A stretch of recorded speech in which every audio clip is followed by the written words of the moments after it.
Okay.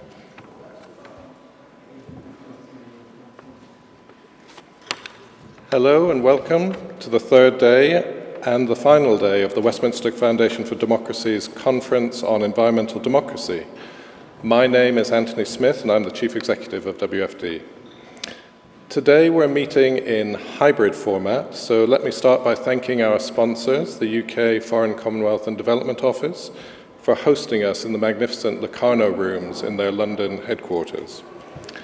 For those joining online, I'm sure you're sitting comfortably. For those in the room here, I need to point three things out to you. First, if there's a fire or security alarm, please follow security staff instructions to leave the room or the building.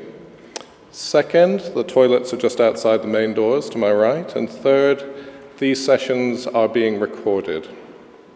For everyone, whether online or in person, please join in the conversation on Twitter using the hashtag #OurPlanetNeedsDemocracy.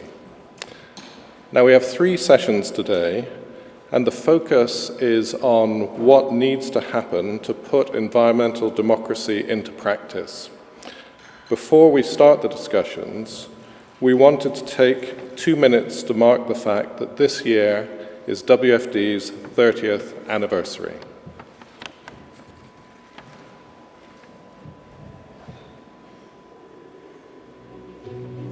Westminster Foundation for Democracy believes that the power of people is the most transformative force on earth. For more than 30 years, WFD has actively helped democracies to grow stronger so that freedom and prosperity can flourish. Where discrimination and inequalities prevent societies from thriving, they have ensured that decision makers can include people who are often overlooked so that everyone's voice is heard and no one is held back. When political systems exclude women whose ideas and experiences we need to hear, WFD supports their political participation and leadership so they can influence decision making and bring about positive change. Where people have to fight for the right to choose who makes decisions affecting their lives, WFD helps societies hold free and fair elections so that many more people can have their say. And where citizens struggle against corruption and ineffective public services, they work with parliaments to check how governments are spending taxpayers' money and ensure it improves people's lives. Through strengthening democracy, WFD is helping tackle global challenges like avoiding the most devastating effects of climate change and ensuring governments make and keep promises to respond to crises. And after conflict and instability, they have been there to help establish systems that work for the people so that peace and prosperity can take root once again. Democracy provides a way to solve problems that affect us all, whether rich or poor, big or small. It allows societies to evolve and think again when things don't work. WFD is there to support democracies to be resilient so we can all reap the benefits of freedom, inclusion and accountability. Experience, relevance, impact for 30 years and counting.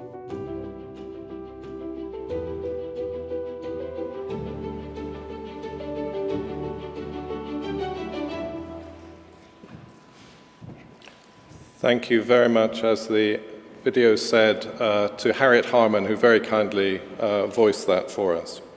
Now, not all of you will have been able to follow the first 2 days of the conference. The videos are available online, and the key points from each session are on the WFD Twitter feed. The discussions were genuinely excellent. So we know that the climate and environment challenges are essentially political challenges. And we know that the three pillars of environmental democracy, agreed in Rio just after WFD was established, all matter. So now what? Well, that's what today's discussions are about. And let's start with a statement that the COP president, the Right Honourable Alok Sharma MP, kindly recorded for this conference. It's a pleasure to join you. Today, the world faces an immense and immediate crisis with the Putin regime's illegal and brutal invasion of Ukraine. No one can fail to be moved by the heartbreaking images emerging every day from that war. And we stand shoulder to shoulder with the brave people of Ukraine. And this is rightly the immediate priority of the international community. And yet, the chronic threat of climate change remains. Our planet is heating up. The Intergovernmental Panel on Climate Change, the Ipcc, is very clear that the average global temperature is 1.1 degrees centigrade higher than pre-industrial levels. And the effects are all around us. Last year, we saw floods, wildfires, and record-breaking temperatures. And the IPCC's latest report on climate science, which synthesizes 34,000 scientific papers and is agreed by around 200 countries, was published this month. And its verdict is unequivocal. The impacts of climate change are coming faster and more fiercely than predicted. Ecosystems have been irreversibly damaged, and half of humanity, half, is already highly vulnerable to climate change. What is more, the IPCC is clear: future temperature rises are now inevitable. And unless we act collectively, within our lifetimes, the impacts will grow in force and ferocity to terrifying levels. But that future is not written. We have control. We can still limit the rise in global temperatures and the effects that we experience. We know how to build a more climate-resilient society. And the United Nations Climate Change Conference, COP26, which we held in Glasgow last November, forged a path towards a clean, resilient future. Almost 200 countries agreed the historic Glasgow Climate Pact. And this requests countries to revisit and strengthen their 2030 emission reduction commitments this year as necessary and align with the Paris Agreement goals. It also calls on countries to phase out inefficient fossil fuel subsidies and to phase down coal power. And it contains ambitious language on finance and on adaptation. Now, of course, outside the negotiating rooms, countries and companies and indeed financial institutions committed to clean up vital sectors such as power and road transport and to halt deforestation. These commitments are historic, but now we must deliver on them and turn all of those promises into action. And civil society will be absolutely vital here. Over the past few years, the calls for action from the public around the world have grown louder. And indeed, public awareness has risen and public concern has rocketed. Last year, a survey of over 1 million people in 50 countries found that almost 2/3 described climate change as an emergency. And research published last September found that almost 60% of young people globally felt that governments were, and I quote, betraying me and future generations. Now, I'm certain that the unrelenting calls from civil society for leaders to act absolutely helped to focus the minds of leaders in Glasgow. And with continued public pressure, civil society and young people can help to push companies and countries to honour their commitments and promises that were made in Glasgow. We also know that involving all citizens in climate action leads to more effective solutions. And parliamentarians are hugely important in amplifying the voice of their constituents and indeed the whole of civil society.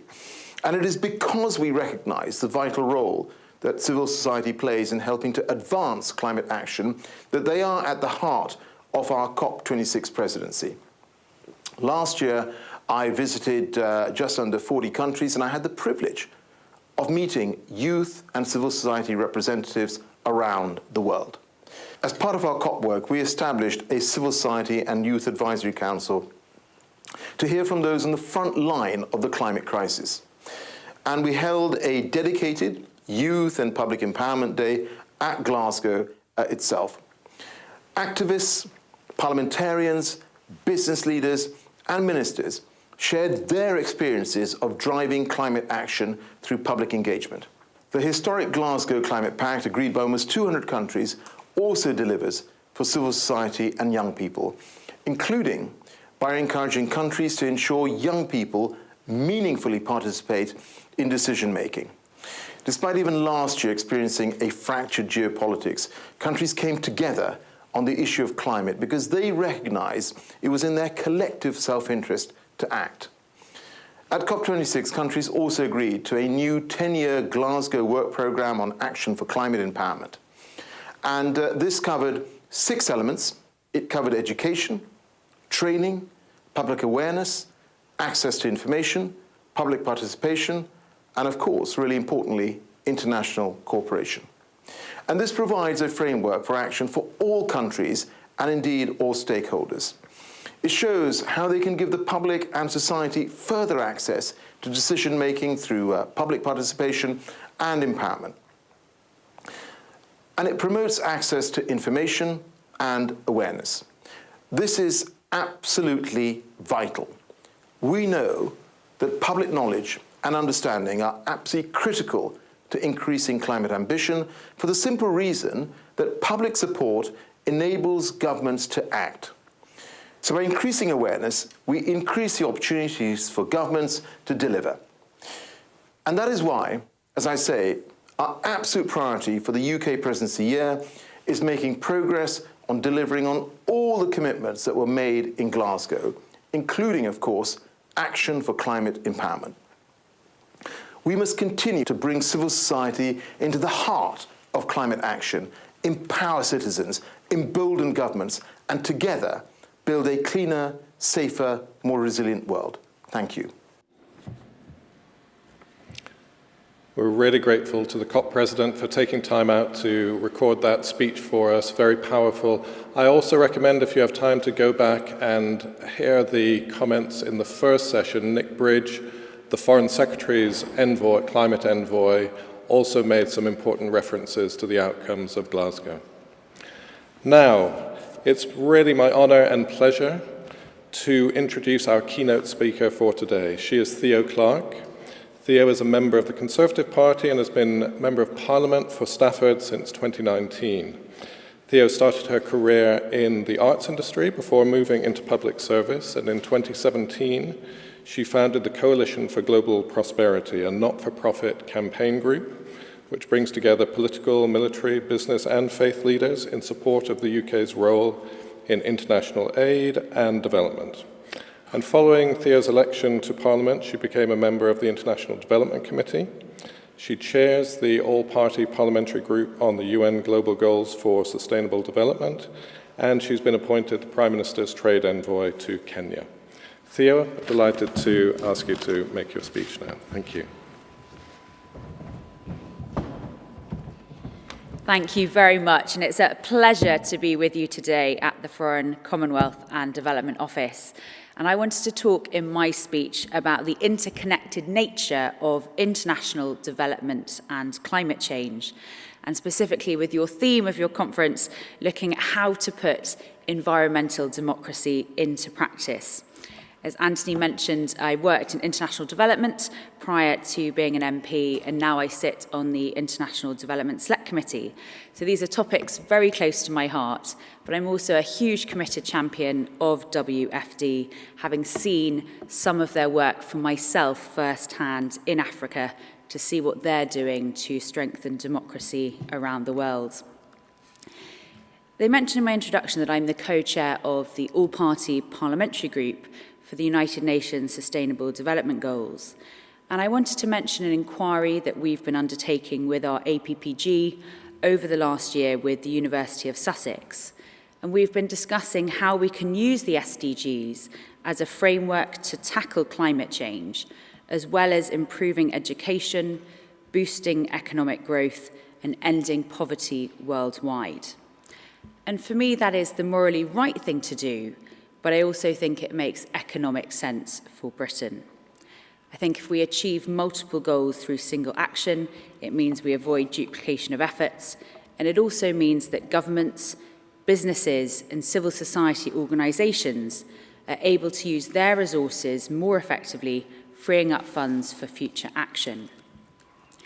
Environmental democracy is a great example of how we can achieve multiple SDGs at the same time.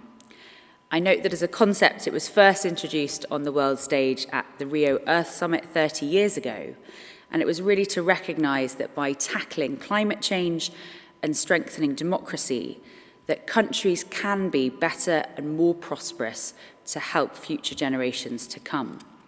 So can I start by saying congratulations to the Westminster Foundation Democracy for your 30-year anniversary, which is a fantastic achievement, but also I welcome that you have your own Westminster Environmental Democracy Initiative, which was launched back in 2020, which aims to get more citizens involved with environmental policy processes and to help us as politicians to play more effective leadership roles in both dealing with climate change and increasing democracy.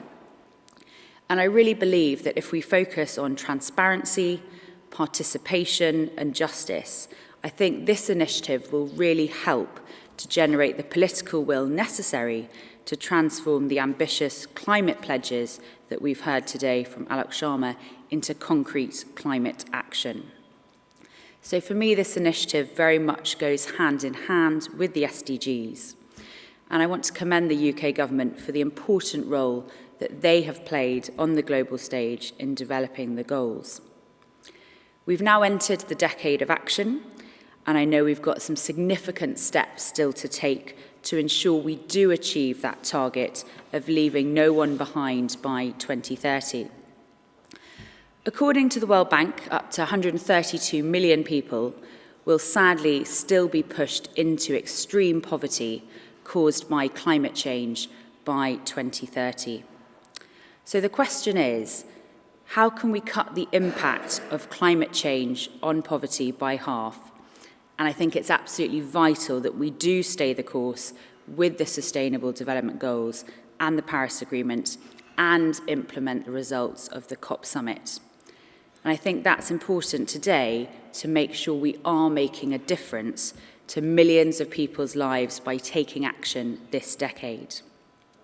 I was privileged to be in Glasgow with the COP president, to be there for the summit last autumn.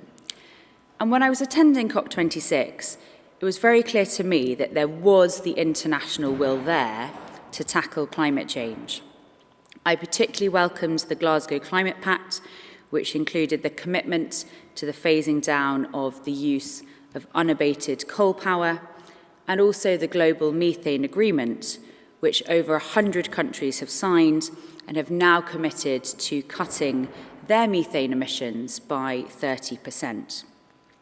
I think those steps will go a long way to helping to lower greenhouse gas emissions, and also, most crucially, to help us to reduce the use of fossil fuels globally.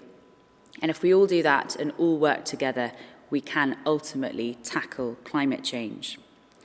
At COP26, the Glasgow Work Programme on Action for Climate Empowerment was also adopted, and I think that really does embody environmental democracy in action, as parties were encouraged to make scientific information on climate change freely available and accessible to the public and adapted to the differentiated needs of vulnerable communities around the world. I also note that parties were encouraged to seek public participation and make sure we are hearing from those voices, whether it's youth, women, civil society organisations and other groups, to ensure that we are implementing their efforts to address climate change. And working together, we can try and satisfy those three pillars of environmental democracy on transparency, participation and justice. And it was interesting to hear that COP26 President's reflections just a few moments ago. And it really made me reflect also on what he said at the summit, which was that COP26 was our last hope and our best chance of building a brighter future. And I really welcome that Alok is retaining the COP presidency until autumn this year, so that we can make that significant progress and work together to tackle climate change. I think the UK has a real opportunity to build on our net zero target for 2050. And also, as a truly global Britain, we should be using our COP presidency as a platform for protecting our planet further. Climate change and damage to the environment is happening right now as I speak here today. Just in the last minute, we will have lost 30 football pitches of forest. And at present, over 1 million species are facing extinction.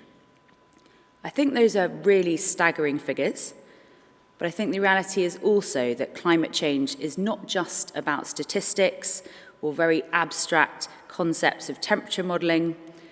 I've spoken to people on the ground who have told me that climate change is impacting on their lives today, and sadly it will only get worse in the future if we don't take steps to work together. And I'm sure many of you in this room, like me, will have seen the Tuvalu Foreign Minister Simon Koffe's very emotive speech at COP26, when he said, "We are sinking." And then it showed the camera panning around to show that he was on an island where he was standing that was literally underwater. And for me, a picture really does speak 1,000 words.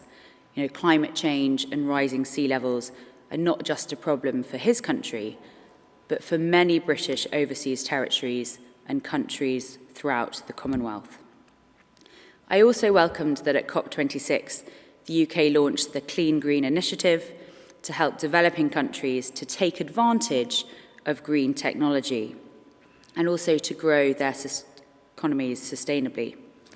I note we doubled UK-aided funded green investments to more than $3 billion over 5 years, and that will help to provide some clean infrastructure projects in the developing world.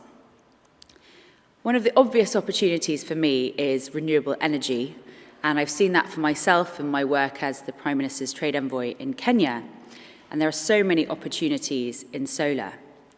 On my most recent visit last year, I saw firsthand the transformative impact that renewables are having in Africa.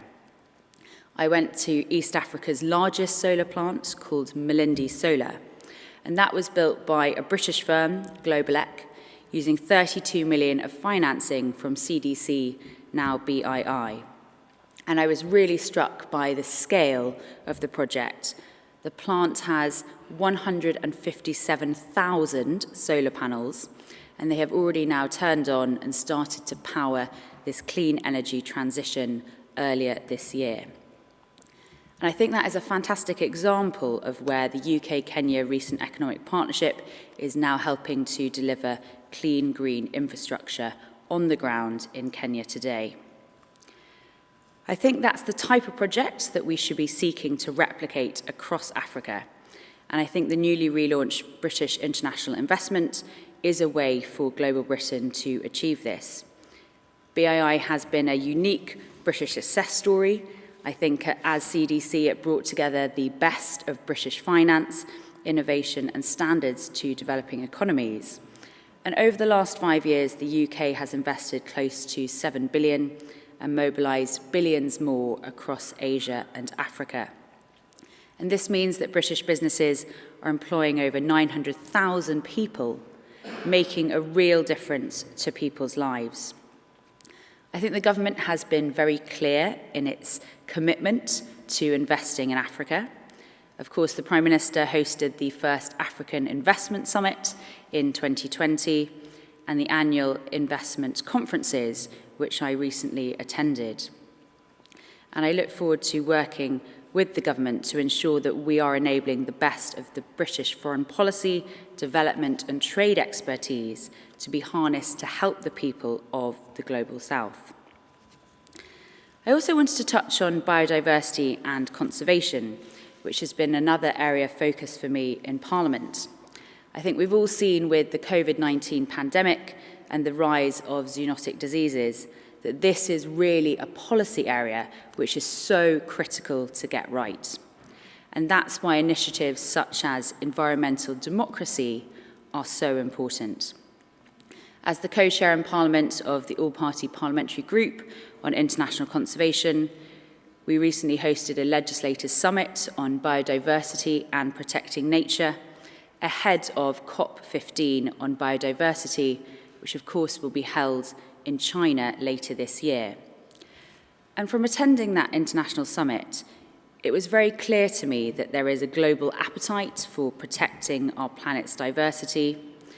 On the International Development Select Committee, on the subcommittee of the work of ICAI, we also recently held an inquiry on international climate finance, and we specifically asked the question, how is UK aid being used to halt deforestation and, importantly, to prevent irreversible biodiversity loss?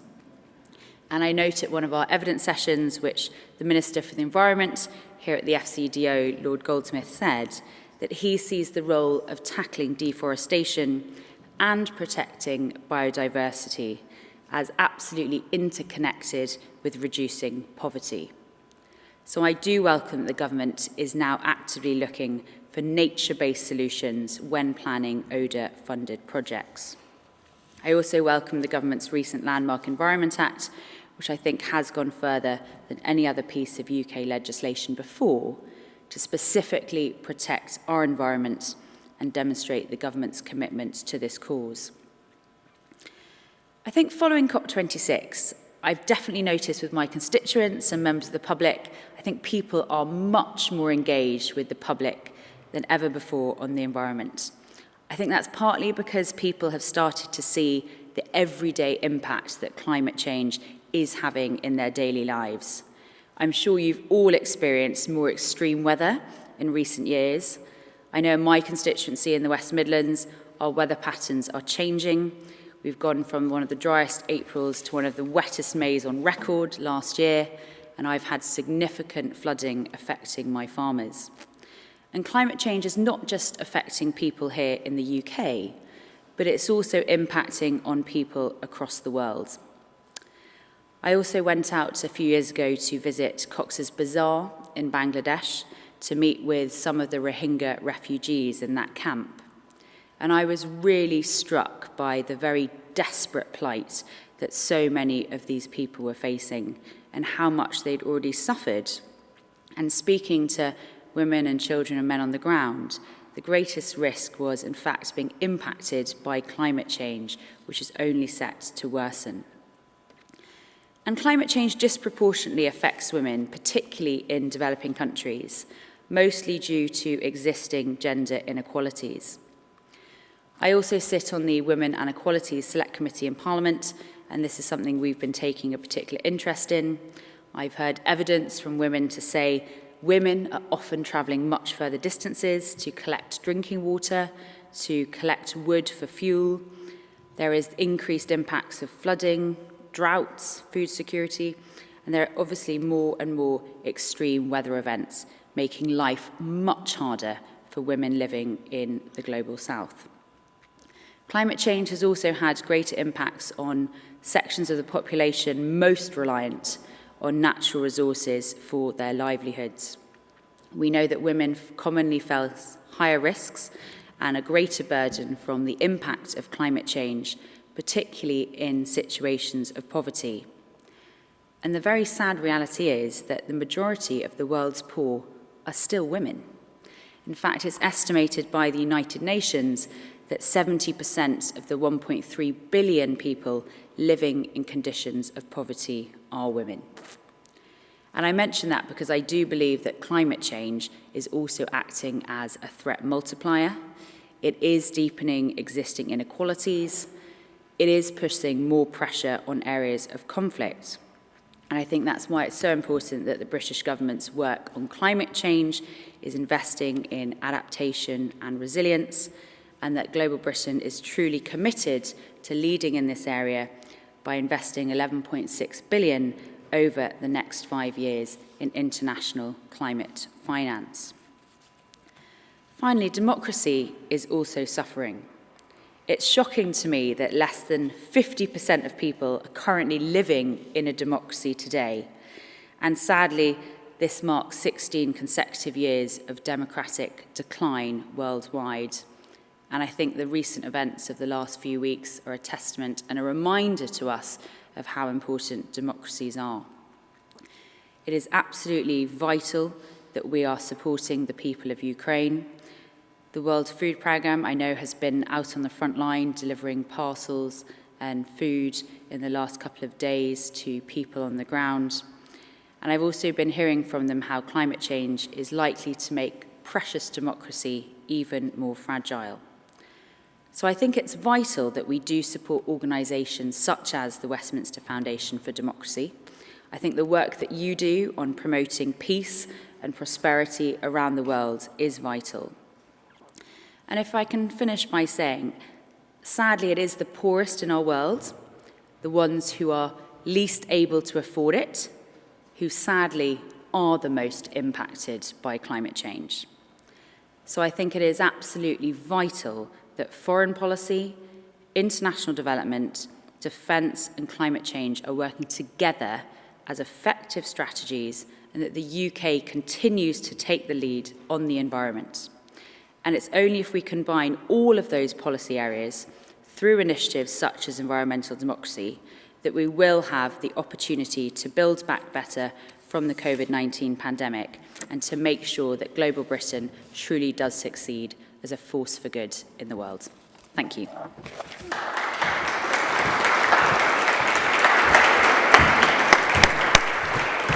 Thank you very much indeed, Theo. And I know you have to go to your constituency. Your constituents are waiting for you. But that was a fantastic start to the day. Really grateful for that and for Alok Sharma's speech as well. Now we're going to start the first panel session, and I'm going to invite the chair of the first panel, my friend and colleague Paul Williams, the Director for Open Societies and Human Rights in the Foreign, Commonwealth and Development Office, to come up to the stage and to take over. Thank you very much, Paul.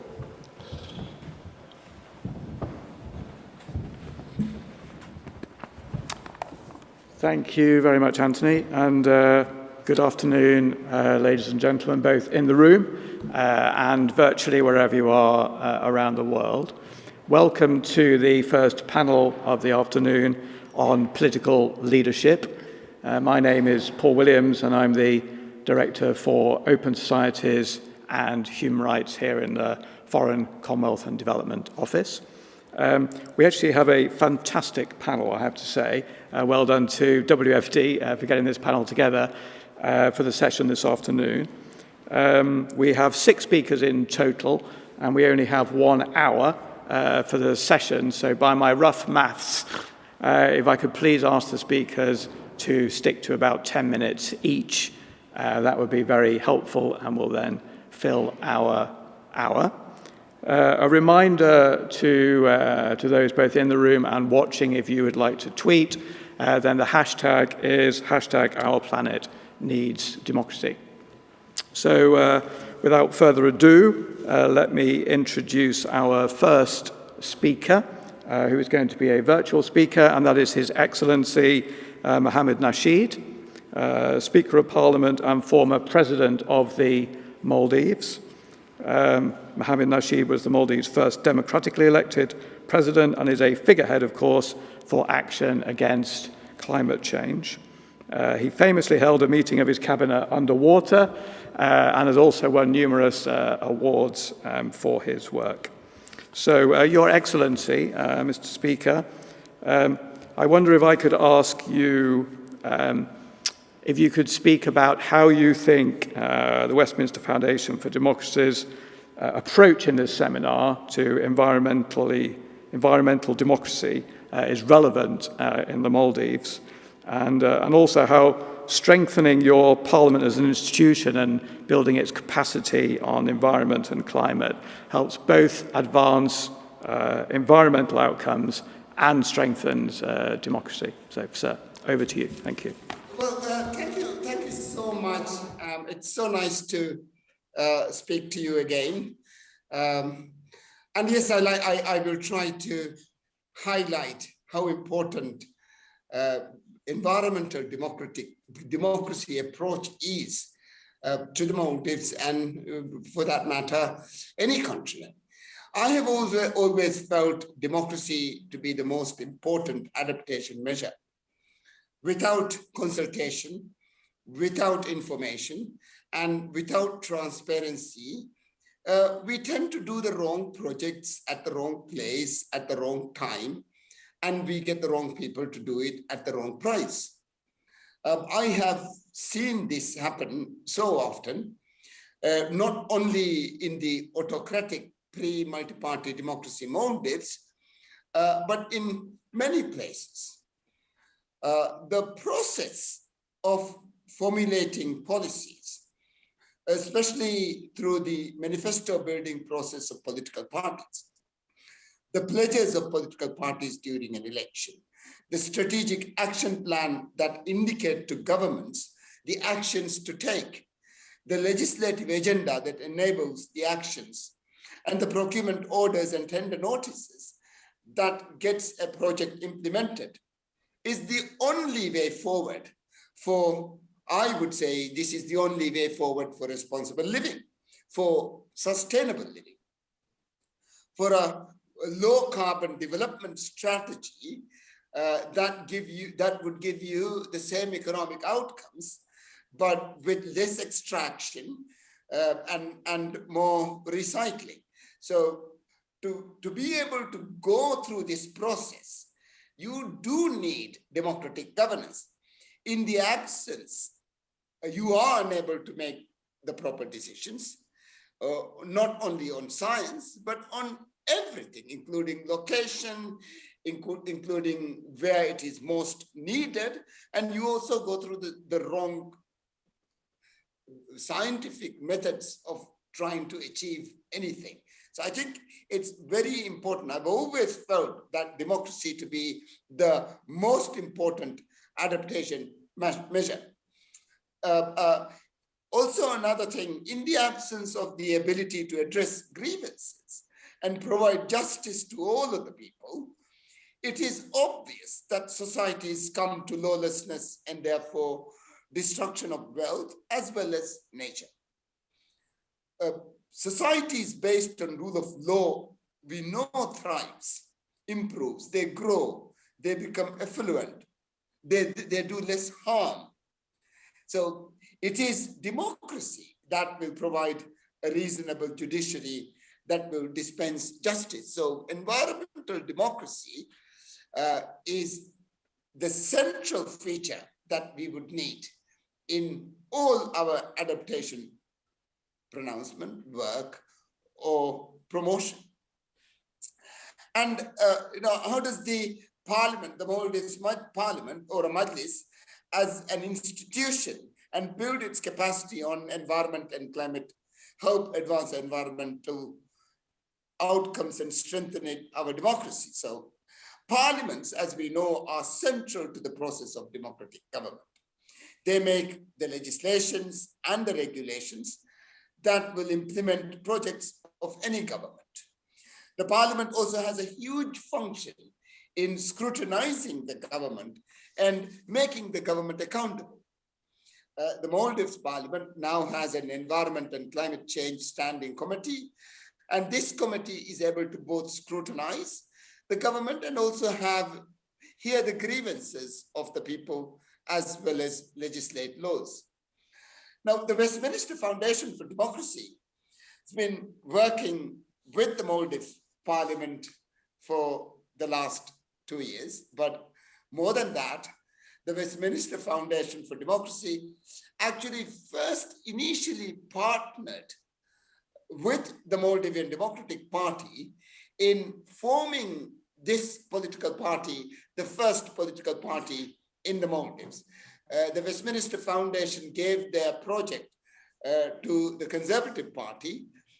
We are a sister party, therefore, to the Conservative Party. And through the Westminster Foundation, we've come up with the process, we've come up with the necessary capacity, the knowledge to build political manifestos, to have proper campaigns, and to properly change government through the ballot.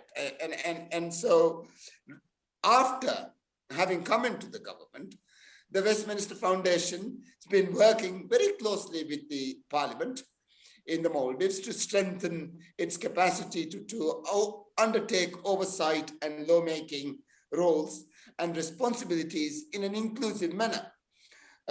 So we thank the foundation for the work that you are doing.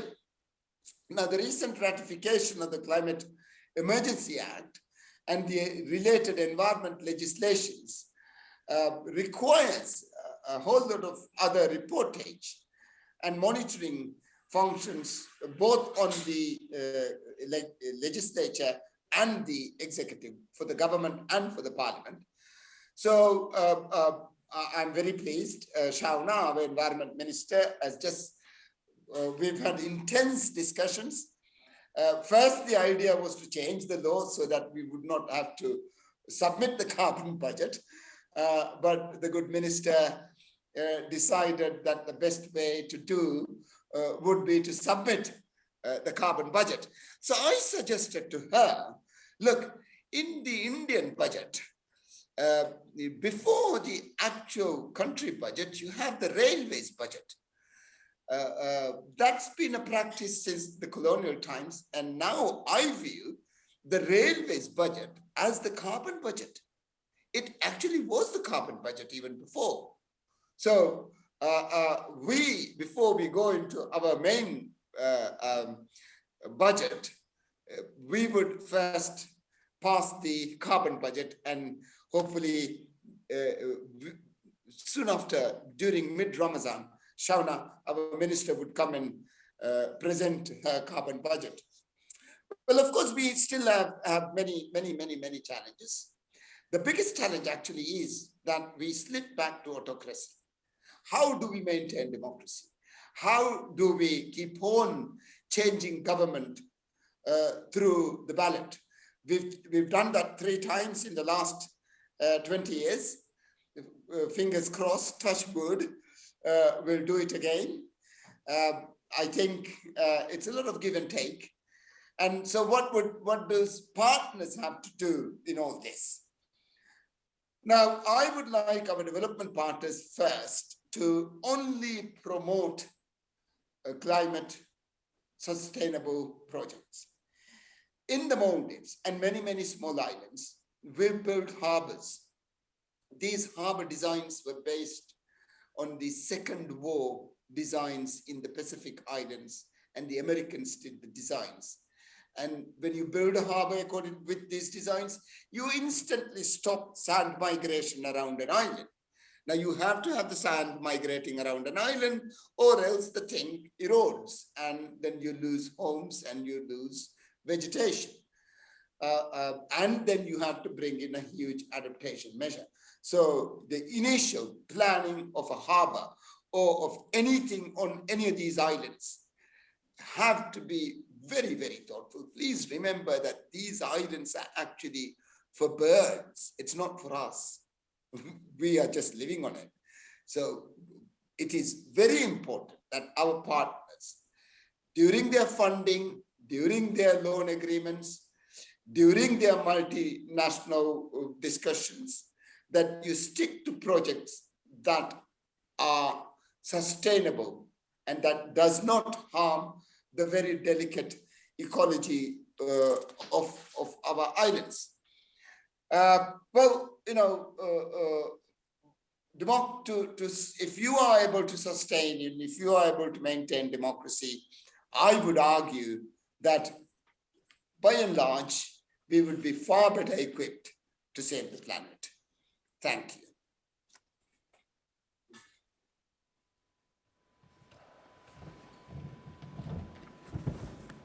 Thank you very much, Mr. Speaker, for those opening remarks.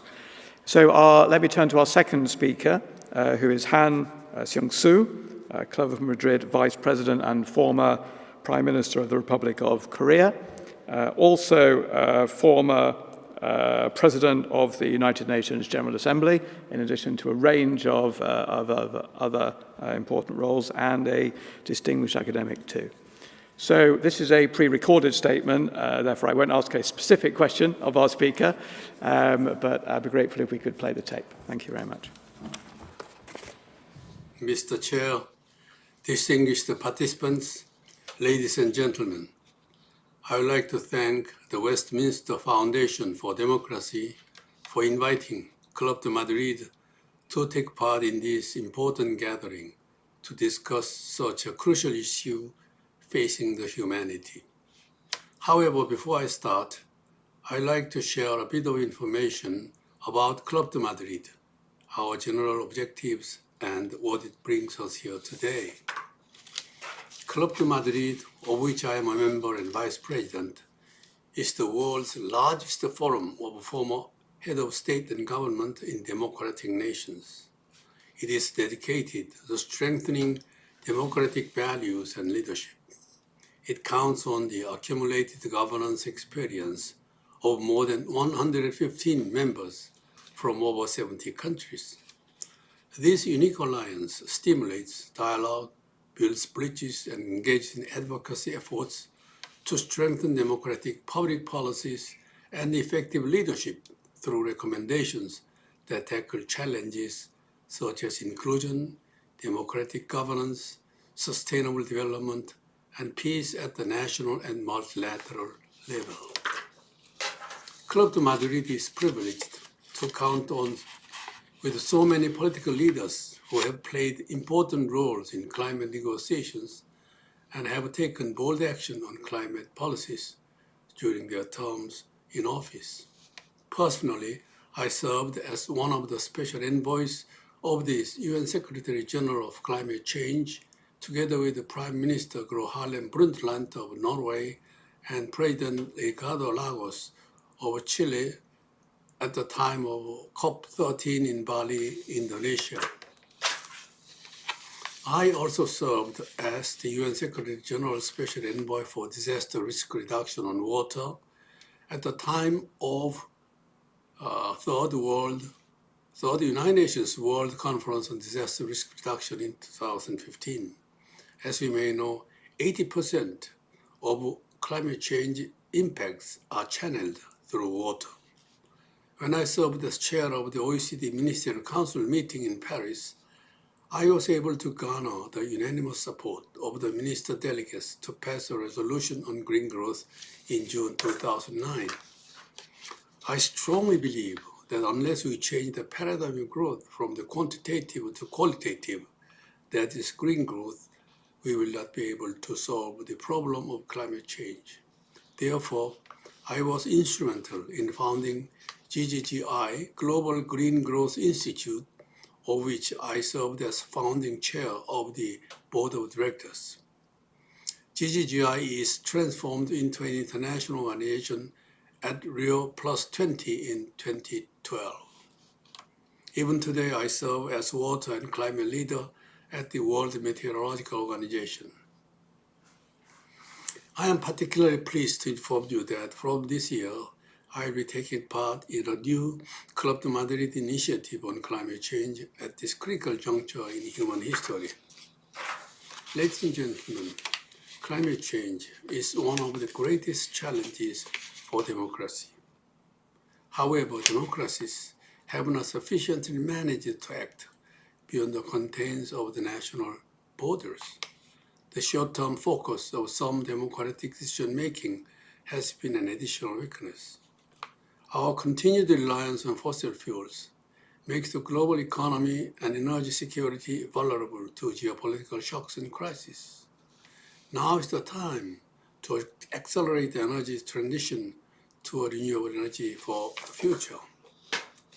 For this reason, the Club de Madrid has developed a new initiative called Leadership for Net Zero, how to achieve net zero through democratic principles and practices.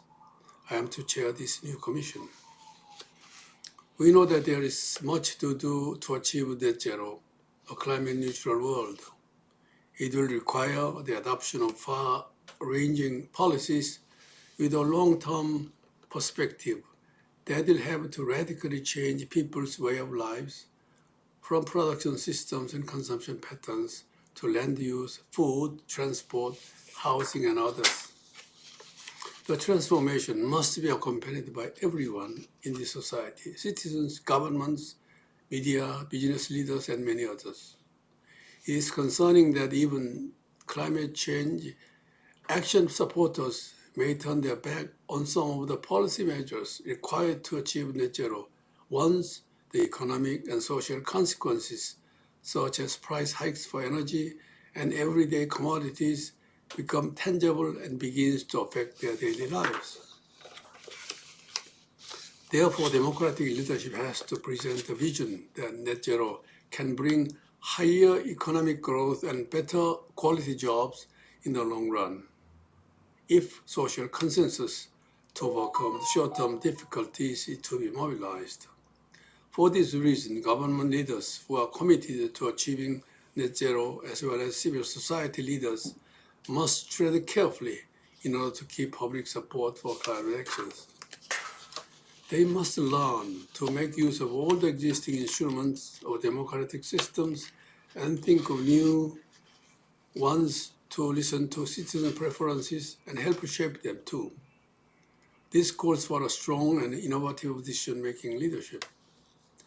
Our aim with this initiative is to help current government, civil society, and business leaders, provide them with a set of recommendations that will identify the kind of leadership needed to achieve net zero.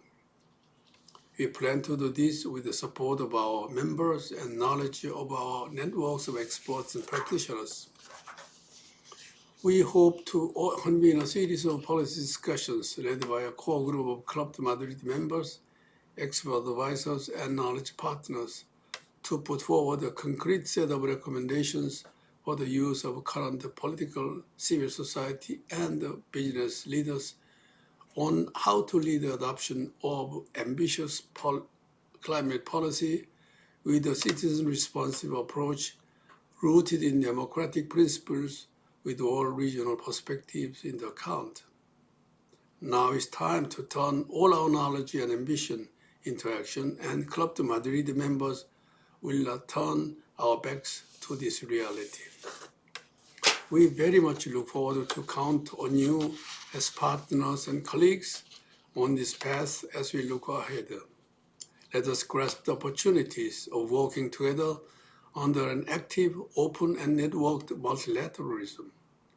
We will all have a crucial role to play in protecting the people and our planet. You can be in contact with us directly via the Secretariat of Club de Madrid, and we will be happy to have you on board. I wish you a fruitful session and every success in the important works to ahead. Thank you for your attention.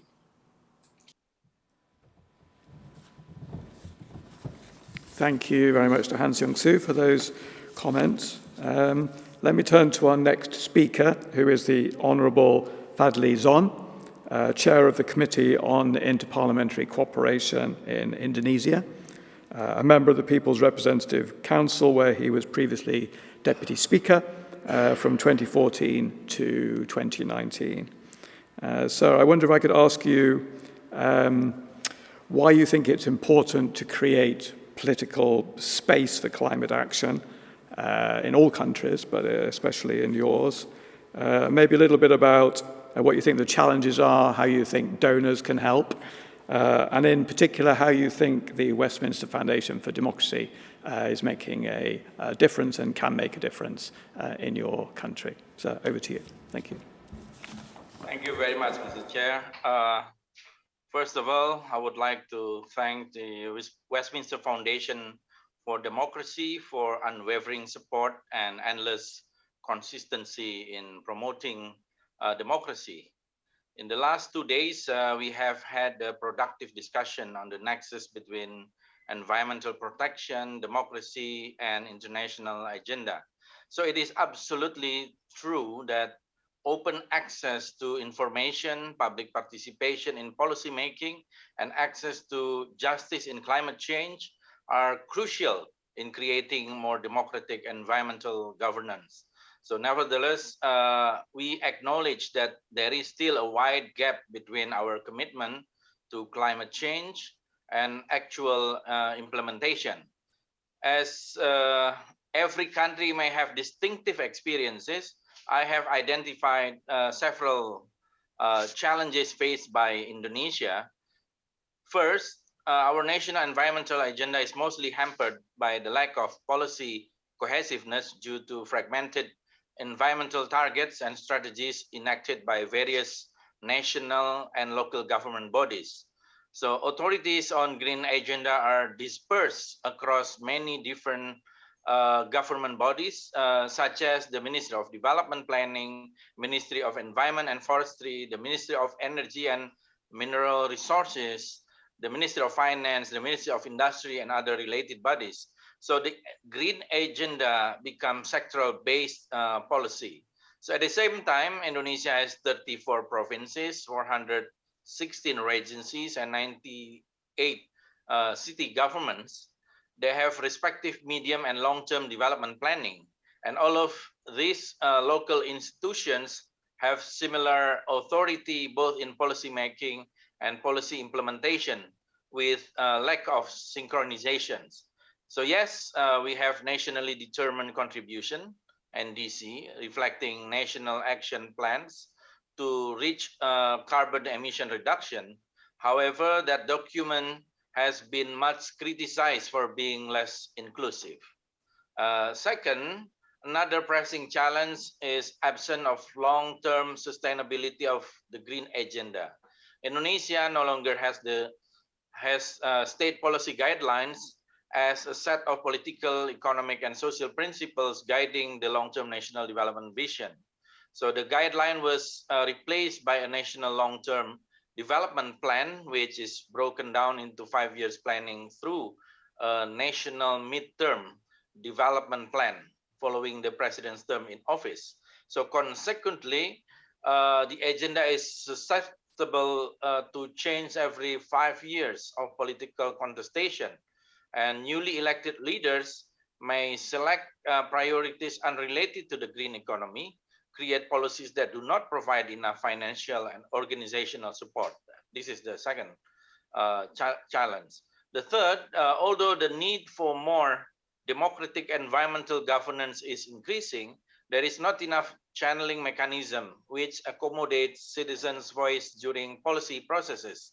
So of course, we have a so-called Musyawarah Perencanaan Pembangunan, or we call it Musrenbang, a collection of people's aspirations at all policy levels, but it is mostly a top-down process without public-induced initiatives. So these challenges pose more difficulties in putting in place environmental democracy in Indonesia. So of course, this matter is part of our parliamentary responsibility as the backbone of democracy.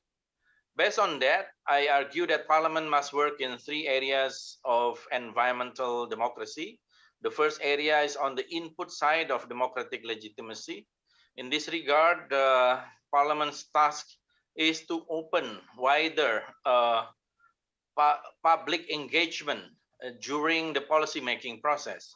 Inclusiveness and openness of the climate governance process are 2 important criteria. The second area is the impact side of democratic legitimacy. Parliament has to make sure whether green policy resulted in better policy outcomes, such as increasing the proportion of renewable energy use, increasing green job vacancies, and many others.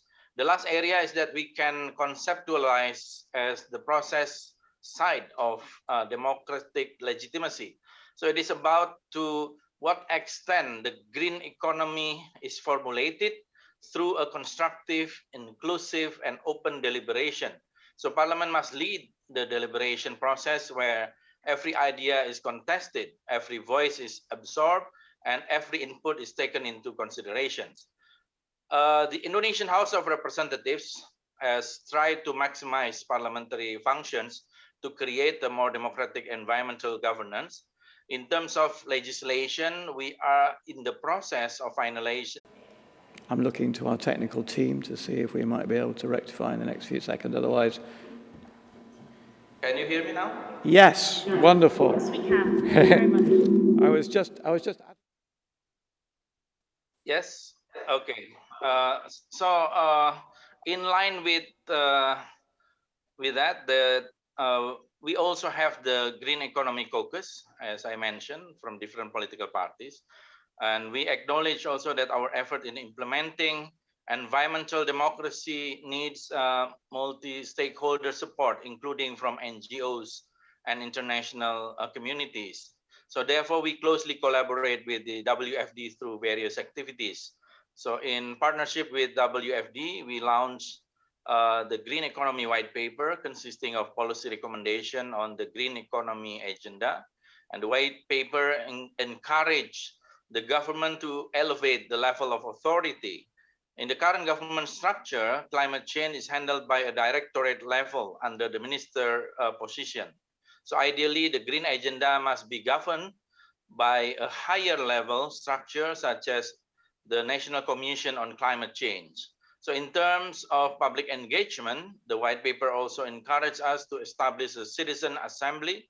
We are in the process of pulling up the parliamentary toolkit on citizen assembly as a means of inclusive citizen participation in the climate-related legislation. So we also have pushed many initiatives on the green economy. For instance, the House of Representatives is committed to support climate budget tagging. It is a part of our budgetary function to guarantee the budget allocation for climate change. At the same time, we also attract public and private engagement with this green agenda through blended finance scheme. With this non-state financial contribution, we expect that public engagement in climate change will increase. So to conclude, I believe that environmental democracy is not an easy agenda. It needs a kind of transformative change rather than radical, and then bottom-up initiative rather than top-down, and citizen-induced public engagement instead of government-induced public participation. Thank you, Mr. Chair. Thanks. Thank you very much, Fadli. I'm glad we were able to get you back so that you could finish your remarks. I'm hearing, I think, themes develop here on the importance of citizen debate, public debate, on the openness that comes with democratic societies and being able to take forward action on climate change. So I'm actually going to change the order of our speakers slightly now. I hope I don't surprise our next speaker in doing so. But our next speaker is going to be Emmanuel Martho, who is a politician from Ghana, a member of Parliament, who also has a strong academic record in natural resource management. And it's a pleasure to say that Emmanuel is in the room. So Emmanuel, I invite you up to the podium, please.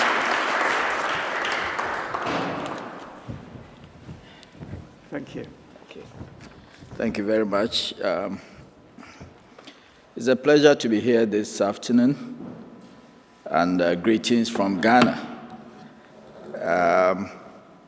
Let me start off by congratulating WFD on your 30 years of progress and the impact that you are making in the area of growing democracies. I would like to contribute to the discussion by focusing on answering the question whether democracy is delivering environmental sustainability. And I'm asking that because in most of our economies, democratic economies like Ghana, we have parliaments and bodies of representation that are elected by the people. And so one would expect that every issue about climate change, environment that affects the societies and the local communities will be taken up by their representatives in Parliament. And if everything is working, Parliament should be able to influence policy making and to play its oversight role effectively to make sure that the executive or government is also doing what it's supposed to do to get a positive impact on the local people. And so if this is not what we see in most of our democracies, then it means that there's a problem whether democratic system that we have created is able to deliver the environmental goals, environmental sustainability that we desire. And that is kind of where the problem is. But I'll start with a story in my constituency. When the COPS meeting started, there was a newspaper publication why government is sending a delegation to COPS and why is government spending all this money. And one of my constituents, a university graduate, asked me, why are we spending all this money on this climate change business? Is it something that concerns us? Why are we not leaving the West to deal with it? Because they have finished solving their problems of accommodation, of infrastructure, of this, and now they are thinking about climate change. So how could I have explained the importance of climate change to this local person who doesn't understand the thick language, the technical, scientific language that is usually used in this discourse? Luckily for us, we have a stream in our constituency that every year the local people have used a wooden bridge, constructed wooden bridge to help them to cross this stream. And that has been the tradition that they have used over the years, except that in a few years, say 3-4 years back, they construct this local bridge, and then when the rains come, this local stream gets over flooded, and the volumes of water that has been passing through the channels of this stream has increased, and so they are no longer able to use this wooden bridge to cross the stream. And now they are calling on us, on government, on me, to look for resources to build a more resilient metal bridge. So I used that case to explain to him the effect of climate change and why climate change matters to him, even at the local level. So the point is that how would this young man feel that he can also add his voice to dealing with the issue of climate change? And how would this young man be willing to participate in climate action at the local level? For me, representation is very fundamental to the whole notion of democracy. Because whether we like or not, local people would need some form of representation in the policy arena. The most important thing that is fundamental to a successful democracy would then be whether the representatives are responsive and are accountable. So how we can innovate systems that will ensure that representation is responsive and accountable, for me, is the most important thing. And if we are going to use climate change as a case to be able to show how the system can work, then we will be working towards what we are calling democratic innovation as far as the environment is concerned. And so I'd like to touch on our parliament system and why I think that we need some innovation in order to be able to let democracy deliver on environmental sustainability. In most parliaments, you will find that we are structured to have sectoral committees. So there's a committee on environment, there's a committee on agri, and so on and so forth. Yet, when we talk about climate change, the issues are multi-sectoral. And so when issues of climate change come to Parliament, it gets diluted because you are not sure of which committee is supposed to handle that. So environment will handle some aspect, agric will be handling some aspect, infrastructure will handle some aspect, and so the whole meat comes to Parliament, and now everybody is taking a piecemeal. So you are not able to effectively get a holistic inter-committee coordination to be able to deal with the subject matter. And to the extent that you are not able to deal with that subject matter, you are also not able to provide effective oversight over the executive. And so the first point I'd like to hammer home is the need to have innovation in the way parliamentary committee systems itself work in terms of dealing with issues of climate change and environment that are multi-sectorial and multidisciplinary. Until we are able to do that, parliaments will not be effective in dealing with the subject matter. And to the extent that Parliament is not effective in dealing with it, the issue will now affect local climate action because the representatives will not have a solution that they will be able to, as it were, translate into some form of local action. The other thing is that we need to bring climate change and environmental issues into the political space in terms of how it influences voter behavior. In Ghana today, no political party will be able to run effective campaign if you don't bring issues of, for example, corruption as part of your manifesto, because it has gained a certain social importance that if the citizens don't hear you talk about how you're going to fight corruption, there's no way your campaign will gain some traction.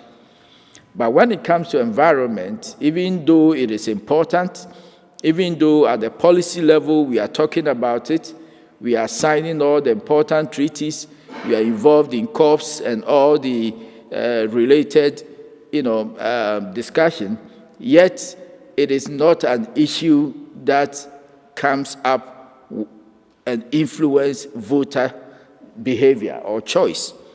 And to the extent that environmental climate change issues are not influencing citizen decision-making in electing a member of parliament, in electing a president, again, there's a problem, because then there's a gap between what is happening at the higher level, policy level, and what the local people are thinking. And so I think it is important that we find ways of bringing environmental issues to the political process in the same way that, for example, the economy or corruption or such things have gained traction. Their capacities and information shared with them to come to the level where they can now use environment as one of the cards that they will use to assess the eligibility of any political power. The other thing that I'd like to talk about is the importance of building parliamentary networks within either the sub-region or at the continental level. The reason being that if you look at the whole climate change discussion, the executive part of government has taken a lead role, and mostly parliamentarians, especially in Africa, are not very active for institutional reforms within parliament that will be able to open the political space for citizens' influence on the content of environmental policy. And I believe when these are done, then obviously democracy will be delivering environmental sustainability. I thank you very much.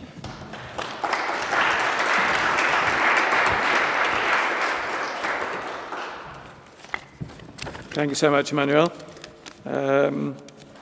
I think, more important themes there that you're bringing out, right? Both about the importance of politicians talking to politicians within Parliament, but also politicians talking to people in their countries for that popular support for climate action. So thank you very much. So we're running slightly behind. This is my role as chair, where I've got to jump in and just ask our remaining speakers if they could possibly try and stick to the allocated time slots.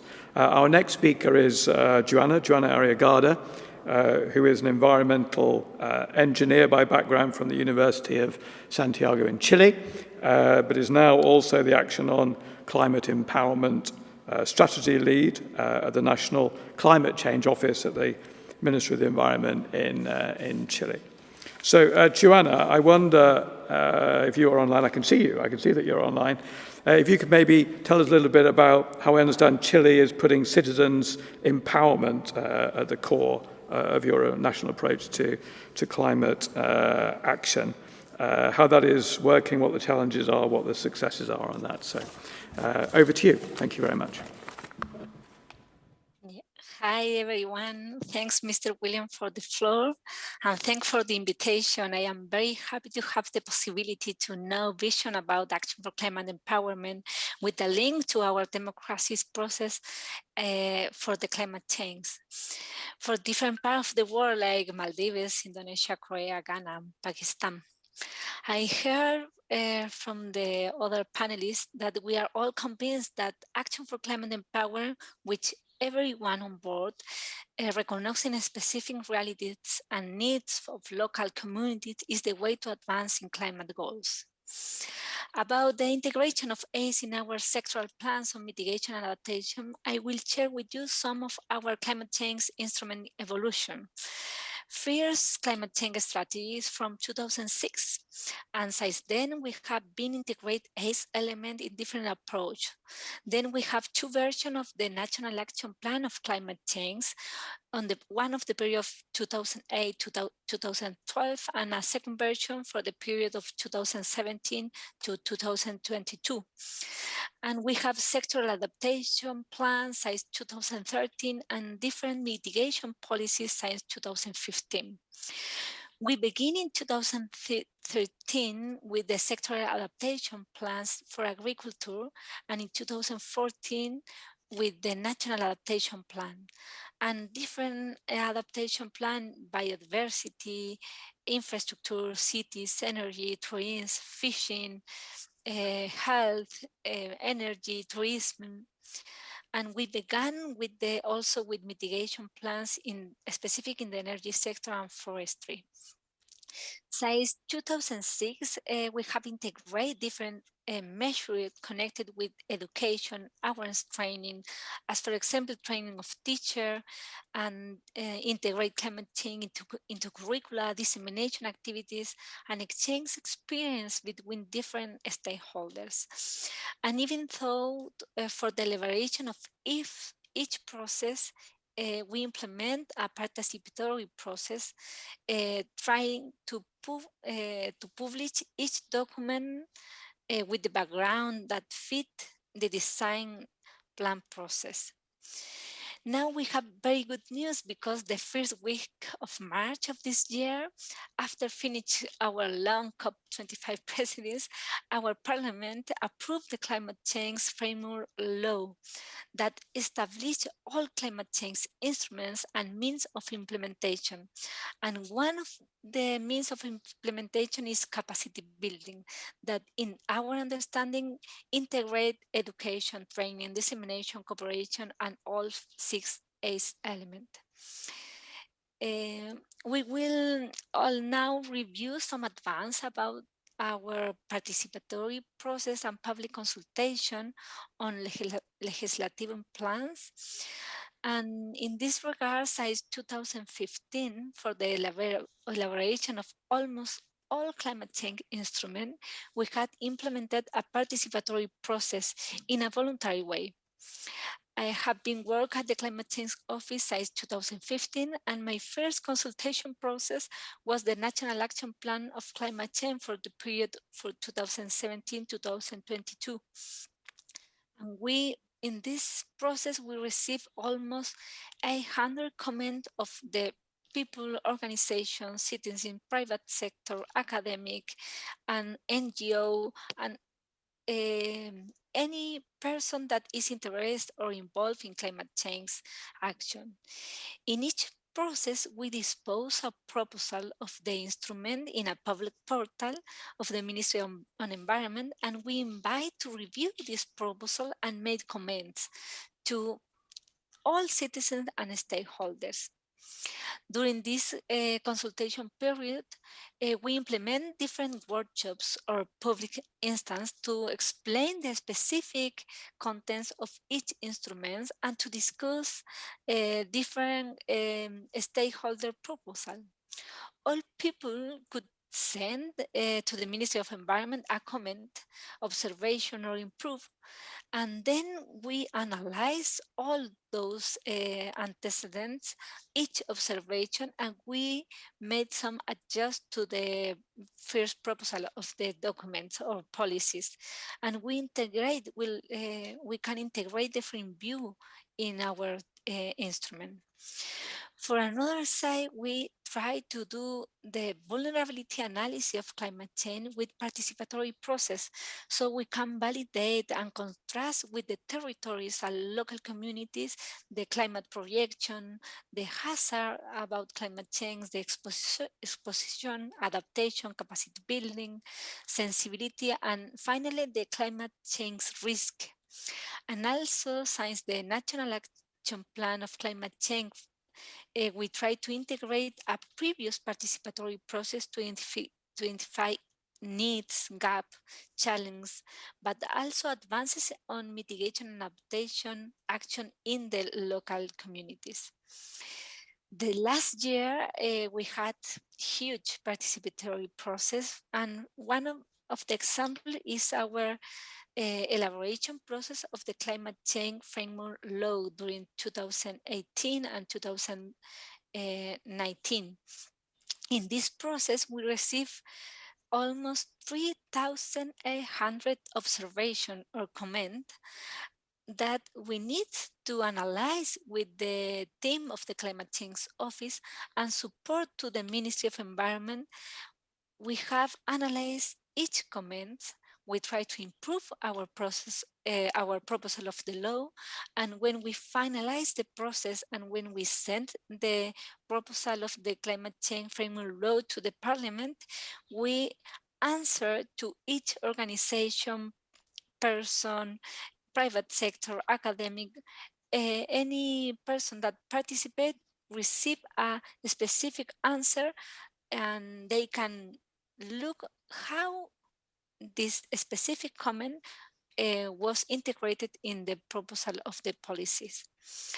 Also, in this process of the law, we had workshops in each region of the country to elaborate the proposal and to discuss with people from the local communities and territories some improvements.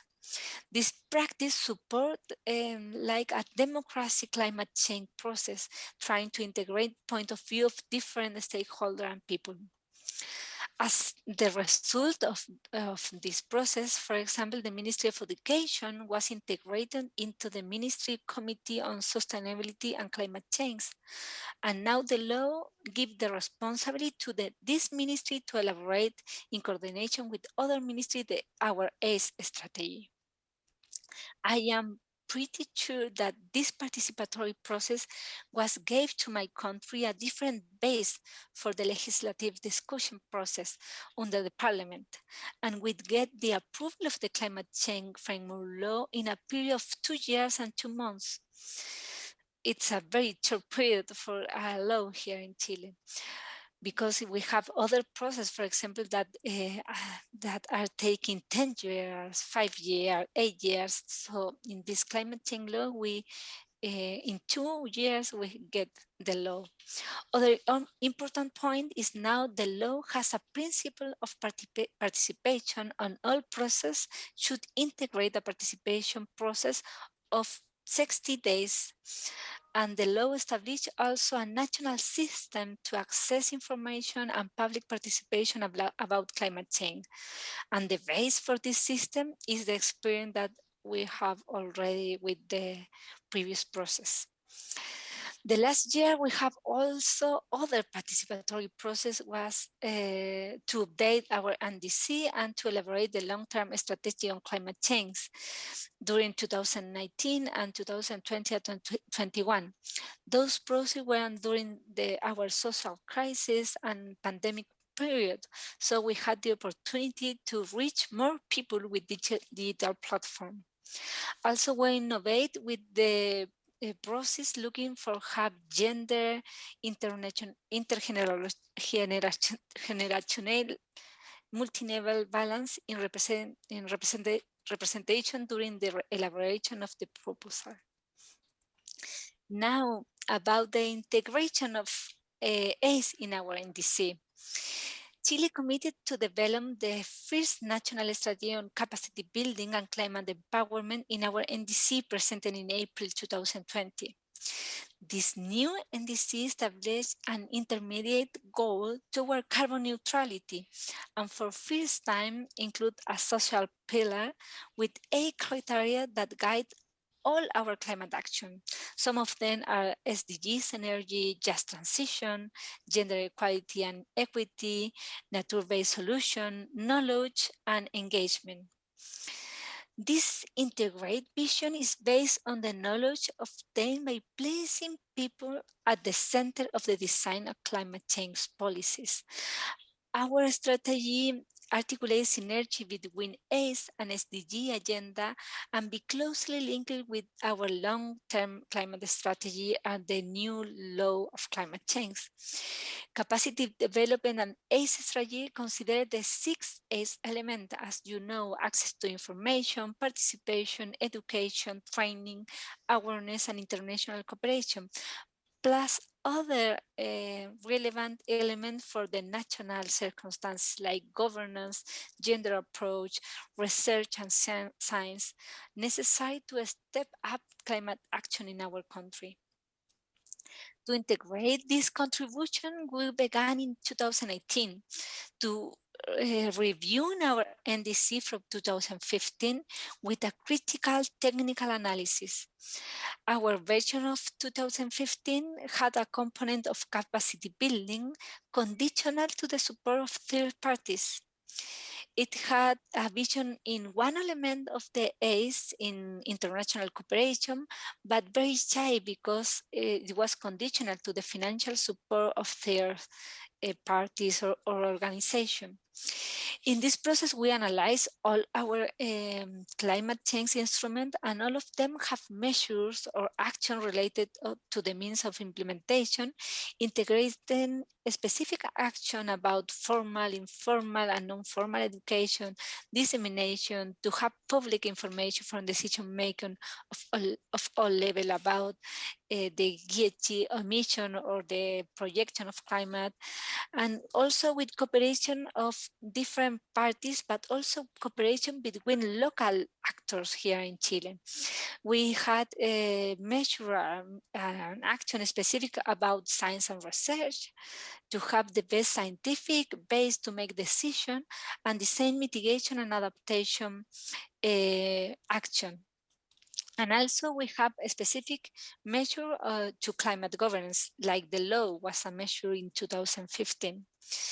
This analysis was at the same time that at the international level, the convention was reviewing the work program of Doha about ACE.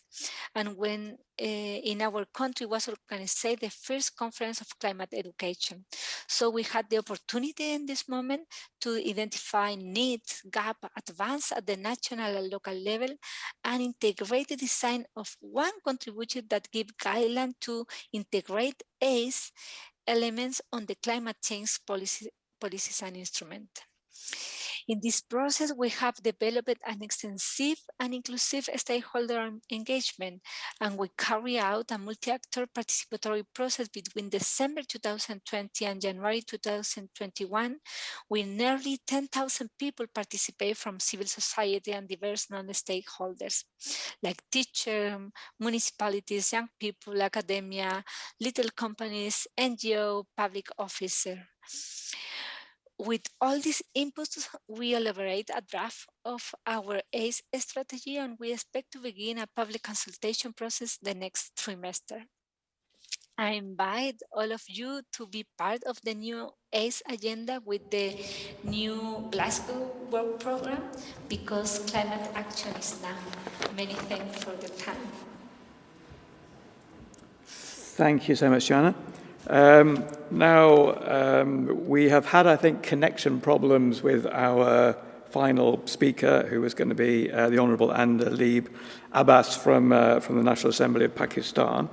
That's a shame, and I don't know, perhaps we can ask Andalib to maybe, if she has any comments that she could put around in writing or anything that she would like to circulate, that might be a good idea for participants.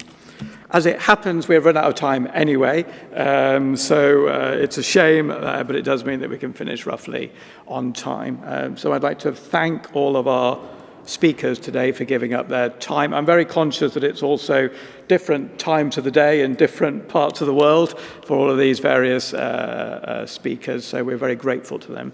Also, I think some really good and important themes have emerged, which will hopefully flow to the rest of the conference on sort of popular support for climate action and the role of politicians in discussing and debating that you get in open and democratic societies.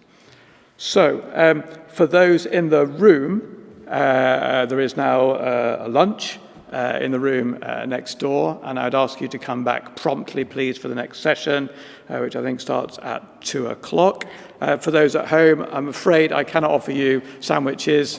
My apologies for that, but I hope that wherever you are, you're able to take a break and either get some breakfast, some lunch, or some dinner, and we'll see you all at 2 o'clock. So, close the session. Thank you so much.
Great.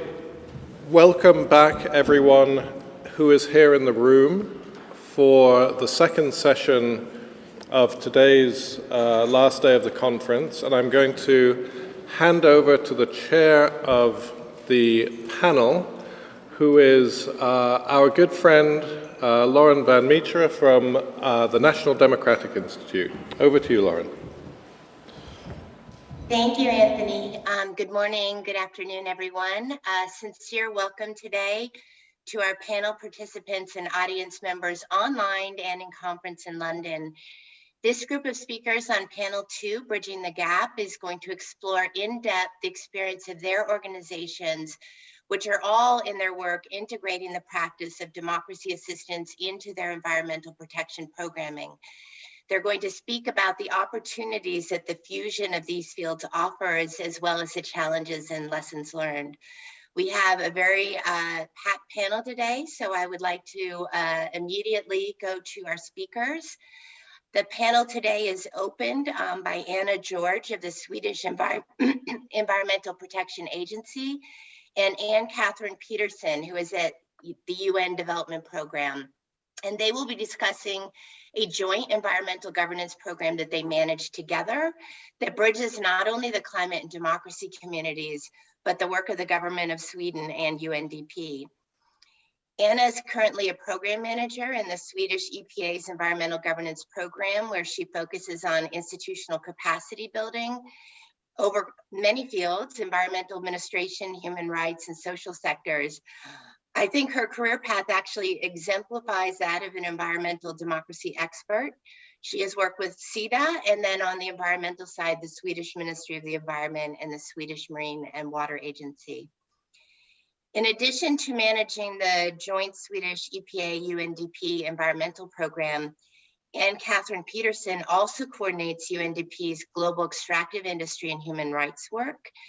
At the UN, Anne Catherine has worked for 10 years at the nexus of multiple disciplines: nature, climate, energy, conflict governance, and human rights.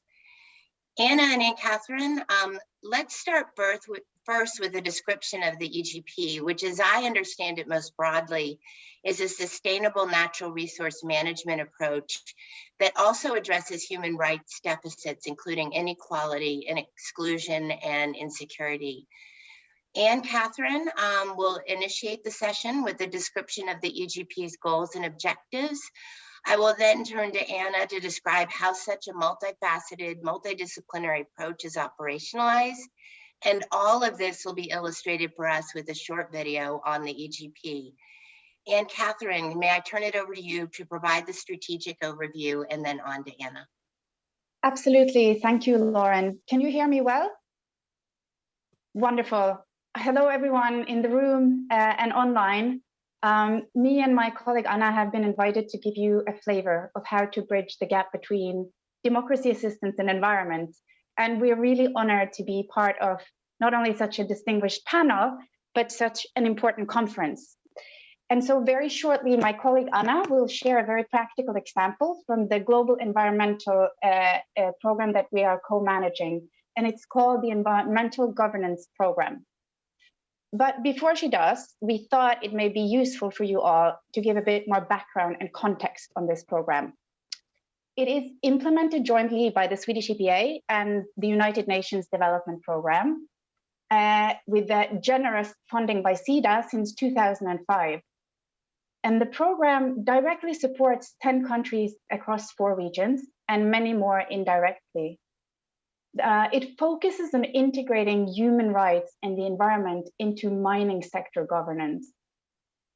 Now, what does that mean? Well, the broad strategy of the program is to strengthen access to environmental information, participation in decision-making, and access to administrative redress and justice. And I believe these were topics that were discussed yesterday. And so why the mining sector? Well, our society needs metals and minerals, including for the technologies that are needed to power the green transition. But as you all probably know, mining also has a big environmental and social footprint. And this includes air and soil and water pollution, biodiversity loss, and many, many linked human rights impacts, including on health and livelihood and much more.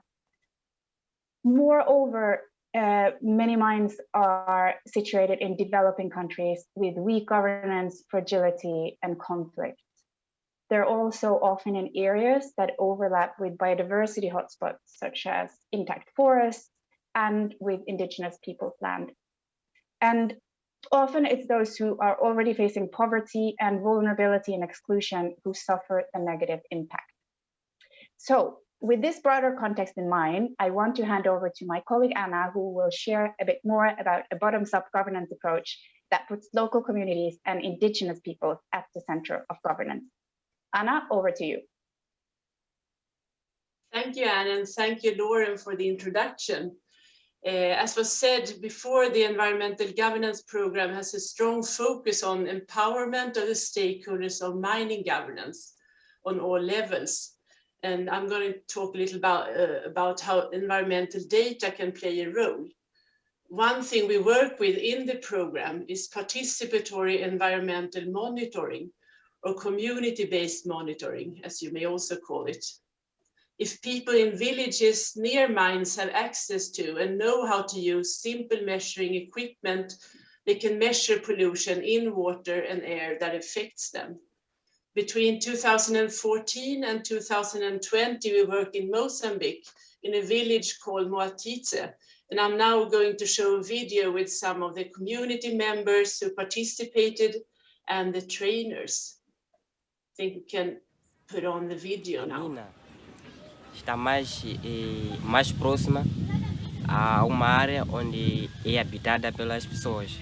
Então, só pela exploração dos resíduos ou dos minerais, dos trabalhos que eles fazem lá, podemos perceber que alguma parte das partículas vão, que as pessoas correm um risco muito grave com os minerais.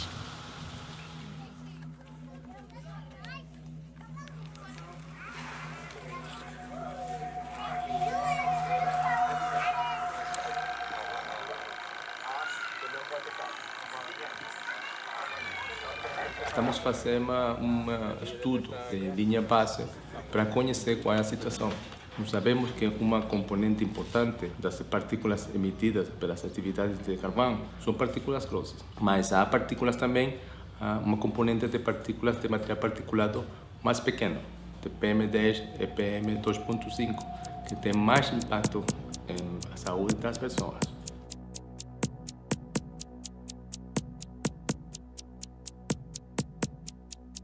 Nós fazemos a formação para eles terem as ferramentas necessárias para fazer monitoramento baseado na comunidade. Nossos participantes aprendem como fazer verificação da direção do vento para saber de onde as poeiras são emitidas.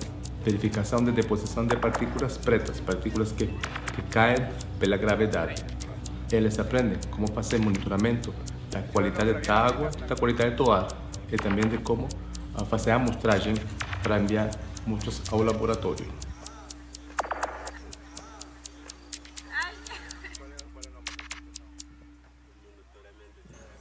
Desta pequena formação, eu pude perceber algumas coisas que não sabia. Por exemplo, quando falávamos de algumas partículas, fui percebendo que eu estava um bocadinho errado, mas por ter participado da reunião, a formação nesse caso, consegui perceber que será muito útil, não só para hoje, para a vida futura.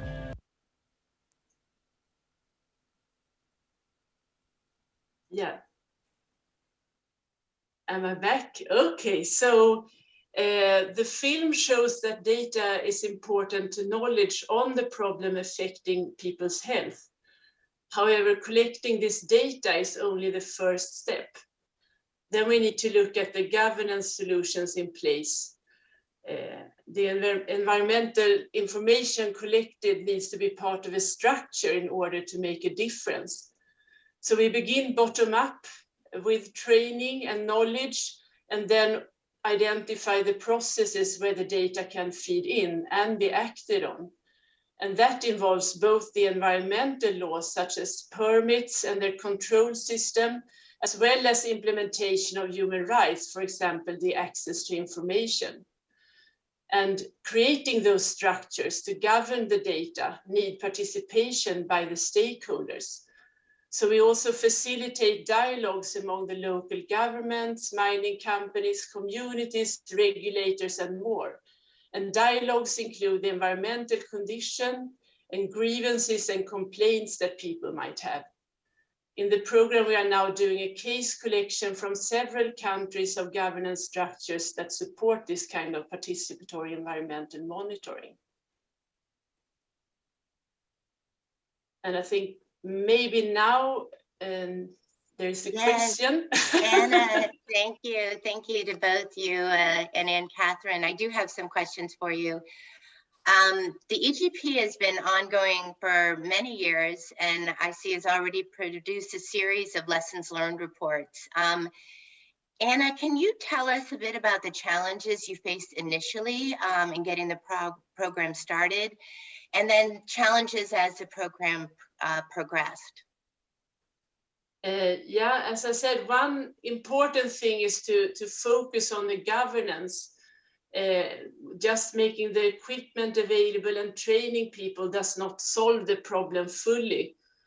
So together with the stakeholders, we analyze the processes from bottom and up, and that is of course a very sort of dense process, and it takes time, and you also need to go through both the environmental and the human rights processes where this data can be used. So we also try to find existing structures and mandates to make sure that the results are sustainable and institutionalized. And then, of course, these different actors need to be on board and want to work with this data. And one more thing to remember is that access to information affects the power imbalance. And we, of course, want to do that. We want people to have power, but we also have to make sure that information does not put people at risk. So that's a real challenge. This environmental information may be sensitive, and also when people are encouraged to collect data, it raises expectations, and we need to make sure that the information is used and feedback given back to the communities. So before getting everyone to work on it, there is the need to establish relations with the environmental authorities, for example, to make sure that they put the structures in place and that they will be positive and supportive. And not least, the level of digitalization is, of course, a challenge for reporting the information and also to report it back. And not least, when we do this kind of inclusive programming, we need to consider the costs and the time it takes to get all this in place and have it in the program budget.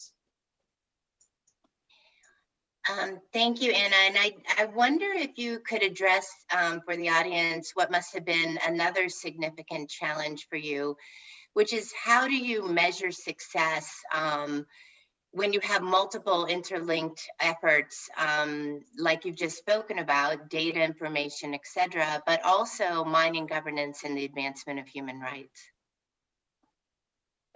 Thank you. Yeah, that is indeed a challenge, and it's still work ongoing, but what we try to do is to have this kind of inclusive process at the design of the project in order to know what are the expectations of the different stakeholders, because the result we want to measure may look different from different angles. So first we establish what is the expected change, and then we would like to try to follow that up from all these perspectives at the end of the process. And we have done that to some extent, but it's also of course, some work needs to be done on that. So I would say that if there is a structure in place that really uses the data collected by the people so that they feel empowered by leaving this information, and that it also results in changes so that people's health can be guarded, then we have success. But yeah, that's of course, not everything will be fulfilled within a short term. Thank you, Anna. And Catherine, I'd like to turn to you and hope that you can speak to the same set of issues. From your perspective, what are the challenges, lessons learned, and how did you define programmatic success? I also know that the EGP has a strong emphasis on learning and knowledge, and that I am sure participants today would like to hear how you've captured that learning and where they might access and read about it. So, Anne Catherine, over to you. Thank you, Lauren. I think Anna broadly covered most of the key lessons. I can add one thing, and then maybe I can share 3 higher level messages for the audience. I wanted to, so what Anna said, we need to consider in the early stages of designing the projects, if we really want to take a participatory approach, sort of not only in terms of how the outcomes, but also in terms of how we run the project. So we've been working together with the EPA, UNDP, and CEDA to try to develop new methodologies that can complement the results-based management methodologies that many development agencies are using. So that's an exciting part of it. But I think I wanted to leave the audience with 3 broader high-level messages, if I may, Lauren. And that is that, look, the green transition that you've been talking about over these past days, I'm sure, it will require more mining and new mines. And a lot of this is going to happen in countries with very weak governance systems. And so as we move towards a low carbon society, it is really important that we understand and prevent and mitigate negative impacts on people and planet from the mining sector. Secondly, as we heard from Anna, a key strategy to achieve this could be through strengthening access to environmental data and information. But also, as we heard, these digital innovations and technology can really affect governance processes themselves and create winners and losers. That's something that we need to be mindful of when we design these programs. Many of us sitting in Sweden or New York, and it's easy to forget that not everybody, has access to internet or mobile technologies. And finally, environmental protection agencies can really have a bridging role when it comes to integrating democracy assistance and the environment. They speak the language of both sides, and they can be a really strategic actor in building understanding and consensus between governance, human rights, and environmental constituencies. So, Lauren, that was it from us. Wonderful. Thank you, Anna and Catherine. I would just like to say, I think it's been terrific the way you've talked about sort of all the dimensions of bottom-up governance that have to be in place for community empowerment, the feedback loops, the institutions, the data, and probably most importantly of all, an understanding of community power structures. So thank you very much. I'd now like to turn to Kevin Casa-Zamora, Secretary General of International IDEA. Dr. Casa-Zamora has more than 25 years of experience in democratic governance in all facets, as a researcher, an analyst, an educator, a consultant, and a public official. He has served in numerous government positions in Costa Rica, the Presidential Commission for State Reform, and as Costa Rica's second Vice President and Minister of National Planning. He has also held positions in regional and multilateral organizations as the Secretary for Political Affairs at the OAS and the National Coordinator for UNDP's Human Development Report. I understand that International IDEA is just initiating its work on climate change, which it has done so thoughtfully with a seminal report published in 2021 on democracy and the problem of climate change, which I think argues persuasively that the quality of a country's democracy impacts the effectiveness of its climate response. Dr. Casa Zamora, can you tell us what prompted International IDEA to engage on climate change and the environment, and where specifically your organization will focus its work? Well, thank you so much, Lauren, for this opportunity, and I'm very happy to be here having this conversation. Look, our interest in this set of issues comes from the fact that, for rather unclear reasons, the discussions about the future of democracy and the struggle against climate change have evolved over parallel tracks. Despite the fact that well over half of CO2 emissions come from democracies, despite the fact that 15 out of the top 20 emitters in the world are democracies. So what democracies do when it comes to climate change matters enormously. And conversely, the issue of the effectiveness of democracies to deal with climate change is truly an existential issue for the future of democracy. What use is there in a political system that cannot ensure the survival of humankind?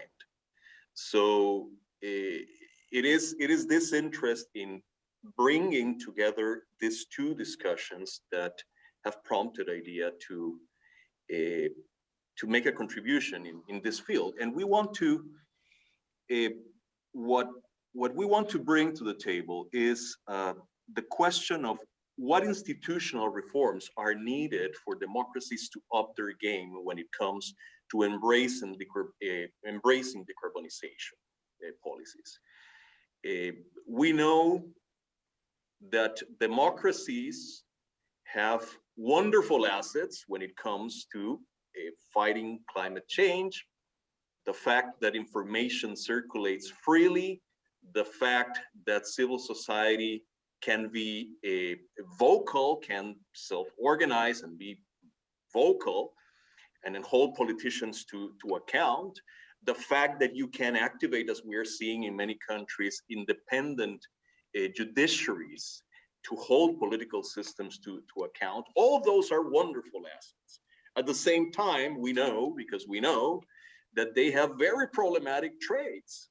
The short-term bias of political systems, the proclivity to policy capture, all those things are problematic. So the question is, what institutional reforms can, on the one hand, leverage the assets that democracy brings to this discussion, while mitigating the impact of those traits that are more problematic.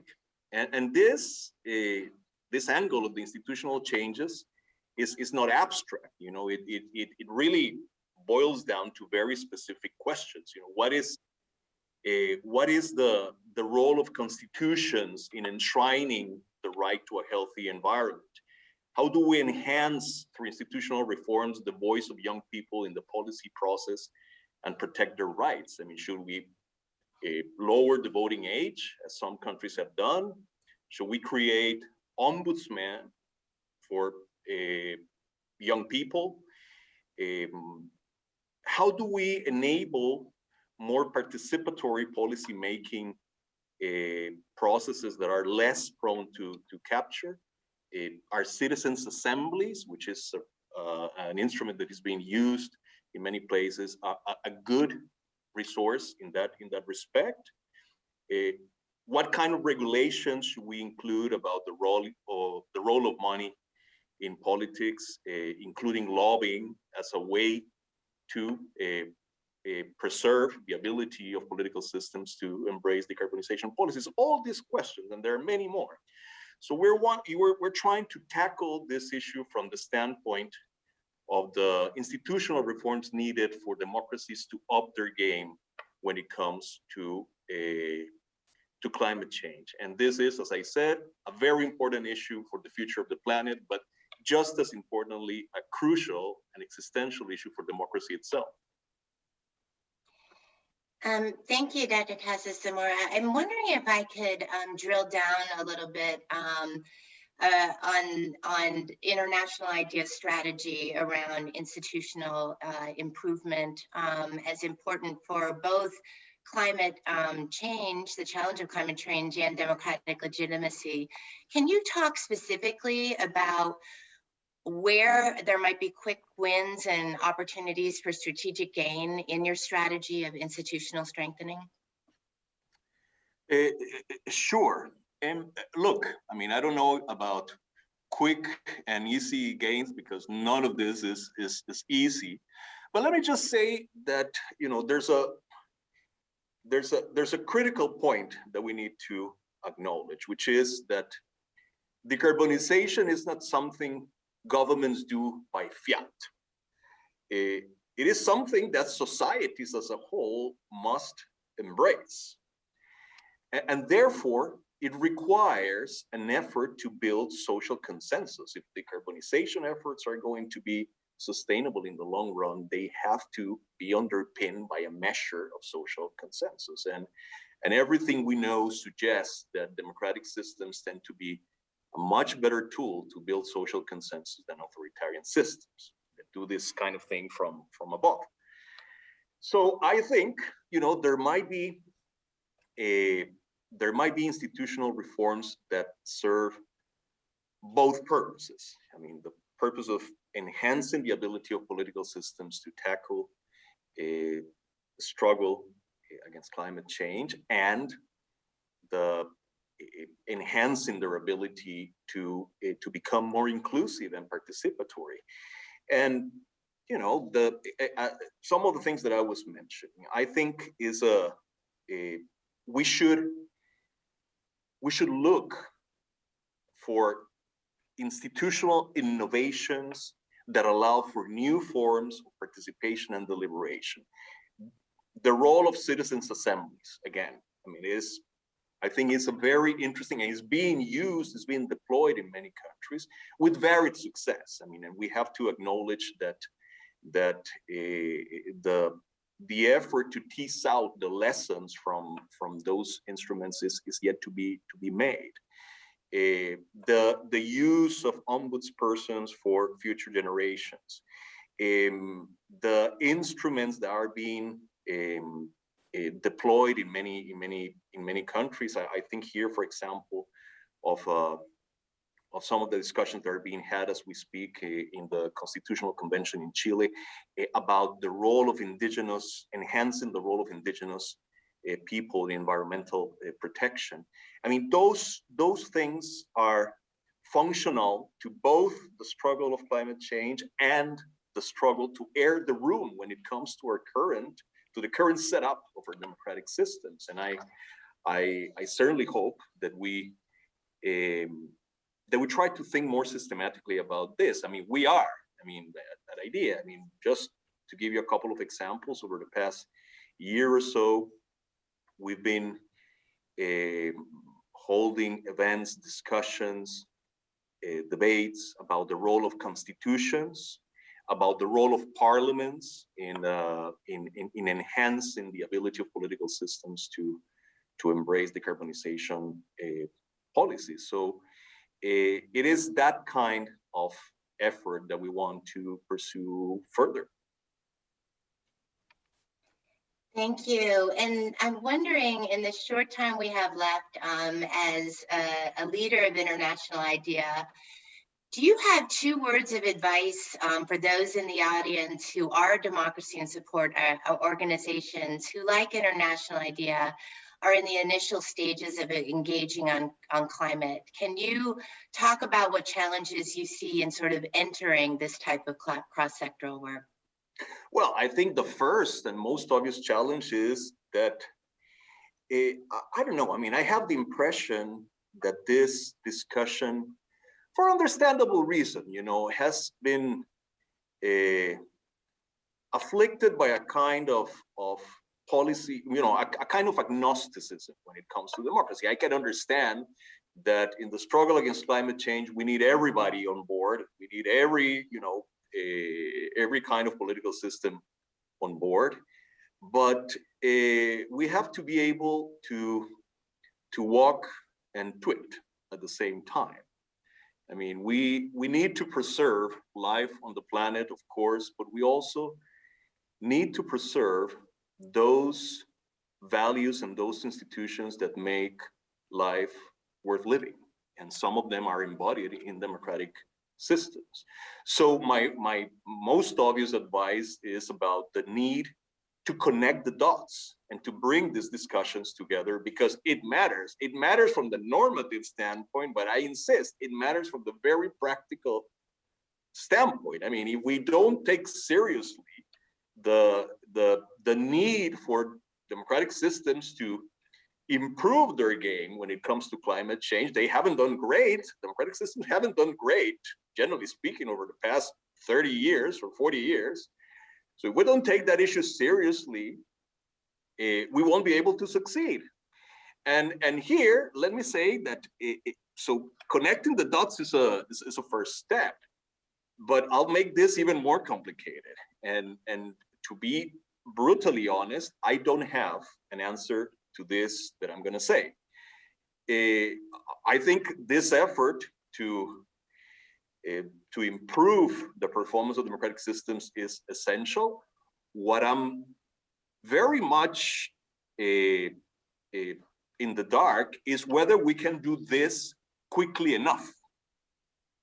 I mean, the question of urgency is one that, to be entirely honest, I don't have an answer for. We need to ask these questions, and we need to ask them with a sense of urgency. We need to reform democratic systems. We need to do it now.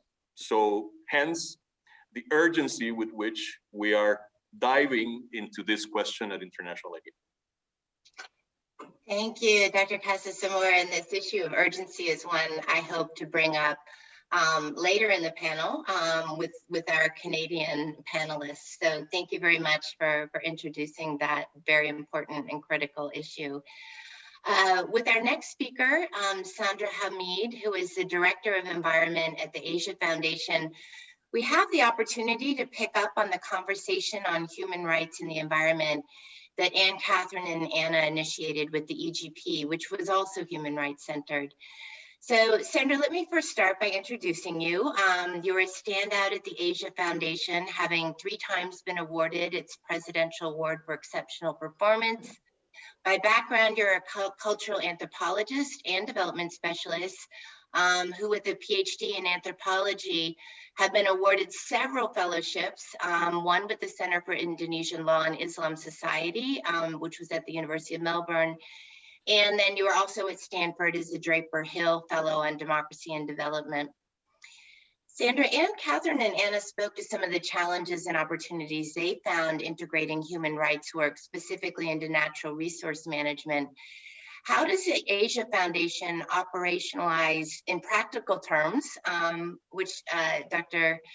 Casa Zamora has asked us to think about, how do you operationalize the integration of human rights and environmental objectives into your programs? And where have you encountered the most challenges and the most success? Thank you. Thank you for this opportunity, and just listening to the fellow panelists, I've learned so much. And also I really felt reassured because we really think the same way. I don't know if it's good or bad, but I think we are experimenting with the same line of thinking, with the same and facing the same challenges. Lauren, if I may, before I directly answer your questions, because this actually relates to that, if I could start by really sharing our experience in really finding the nexus of environment and democracy program, if that's all right with you. And I'll get to the question after that. So the Asia Foundation Indonesia arrived in the environmental program actually through our governance program. At that time, we were approached by the then DFID, to design an environmental program that would not focus only on technical aspect of environmental work, but also one that looks into the governance aspect of that, applying political economy lens, for example, to look at the problem and finding potential solutions that's not only technically sound, but also politically possible. We just completed a Pro-Poor program at that time, and DFID shifted their focus in Indonesia to primarily environmental governance, environment programs. And we were challenged to apply the same approach that we use for Pro-Poor program to the environmental program. Therefore, from the beginning, our program sought to promote aspects of accountability, of participation, of equality. And that's why what Catherine and Anna talked about really resonated with our experience. In other words, from the beginning, our program really brought in democratic principles to environmental issues. So what we do, you asked about, what is it that how do we do it? How do we operationalize it? How do we actually make sure that it actually works? We take a lot of experiment. I'll be honest with you, right? But what we do is that we actually include some of the things that we would like to see in terms of change that has to do with that is important for promoting democracy in, and I'm sorry for this very mundane word, in our log frame, right? At the end of the day, that's what we promise our supporter, right? That's what we promise our donors. So we put, for example, the improved capacity of civil society as one of our outputs that we continue tracking throughout our program, because we believe that it is very important that we include as many as civil society organizations across different issues to be working in environmental program. And this wasn't easy at the beginning, and particularly because environmental issues, and we're talking 9 years ago, right? There's been environmental organizations been working in silo. We have not even come up with intersectionality at that time, right? And so we have organizations working on anti-corruption. We have organizations working on public information, for example. We have organizations working on the grassroots level for community organizing. But what we really try to do is to bring them together and really look into environmental programs from the angle of transparency, of accountability, of like what Katrina and Anna talked about, community monitoring, for example, providing feedback for government to really see, whether or not some of the permits that have been provided to companies were clear and clean, for example, and what people can actually do when they actually found that some of these permits were not actually clear and clean, and what government agencies they needed to actually connect it to when they had these findings. And so, in a very short and simple way, how do we operationalize it? Is that we bring it down in terms of, not bring it down, what's the word I want? We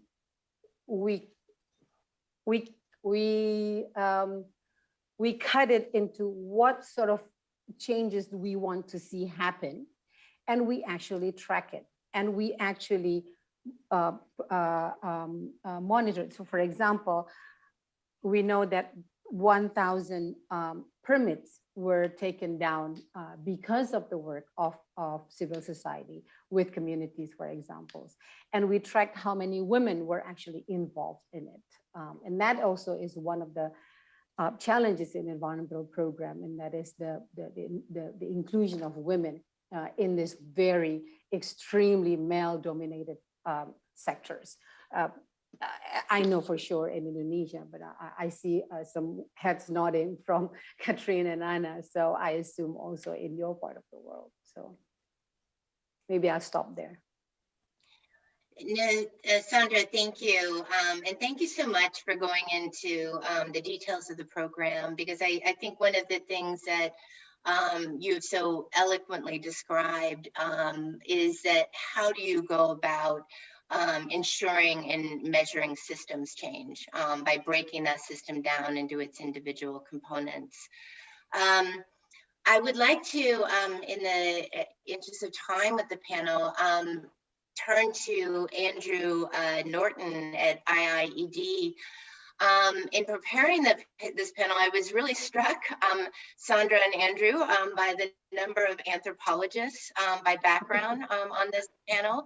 Our next speaker, Andrew, is a director at the International Institute for Environment and Development. And he's also applied anthropologist who is deeply focused on the social dimensions of climate change.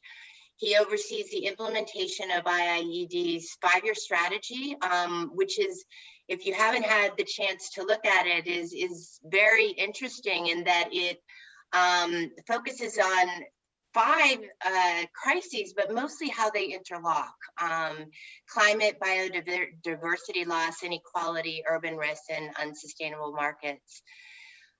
Andrew, one of the core challenges of climate mitigation and adaptation efforts are just that, their complexity. You know, focus on the technical dimensions and you risk exacerbating the social dimensions. Focus on one aspect of the problem and you have maybe unintended consequences in other areas. Your strategy directly confronts complexity. Can you tell us how your organization approaches monitoring and evaluation when you're implementing these types of multidimensional programs that combine environment, governance, and human development objectives? Thank you very much indeed, and Lauren, and many thanks also to the other panelists. And what I'm going to say will also have much resonance, as Sandra's comments said, with things that have gone before. I decided rather than, we've done specific monitoring and evaluation exercises with the Jeff and others, but I decided to focus on an integrated example and a grassroots example, which I think is kind of more interesting. And also focusing on, the brief I was given was to look at how environmental, social, and governance objectives, how those can be combined and the lessons and challenges derived from it. So the case study I'm taking is of devolved climate finance, the Kenya Climate Change Funds mechanism, where IIED worked with a wide range of partners. My colleagues Sed Hess and Florence Crick were heavily involved in this, but I'd also particularly like to mention Victor Orindi of the National Drought Management Authority, who's been a key figure in the development of this work, and many other local actors too. So this was piloted in Isiolo County, scaled out across the drylands of Kenya, Garissa, Kitui, Makueni, and Wajir. Was a pioneering mechanism to facilitate the flow of climate finance to county governments and simultaneously empower local communities. And the work tried to do that through strengthening public participation in the management and use of these funds to build resilience in a changing climate. And one of the themes of what I'm going to say is the sense that building resilience requires democratic governance, requires empowerment, requires social benefits to be delivered, but also, of course, requires a very sharp analysis of the risks posed by a changing climate around all of those issues. Yes, a key element of this was to strengthen public participation in the management and use of adaptation funds reaching the local level. And some features of this, there was an intent from the early stage to get the majority of climate finance, indicatively 70%, to at least the lowest level of local government, the county level, to strengthen community voice in the choice of investments, and also to build participation and inclusion and transparency in the planning system. So returning to the theme of evaluation, there's some recent evaluative work which shows fairly clear that people within the areas where this work was done were positive about the role they had in driving decisions, particularly in the selection of investments. They were clear that there were tangible benefits being delivered. One of the examples was an average reduction of 2 hours per day in women's labour burdens related to collecting water. If anyone who knows the Kenyan drylands won't be surprised that the majority of investments were water, both for livestock and for human use, but also some other things as well, like providing ways of strengthening the traditional institutions for rangeland management, which has also proved to be particularly important in times of drought, providing areas put off limits at certain times for animals, which then could provide a sort of resurgence of fodder once drought struck. So there were a number of governance innovations involved, ward and county planning committees, strengthening the social infrastructure for inclusive and integrated local planning. And the investments clearly brought social benefits, as I mentioned, but they were also core climate adaptation work in line with the Paris Agreement and had features that went beyond traditional approaches to community-driven development. For example, integrating climate information services and providing that information, and in some cases, the direct relationship with those services to support local planning. And one of the areas that the evaluation found, specifically in governance sense, was that respondents were clear that public participation had improved standards in contractors' work, which is a minor thing, but also an indication of the kind of benefits that come about. So my sense from this is that it's more than just combining governance, social and environmental objectives and monitoring them. The effective building of climate resilience at the local level integrates those three dimensions in a seamless way. And that the role of monitoring and evaluation is critical within that. What monitoring and evaluation should be doing is negotiating value, negotiating what the best priorities are for adaptation investments. And it's critical to do that to make sure that all stakeholders' voices are heard and that you get the right balance of all the groups involved, obviously by gender, but also in terms of other social groups as well. So there's a key governance element to doing evaluation well. A couple of other things to mention. I mentioned the National Drought Management Authority early and providing, I mean, this work started also with DFID support, but providing a way of building at that time, donors were reluctant to put money in through national treasuries, but finding a way of building up from the local level to a responsible national authority to drive it was critical. And the importance, as others have mentioned, of a really strong understanding and partners who have that understanding, but also others who listen, of the political economy context. In Kenya, and this is local, but it's also national.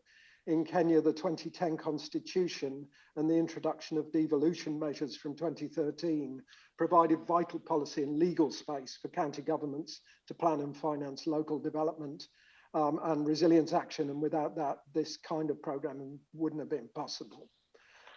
In terms of the challenges, I was also asked to talk about that. I think our sense is this work has scaled up. It's scaled up from a very small number of communities in Isiolo to the whole of the Kenyan drylands.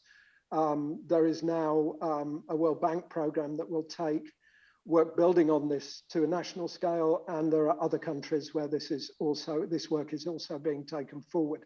Maintaining a focus on inclusion as you move from project scale to programmatic scale and embed the work in government systems is a major challenge. And monitoring and evaluation can certainly play a key role in making sure that happens. Ensuring the sustainability of investments over time is really important. And in the context of what can be quite a radically and fast changing climate, integrating climate information systems into the design of investments, particularly water investments and dams, is really critical. Ensuring that climate information reaches the poorest and most vulnerable is a challenge as well. But also improving monitoring and evaluation and quality assurance at all levels, particularly as the program scales up, is a major but essential challenge to meet. Thank you very much. And thanks for the opportunity to speak. No, thank you, Andrew. And I'm just struck by how this is a case study in managing complexity, you know, with all the moving parts and connections you were trying to make. But I'm also struck by the connections between your panel, your remarks, and Dr. Casa Zamora, that you felt that there had to be certain institutional structures in place in order for the project to succeed. Institutional capacities around devolution in national authorities. So thank you. Like Andrew Norton and the work of IED, our next speaker, Robin Prest, and his organization, the Morris J. Wass Center for Dialogue at Simon Fraser University, are also deeply engaged on the social dimensions of the climate crisis. Robin has led the development of the International Climate Engagement Network and directed Canada's 2017 Citizen Dialogues on Canada's Energy Future. These deliberative dialogue fora have provided the substance for many of Robin's written reports, such as Can Public Participation Accelerate the Transition to Net Zero, and the OECD's Innovative Citizen Participation Report. Robin, I'm gonna ask you a similar question that Dr.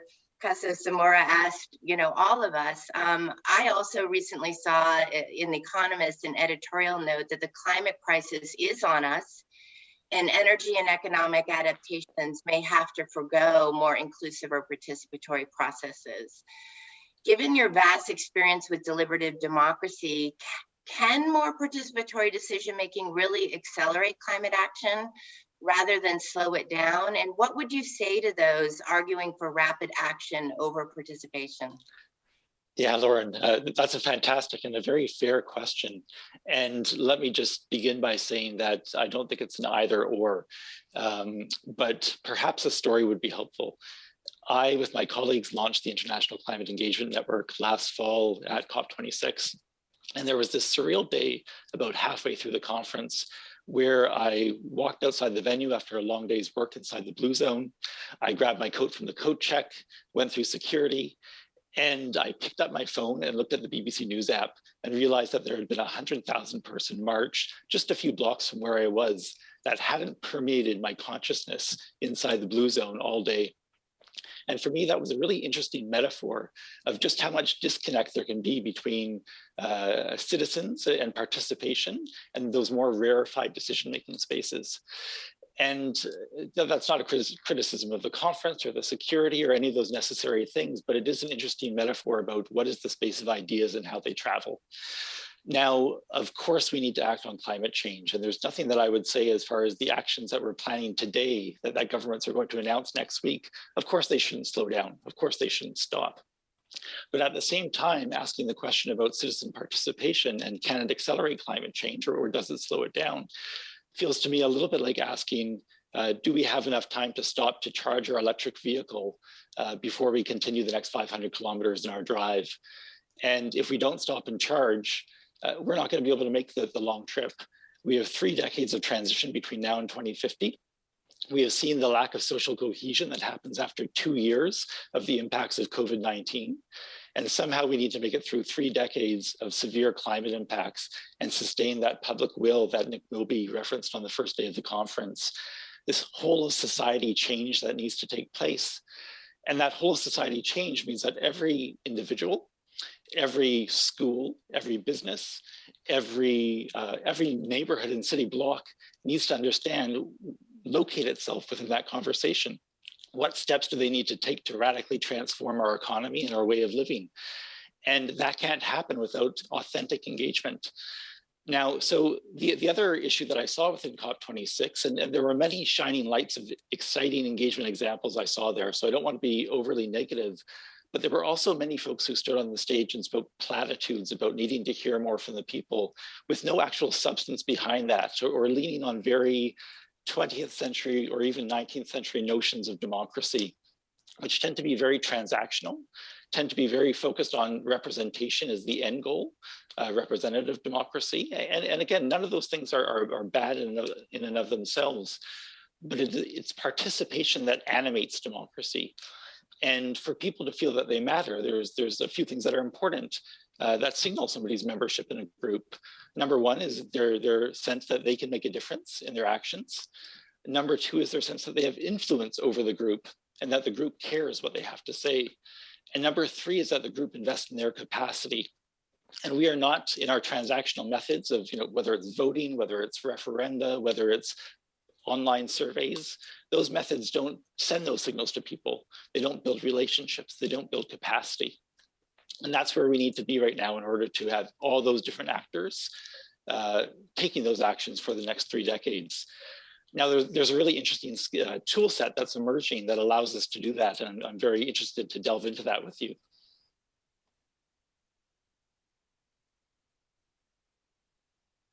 Thank you, Robin. Before we discuss the toolkit, which I would like to get to, you also manage and lead an international network on citizen participation. And I think that gives you a unique view on sort of the innovations globally around citizen engagement, citizen participation. Can you talk a little bit around what those innovations look like? How much farther do you think that they need to go? Yeah, and the way I like to think about public participation is that we need to participate and we need to engage in multiple different dimensions in multiple different ways, because each one of those forms of engagement pulls a different lever. And if you pull enough levers in enough places, that's how you create systems change. So some of the types of engagement that we're seeing internationally that are quite exciting, one I would classify as place-based engagement. So engagement that builds on the networks, that builds on the local knowledge of communities as they already exist, and that also allows people to see what climate change means within their day-to-day realities. So we're seeing, for instance, green participatory budgeting emerging in many locations around the world, from Ecuador to Mozambique.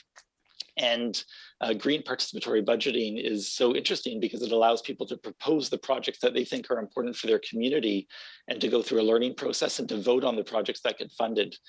So that's an example of people immediately seeing that their voices matter and locating themselves within the issues. I'm also very interested in, for instance, Germany had some interesting models, and one of the speakers from Germany earlier in the conference referenced the fact that so much of renewable energy is privately owned in Germany. And I believe that's in part because people have rooftop solar panels that feed into the system. And what a way to be a shareholder or feel like you have a stake within sustainable development than to actually be somebody who's producing that energy that's going to provide clean energy to your community. So those are examples. I'll give another.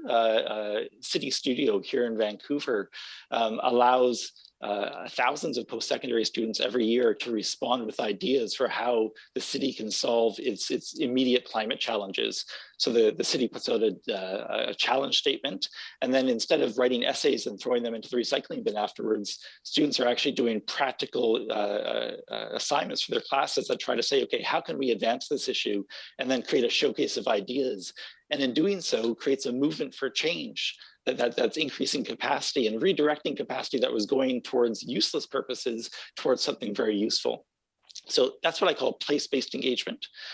You can take that a step further, and then you can say, how do we build in relationships so that we now are moving towards relationship-based engagement? So important for especially marginalized communities or communities that have very specific needs and impacts of climate change. You don't just want to go through an exchange of information and then you never see each other again. I think it's much more important to have a commitment to ongoing relationship. And there were some examples earlier today, even around community monitoring within natural resource producing areas that were really interesting examples of sustained relationship and sustained participation.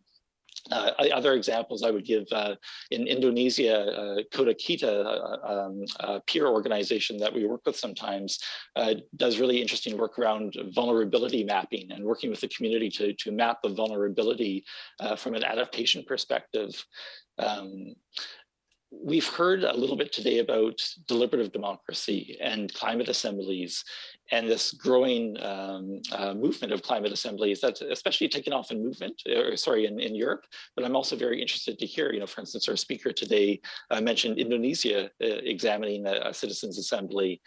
And the wonderful thing about deliberative democracy and citizens' assemblies is it overcomes the concern that many political leaders have that just the same 10 people show up to consultations, they're not representative, they're uninformed public opinion.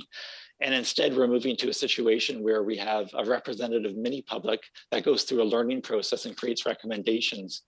They're not perfect by any means, but what we're beginning to see is that some of the conflict and political friction that comes out of those processes, I think is actually a really positive thing, because what it does is it brings the public's attention to here's something we should be paying attention to. And the public trusts people like themselves much more than they do politicians. And then finally, we have this tool set that's emerging around large-scale processes.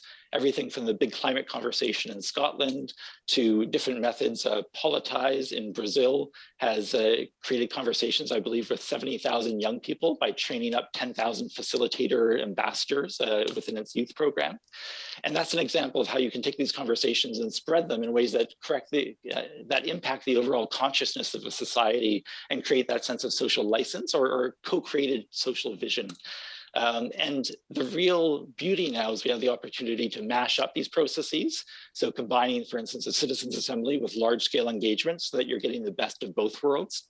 And in iteration, so that we're no longer thinking about these processes as one-off things that end and then what happens the day after tomorrow, but we're actually looking at how do we iterate and have different processes feed into each other so that it's a multi-decade process of engagement that is sustained and that relationships and momentum are sustained rather than something that just ends. Thank you very much, Robin. I really want to credit WFD in putting this panel together because I realize we've covered in just over an hour almost every aspect of environmental democracy, institutional strengthening, civil society, community empowerment, climate finance and planning, and you, Robin, on participatory processes. I'd like to sort of end the panel with a focus on another important aspect, I think, which is at the policy level.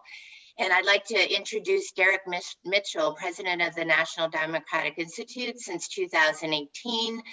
Derek has had a succession of policy appointments, both in DOD as well as at the State Department, with the latest, last position being U.S. Ambassador to the Republic of the Union of Myanmar. And he's also been a senior advisor to many notable Washington, D.C. policy institutions, the Albright Stonebridge Group, the U.S. Institute of Peace, and the Center for Strategic and International Studies. Derek is also my boss, and it is not often that you're in a position to question your boss, which I will do with this opener. Derek, please tell us how and why the National Democratic Institute decided to work on climate issues and what impact you hope the Institute will have. Well, thank you, Lauren, and I hope I don't surprise you by anything that I say. And you can correct me when I get something wrong, which is also the good thing about questioning your boss. It's no problem in that. My apologies for patching in a little bit late because I was taking part in just a private memorial, as it were, for Madeleine Albright, with Albright Stonebridge Group. So I missed some of the other conversation, but I caught the end, and I'm really grateful for the opportunity to to speak here. Let me get to a few issues. First, NDI has actually been engaged in environmental governance work for a while, since the early 2000s, and taking out a broad range of environmental issues writ large. The bulk of that work has involved traditional democracy strengthening activity that we do. We've worked closely with donors and local partners to make environmental issues a central focus in a number of places around the world. For instance, in support of a peace agreement in Mali that called for devolution of authority to localities, we worked to build the capacity of local governments to manage climate risks.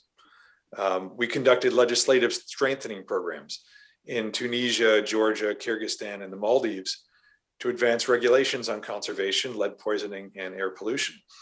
In Burkina Faso, we strengthened the ability of local communities to exercise their rights under the EITI and the Extractive Industries Transparency Initiative, and supported natural disaster resilience in Nepal, boosting local advocacy there that resulted in anti-deforestation legislation to prevent future water disasters. And in places like, again, Nepal, the Solomon Islands, we've worked with youth, disabled, and women's groups to boost their voices on climate issues.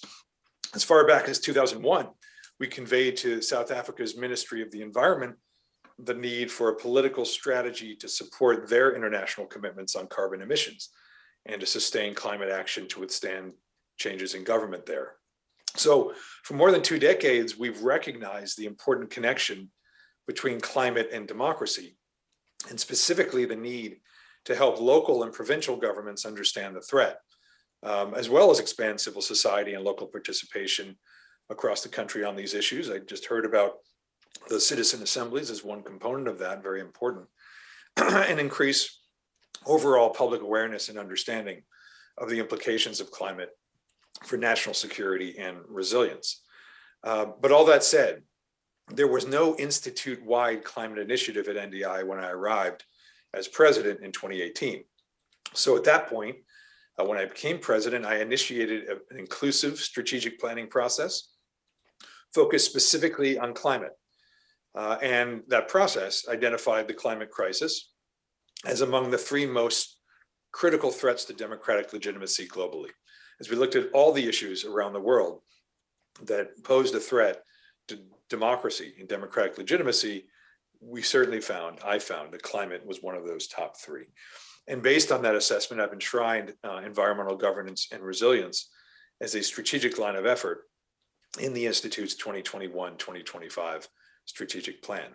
Now, regarding the impact, the impact we hope to have, I expect that many participants have already highlighted the so-called implementation problem.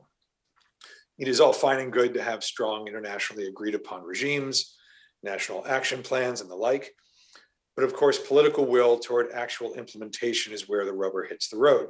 Now, we at NDI believe that a key aspect of that political will problem relates to deficiencies in democracy and governance. We consider it critical, for instance, not only that citizens trust their government, but that governments themselves be trustworthy. So we believe that environmental democracy program must prioritize strengthening government competency, transparency, and inclusion in new and important ways, new and innovative ways, and elevate government trustworthiness as a critical measure of success of climate policies and programs. In the process, we must ensure that young people are included increasingly in formal political processes and institutions, in local government, in political parties, et cetera.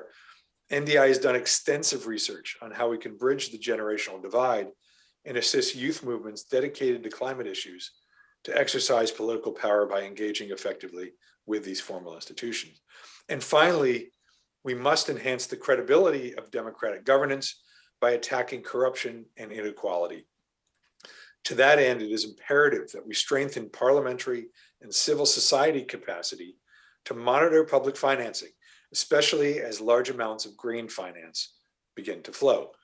Climate funds have been relatively more diligent to avoid large-scale corruption, but less attention has gone to anti-corruption monitoring at local levels where citizens may experience the impact more immediately. So those are just a few things, Lauren, that thought about to address the question.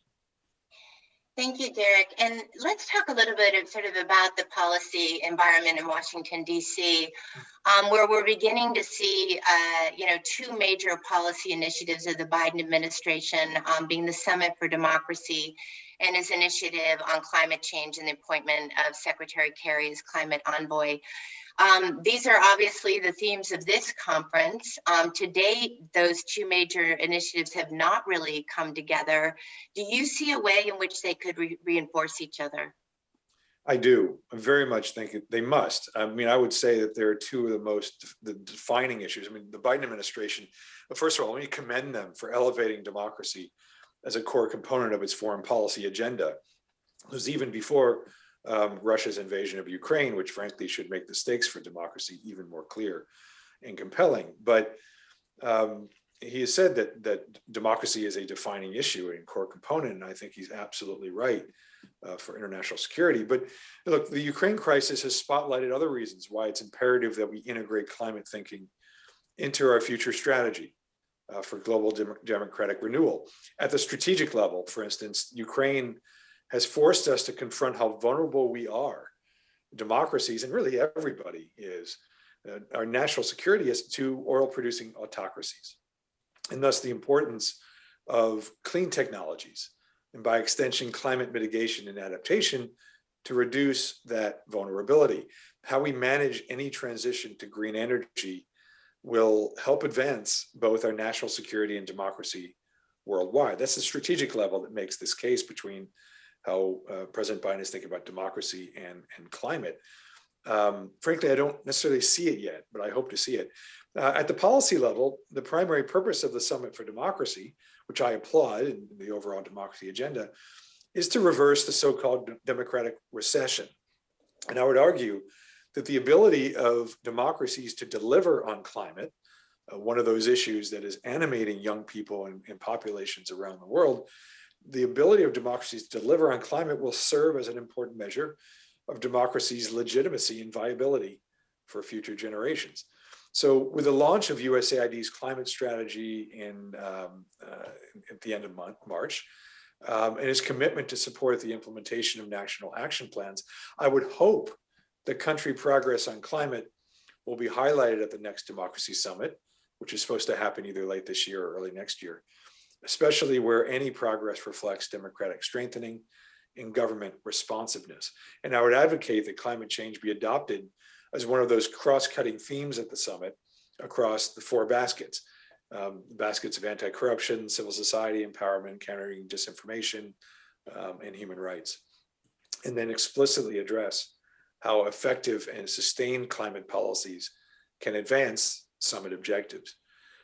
Now, in terms of implementation during this, what they call the year of action between the summits, NDI has committed significant institutional resources toward thought leadership in a few ways.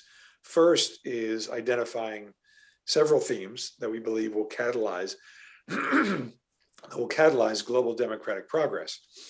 To that end, we intend to hold a series of so-called game changer events designed to spur coordinated government, civil society action on issues of corruption, gender inequality, and disinformation. And we intend to highlight climate initiatives as well as within our Game Changers initiative. And then, excuse me. And then second, we're tracking country commitments made at the Democracy Summit and encouraging our in-country teams and partners around the world to facilitate government civil society cooperation to realize those commitments.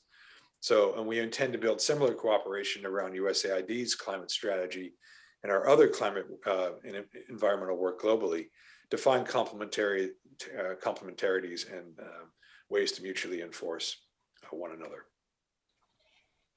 Thank you, Derek, for your remarks and for concluding our panel.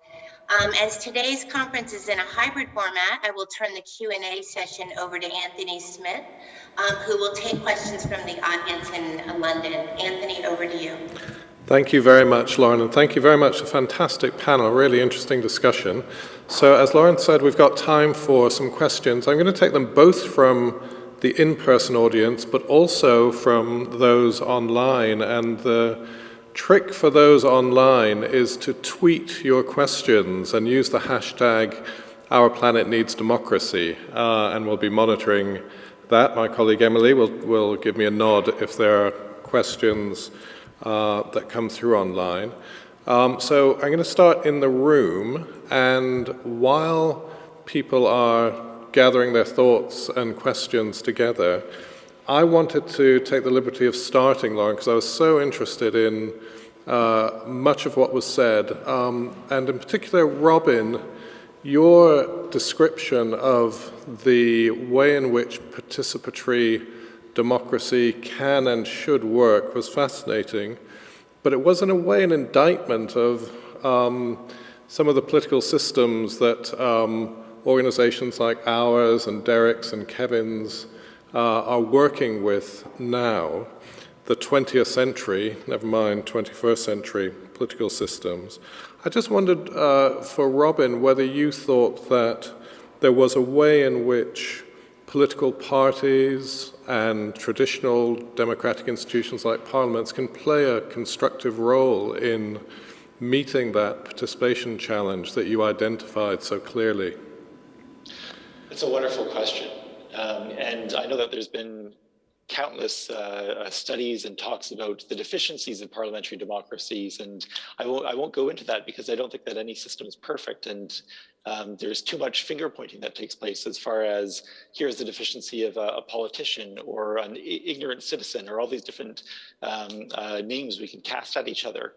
And for me, when it comes to participatory democracy, it's partially about shifting the mindset of elected officials from I represent the people to I am facilitating a conversation with the people and representing the whole and the best that comes out of the whole. And it's partially about trying to understand what is the best contribution that each source can make to decision making. So it's not that citizens should replace scientists in providing evidence-based information. It's not that scientists should replace elected officials in being accountable for that decision and having continuity. It's not that that scientists should replace citizens in exercising value judgments about what's important to them or saying what's within their interest. So the goal in participation is to bring the best that each group has to offer and to combine that into a really effective decision. Great, thank you very much, Robin, for that. Now, let me see if those in the room have a question for the team, the panel. And here's one from, and why don't you introduce yourself, Shannon? Thank you very much. My name is Shannon O'Connell. I'm the Director of Programs at the Westminster Foundation for Democracy. I was very interested in the point that Lauren was making about urgency versus inclusion, and the point that she had made about if we need to move faster or we need to bring everybody with us.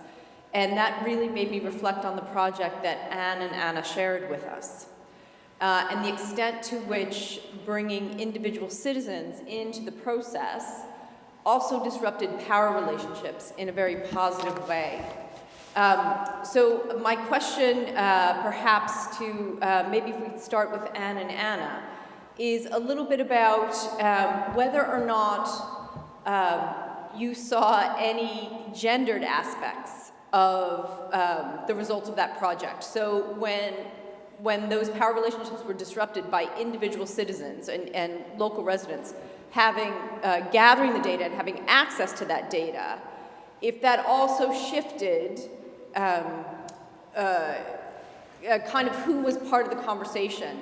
And what I'm reflecting on here is that wider inclusion question and the extent to which efforts like these, because we are talking about a transition, can also create a degree of positive disruption. I'm linking this to the fact that the people who are most affected by this are really not part of the systems and structures, and in many ways they're not part of civil society either. So I am wondering whether or not we are in a position to not make inclusion as equally important as urgency. And maybe I can direct that to Anne, Anna, and a little bit to Lauren as well.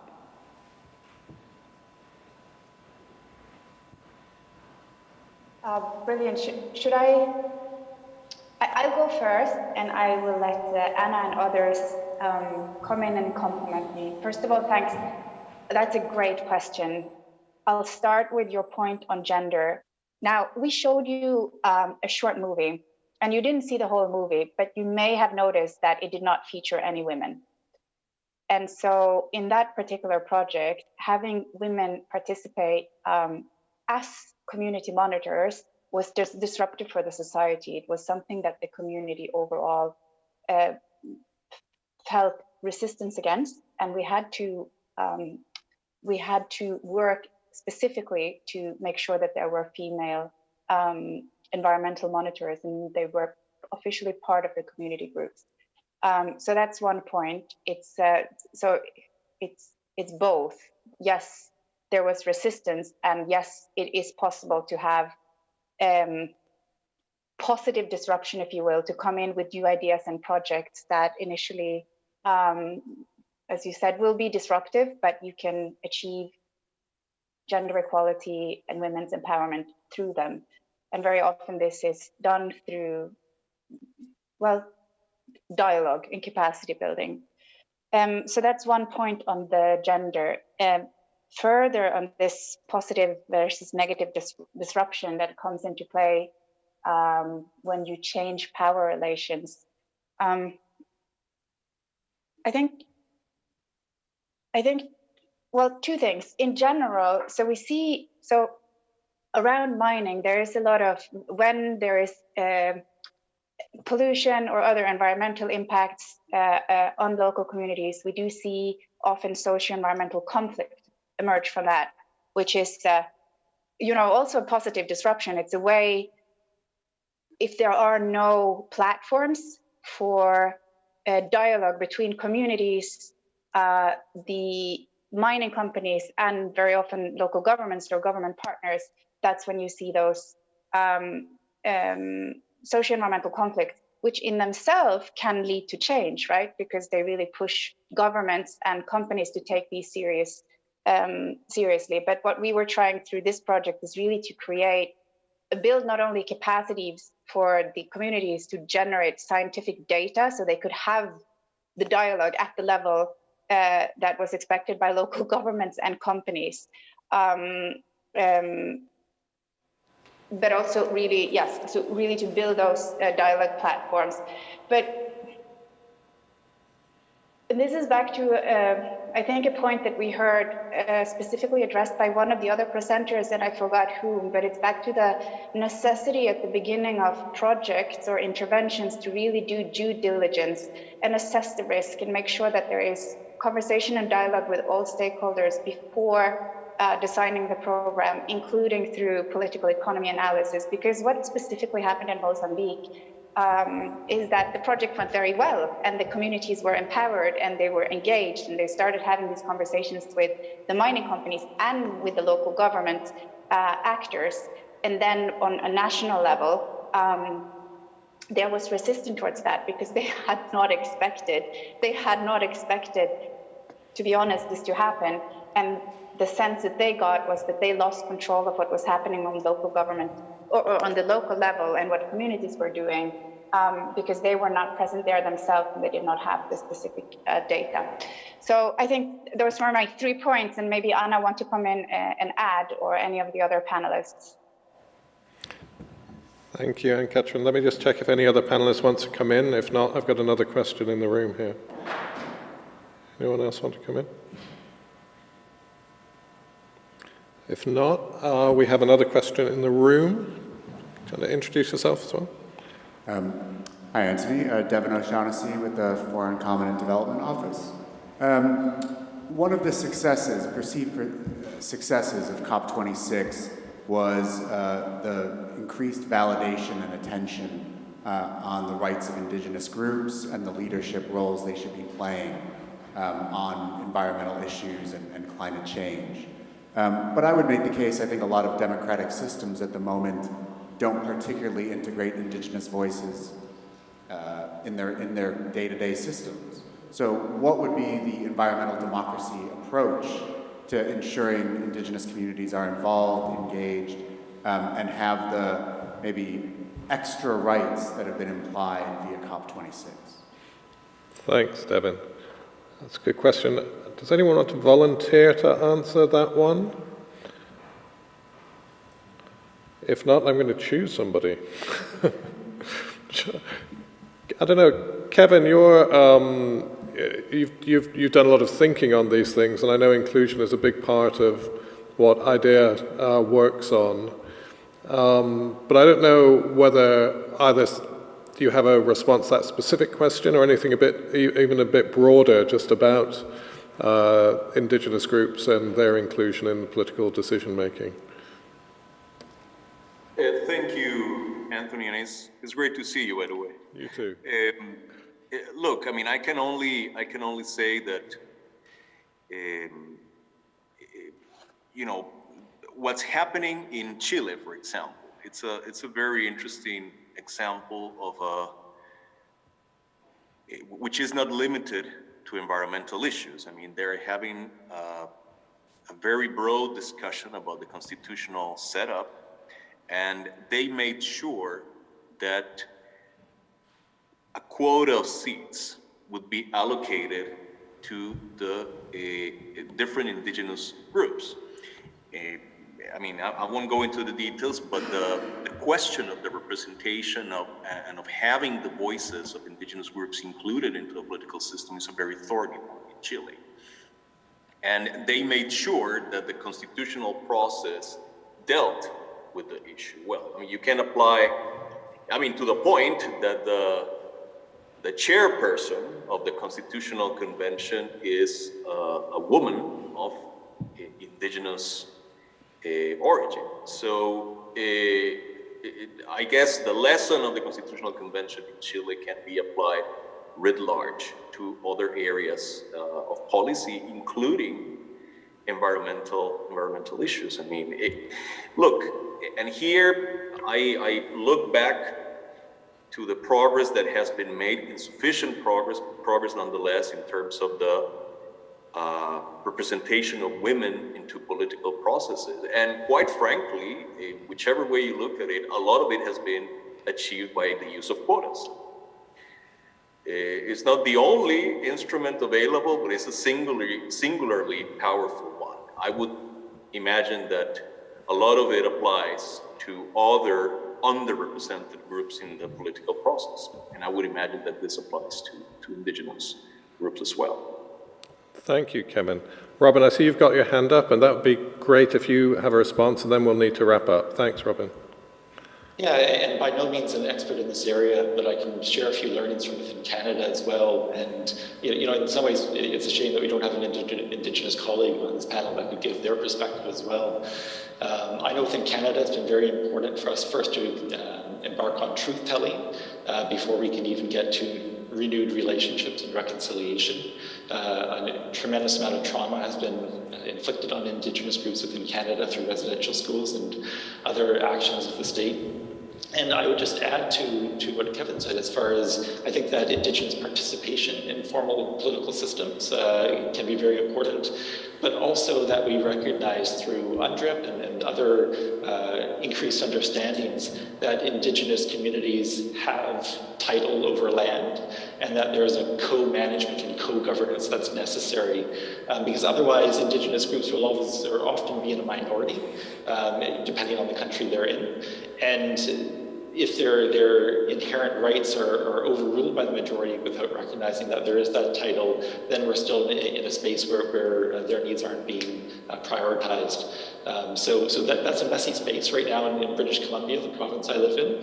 The province has become the first jurisdiction in North America to implement UNDRIP.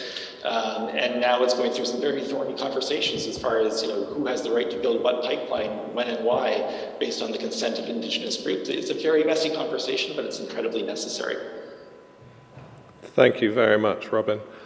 Lauren, that's all we have time for.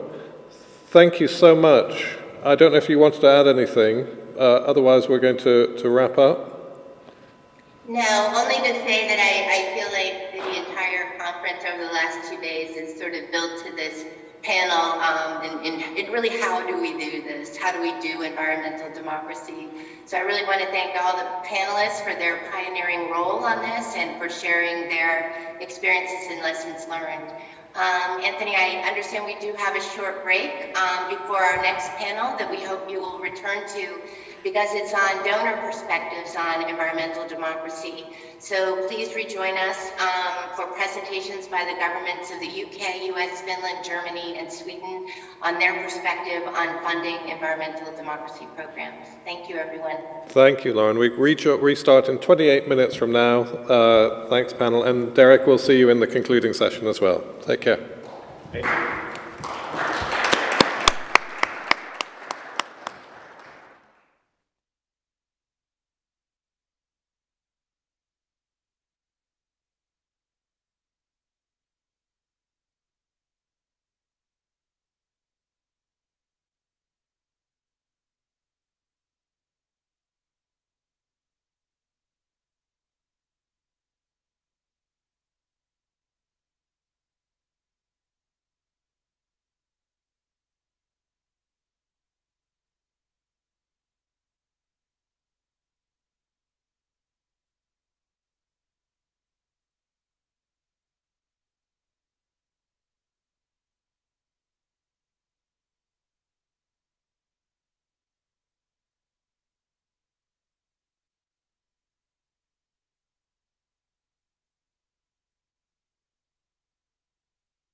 Welcome back, everyone, to the third and final session of the day. And this session is all about donor leadership. And we're going to start with a recorded message from Jenny Olsen, the State Secretary to the Minister for International Development Cooperation of Sweden. And after that, we will start the session with our chair, Nick Bridge. So let's have the message from Jenny Olsen, please. Thank you very much for inviting me to this excellent and very timely conference on environmental democracy. I am very pleased to be able to give the Swedish government's perspective on how we can connect environmental communities with the structures of democracy support.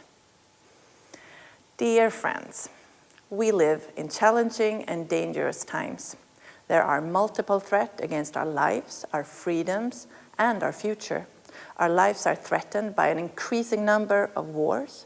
Our freedom is threatened by the ongoing wave of autocratization that reaches far into our midst. And our future is threatened by climate change and environmental degradation. All of these are interrelated, and all of them can be dealt with. This is why we meet here today. Let me start with the most recent of our nightmares, Russia's unlawful and unjustified aggression against Ukraine. It is hard to take in the magnitude of destruction, death, and suffering that our Ukrainian friends are victims of. The Russian regime not only brought war and immense human suffering to the people of Ukraine, reckless bombings of Ukrainian civilians, and the horrific destructions of entire cities. The Russian aggression is also a threat to the European security order. It breaches the statutes of the United Nations and constitutes a violation of international law. Less democracy leads to a higher level of conflicts and wars. The Russian war against Ukraine is one example. According to the Sweden-based Global Democracy Research Institute, VDEM, the invasion would probably not have happened if Russia had enjoyed the level of democracy it had a couple of decades ago.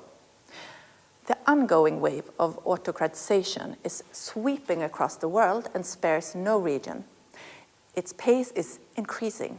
Where normally there would be one coup per year overthrowing a more democratic government, last year was marked by 6 coups against legitimately elected governments. Everywhere, the democratic principles, respect for human rights, the rule of law are in decline. The space for civil society actors has shrunk dramatically.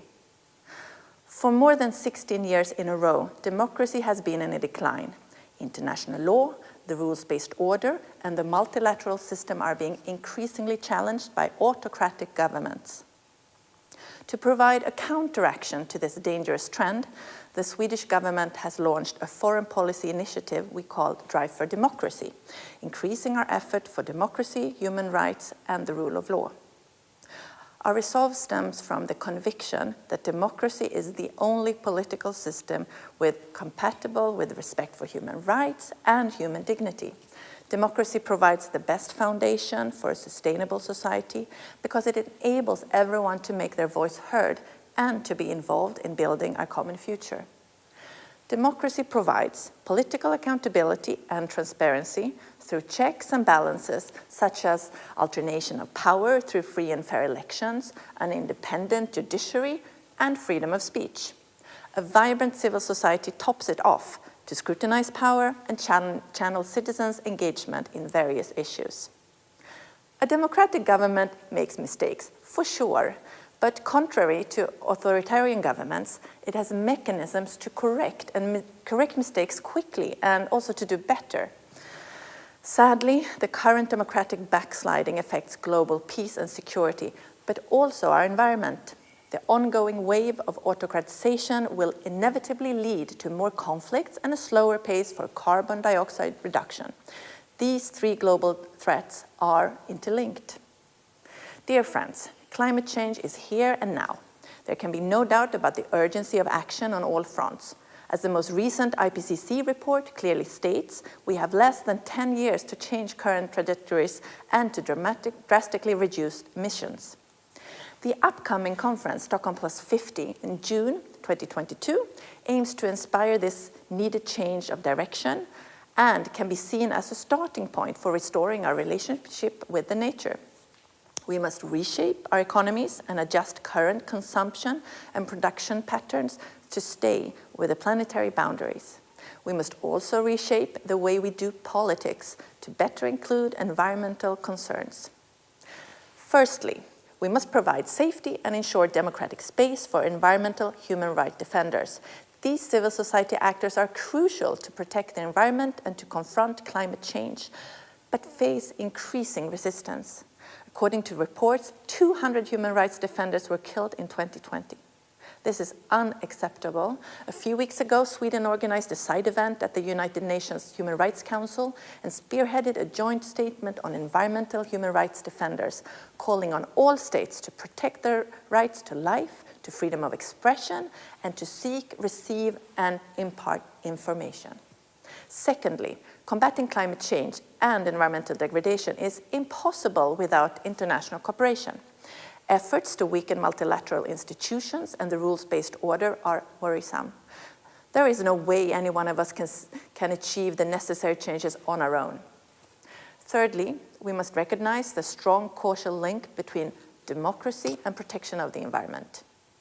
Growing up in Stockholm during the Cold War, we were very concerned with the health of the Baltic Sea. The sea bottom was dying and oxygen levels were low due to pollution. Over time, Sweden and Finland got better at cleaning up our polluted wastewater, but pollution continued to pour into the sea from other shores. The scene completely changed after 1989. The new democracies in the Baltic states and Poland started introducing wastewater treatment plants, and we all worked together to improve the water quality of our common, beautiful sea. Today, the Baltic Sea is recovering. We assumed that democracy was part of the reason, but we could not prove it scientifically. Today, we can. VDEM, the Swedish-based Democracy Research Institute, has presented new and groundbreaking scientific evidence showing that democracy is critical for the environment and for achieving SDG 13 on climate action. VDEM shows that. Democracies are much better than autocracies in committing to policies on climate change. Democracies produce more ambitious climate change policies. Civil society freedom empowers environmental NGOs and helps reduce CO2 emissions. And democracies perform better than autocracies with regard to domestic environment. But why does democracy matter for the climate and the environment? The answer is quite simple. Key mechanisms through which democracy matters for climate change are civil society engagement, rule of law, and an independent judiciary, a free public debate where facts are dug out and tested and arguments shaped or proven weak. Democracies provide more freedom for non-governmental organizations to educate citizens about climate problems and exert pressures on government to act. But who is there to draw attention to environmental and climate issues, unveil corruption, and put pressure on government in an authoritarian society? To conclude, democracies adopt stricter national environmental policies, they participate more in international environmental protection efforts, and exhibit a higher level of environmental system quality compared to autocracies. Democracy is critical for advancing the Paris Accord. The current authoritarian trend represents a real risk for the climate. These linkages between environmental degradation and climate change on the one hand, and backsliding of democracy, human rights abuses, and the attacks against the rules-based world order on the other hand, makes it necessary to adopt a holistic approach.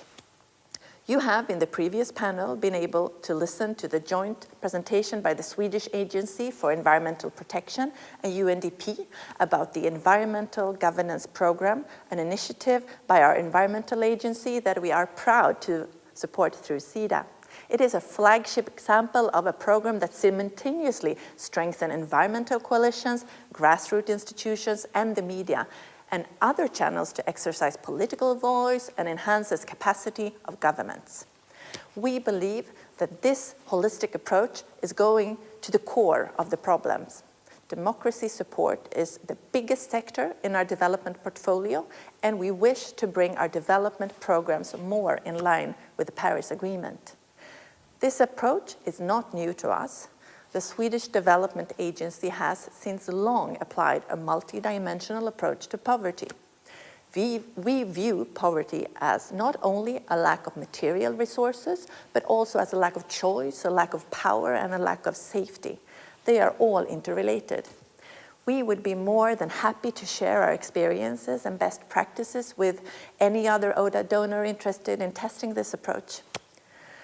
Dear friends, thank you for letting me address you on this important topic. Democracy matters. It's worth protecting, nurturing, and developing. Democracy serves us as we try to undo mistakes of the past. Democracy serves the future of the planet. Fight for it and use it. Thank you very much.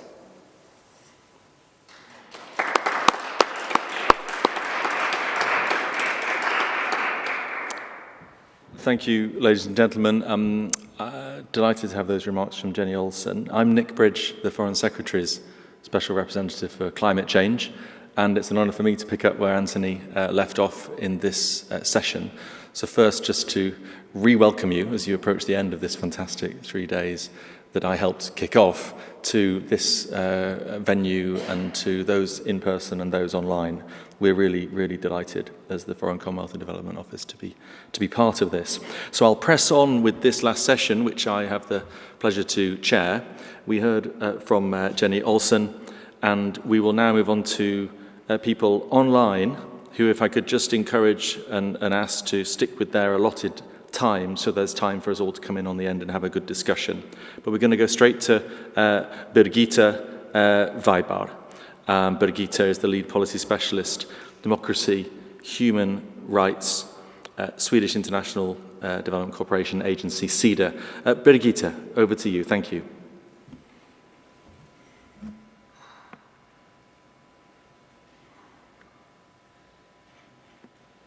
Thank you, Nick. Firstly, I would like to say good morning, good afternoon, and good evening to everyone. I would like to start by talking a bit about if we see any changes in how Swedish development cooperation is governed in terms of integration of prioritized issues such as democracy and human rights and environment and climate change.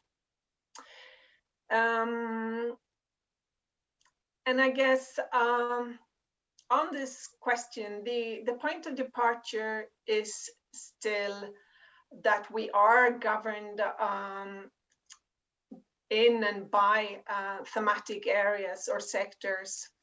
Swedish development cooperation is mainly governed by strategies on global, regional, and country level. The objectives in the very majority of these strategies are expressed per thematic area. So either democracy and human rights or environment and climate change. And there's, of course, a reason for that, since our ODA is based on the OECD DAC's system of categories and statistics and reporting. There's one exception among our strategies, and that's the one for regional development cooperation in Asia and the Pacific, where an integrated approach is explicitly called for by using what we call perspectives.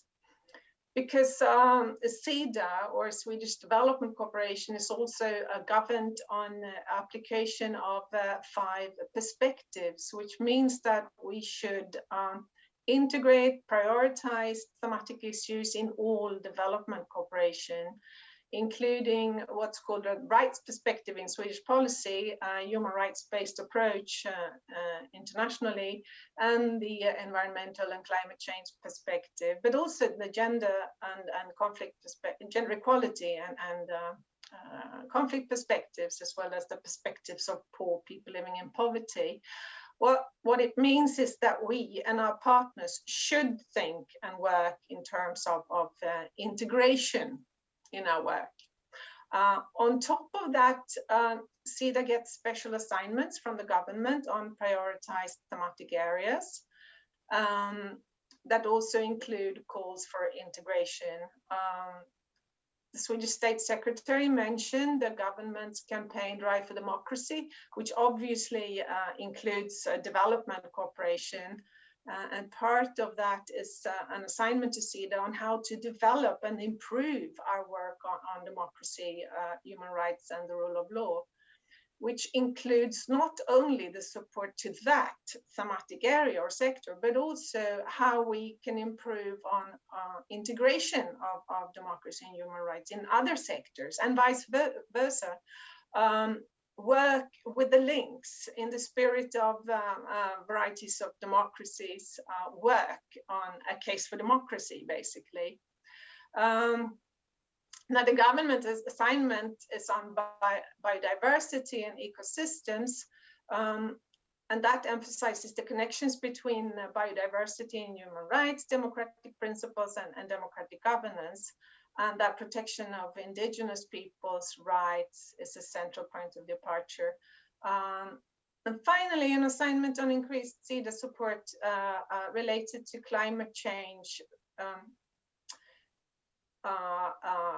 which means both support in that sector and integrating climate change into other sectors. So all in all, I think we do see more and stronger political signals on integration.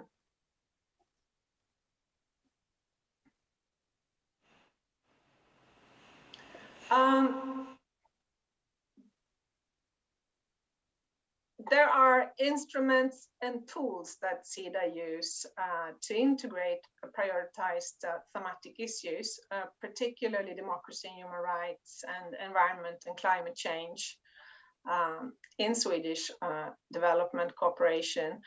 The State Secretary talked about 3 global threats and how they're interlinked. And to be able to deal with the development challenges in a complex world, SIDA has developed a multidimensional approach to poverty and development. The point of departure is the aim of Swedish development cooperation, better living conditions for people living in poverty and under oppression. So we have developed a multidimensional poverty model and tools for analysis.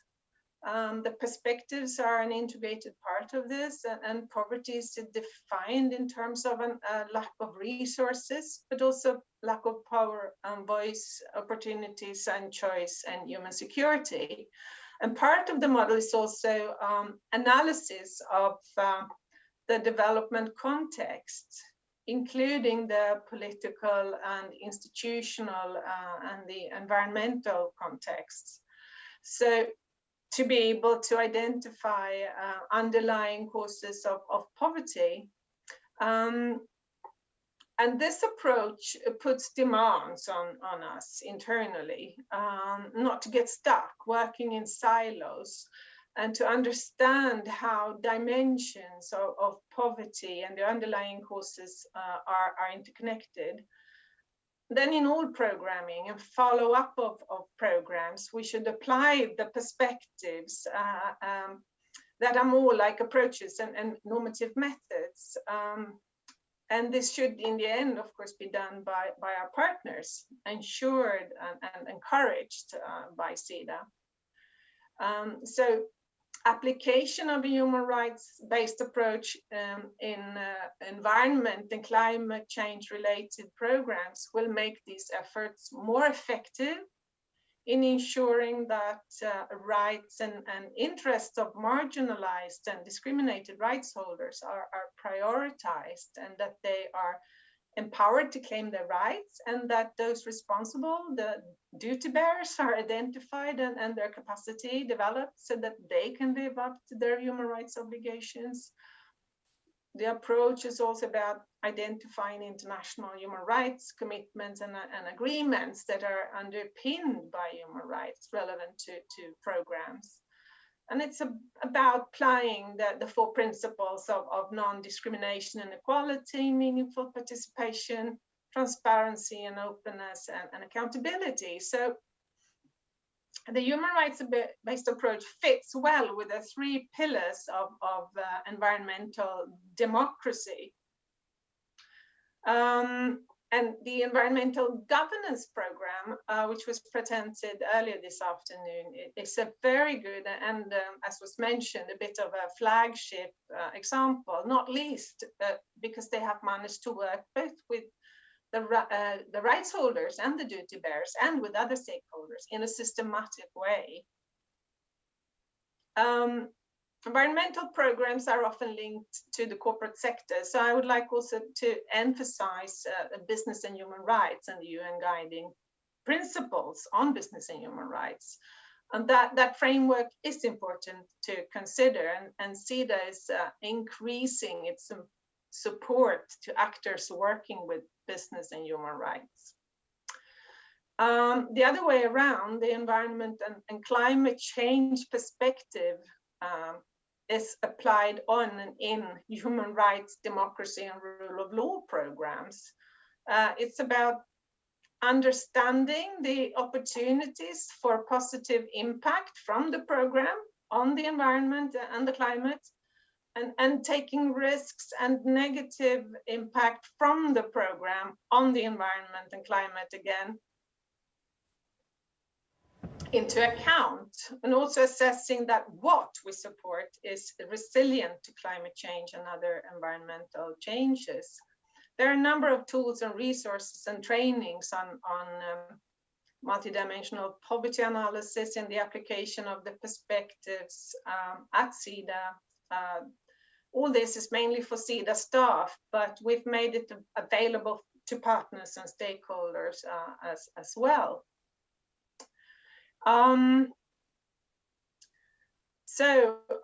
What programs and partners are we talking about more concretely when we talk about integration?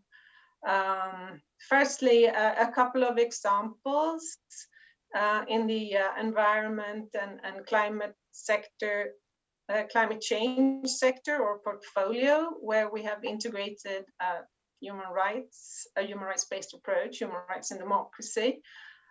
Again, I would like to mention the environmental governance program, of course, but we also heard the State Secretary talk about environmental human rights defenders.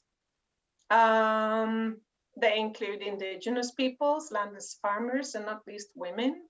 And SIDA support to environmental human rights defenders and human rights defenders working with environmental issues, among others, has increased in the past few years as the general situation of defenders has deteriorated. SIDA supports, for example, organizations such as Rights and Resources Initiative and Earth Rights International's Global Environmental Human Rights Defenders Program. They work with local communities, including indigenous peoples, and the right to land and natural resources and subsistence. Also with advocacy at global policy level, including on climate change and corporate social responsibility. The Rights and Resources Initiative runs a flexible strategic response mechanism to support local actors and cooperates with the organization Frontline Defenders on protection, safety, and security. And Earth Rights International pursues legal cases, including strategic litigation to hold global companies to account for their involvement in human rights violations. For example, when pollution or natural resource extraction limit communities' access to food and water and land. And then there are examples within the democracy and human rights sector or portfolio where we have integrated and included environmental issues, climate change issues. And CEDA provides support to International Development Law Organization, IDLO, which is the only global intergovernmental organization exclusively devoted to promoting the rule of law in development. And climate justice is a strategic objective in their work, with 2 pilot programs in Burkina Faso and the Philippines. And they focus on, for example, legislation regarding land rights and indigenous peoples. I mentioned the human rights defenders organizations, and we support them and human rights organizations that include a number of environmental issues. For example, frontline defenders, but also witness, minority rights groups, defenders, International Federation of Human Rights, and International Commission of Jurists, to mention some. International Commission of Jurists, for example, works with access to justice and strategic litigation, for example, with forcibly displaced and relocated persons in Myanmar and Cambodia. Then there's the support to Swedish party-affiliated organizations, which aims at developing well-functioning democratic multi-party systems and support sister parties or related political movements or organizations. I'll just ask you to, sorry, Birgitte, I just ask you to wrap up in a moment, but I hear you coming towards the end, but thank you. I'm coming towards the end. Green Forum, for example, the Green Parties organization cooperates with the Green Parties and movements in Albania, Georgia, Kenya, and Guatemala. And the Left Parties, international forums, partners all have environmental and climate change issues on their political agendas, and some work specifically with biodiversity. Olof Palme International Center and the Liberal Party's organization SILK has conducted a series of seminars on and in the Amazon and trainings to engage local politicians in environmental and climate change issues, for example, in Bosnia-Herzegovina. And regarding parliaments, CEDA supports, for example, the Inter-Parliamentary Union, which in its new strategy has decided to strengthen its environmental work. And we think this has great potential, since 178 of the world's 193, I think, parliaments are members of the IPU. I will stop there. Thank you. No, thank you so much, Birgitte. That's been a very rich tour de horizon of the system. Thank you very much. We'll reflect on that once we've collated views from around the world. So I'll go straight to Jan Wahlberg, the Ambassador for Climate Change from Finland, who's also their Green Climate Fund board member. Great to see you, Jan. Over to you for 10 minutes or so of your summary before we move on and then wrap round. Over to you, Jan. Thank you so much, Nick. It's great to be with you today. I'll start the first remark that the theme of the meeting is donors' leadership, and it has to do something with UNIC. Sunday we are having a big summit in Lahti. It's called the Champions Group on Adaptation Finance, and we will get the Swedish minister and the Danish minister, Norwegian vice minister, Lord Goldsmith virtually. But it's a kind of a group of countries that we commit ourselves to basically answer the Glasgow call on doubling the adaptation finance and improve the quality. So I will say something in the end about kind of a more, I'm a climate diplomat, so more from that point of view. But I'll first go through kind of what I've been asked to walk you through is the Finnish ODA donors in relation to human rights, governance, and democracy. If I first tackle the angle between climate change and human rights, I would have 3 points to make.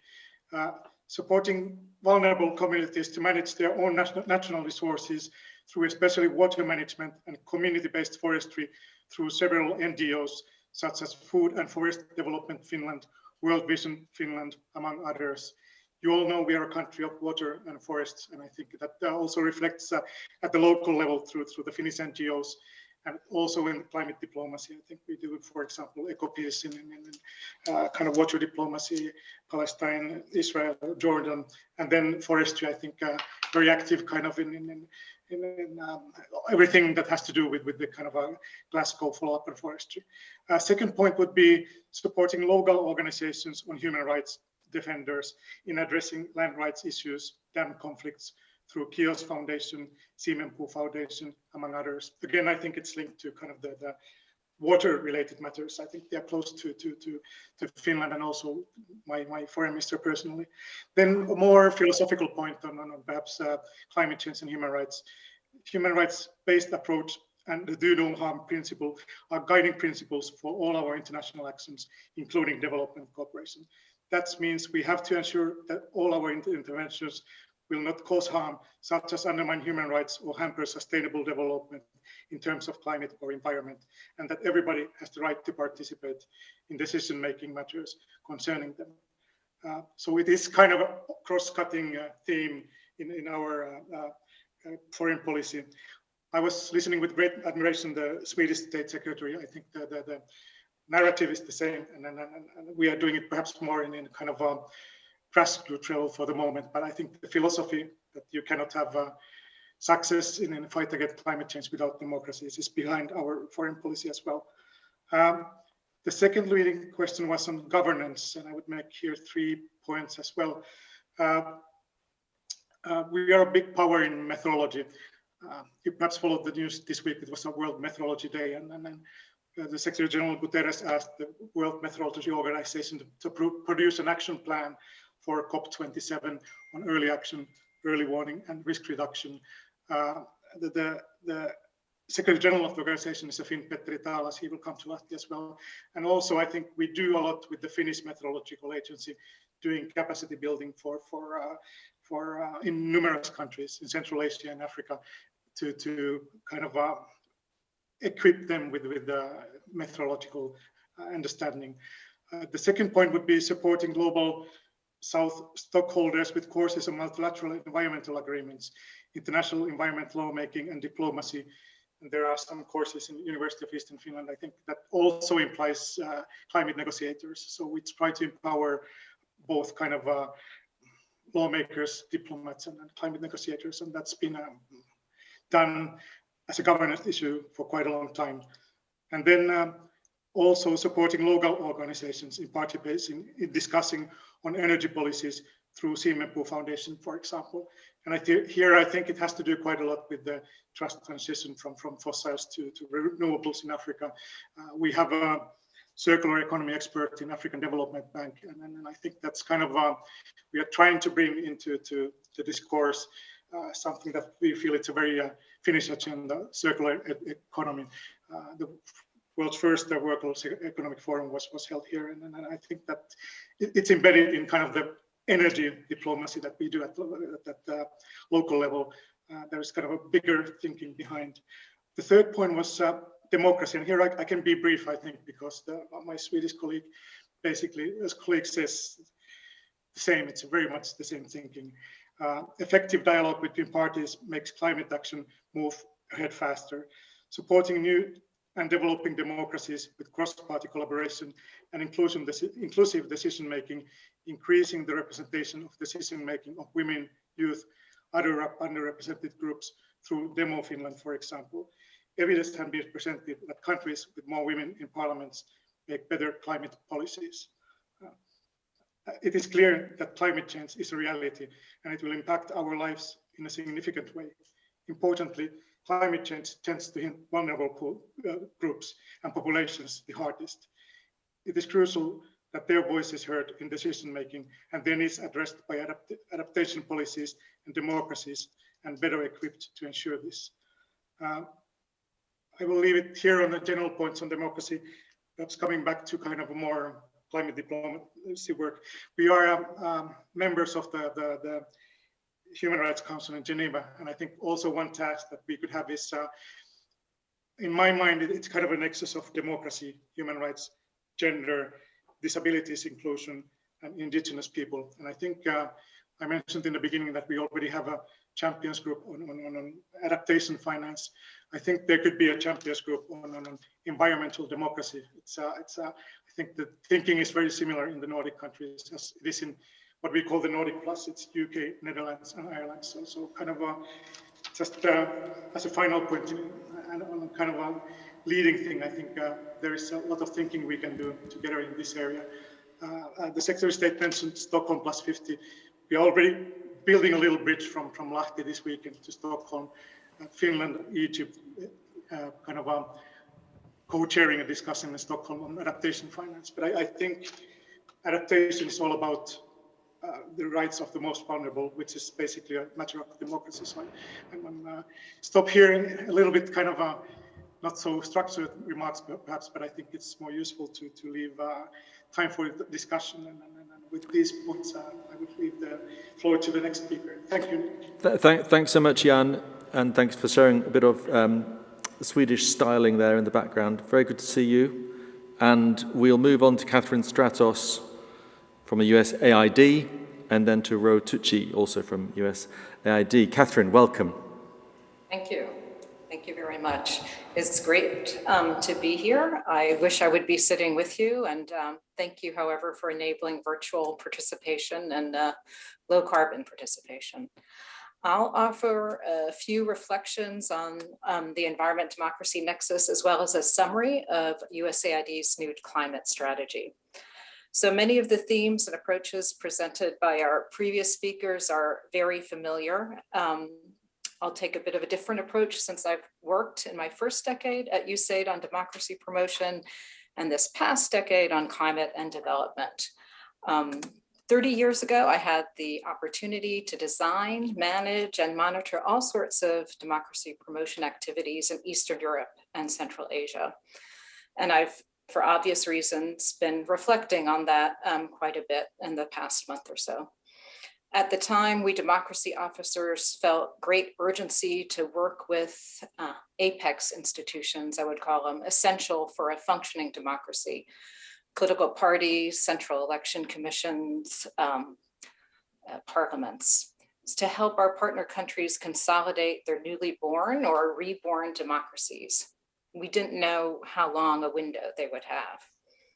As a practitioner and watching our democracy assistance get shut down over the years and in some of those places, I could argue that the strategy was prescient or that it helped precipitate a backlash.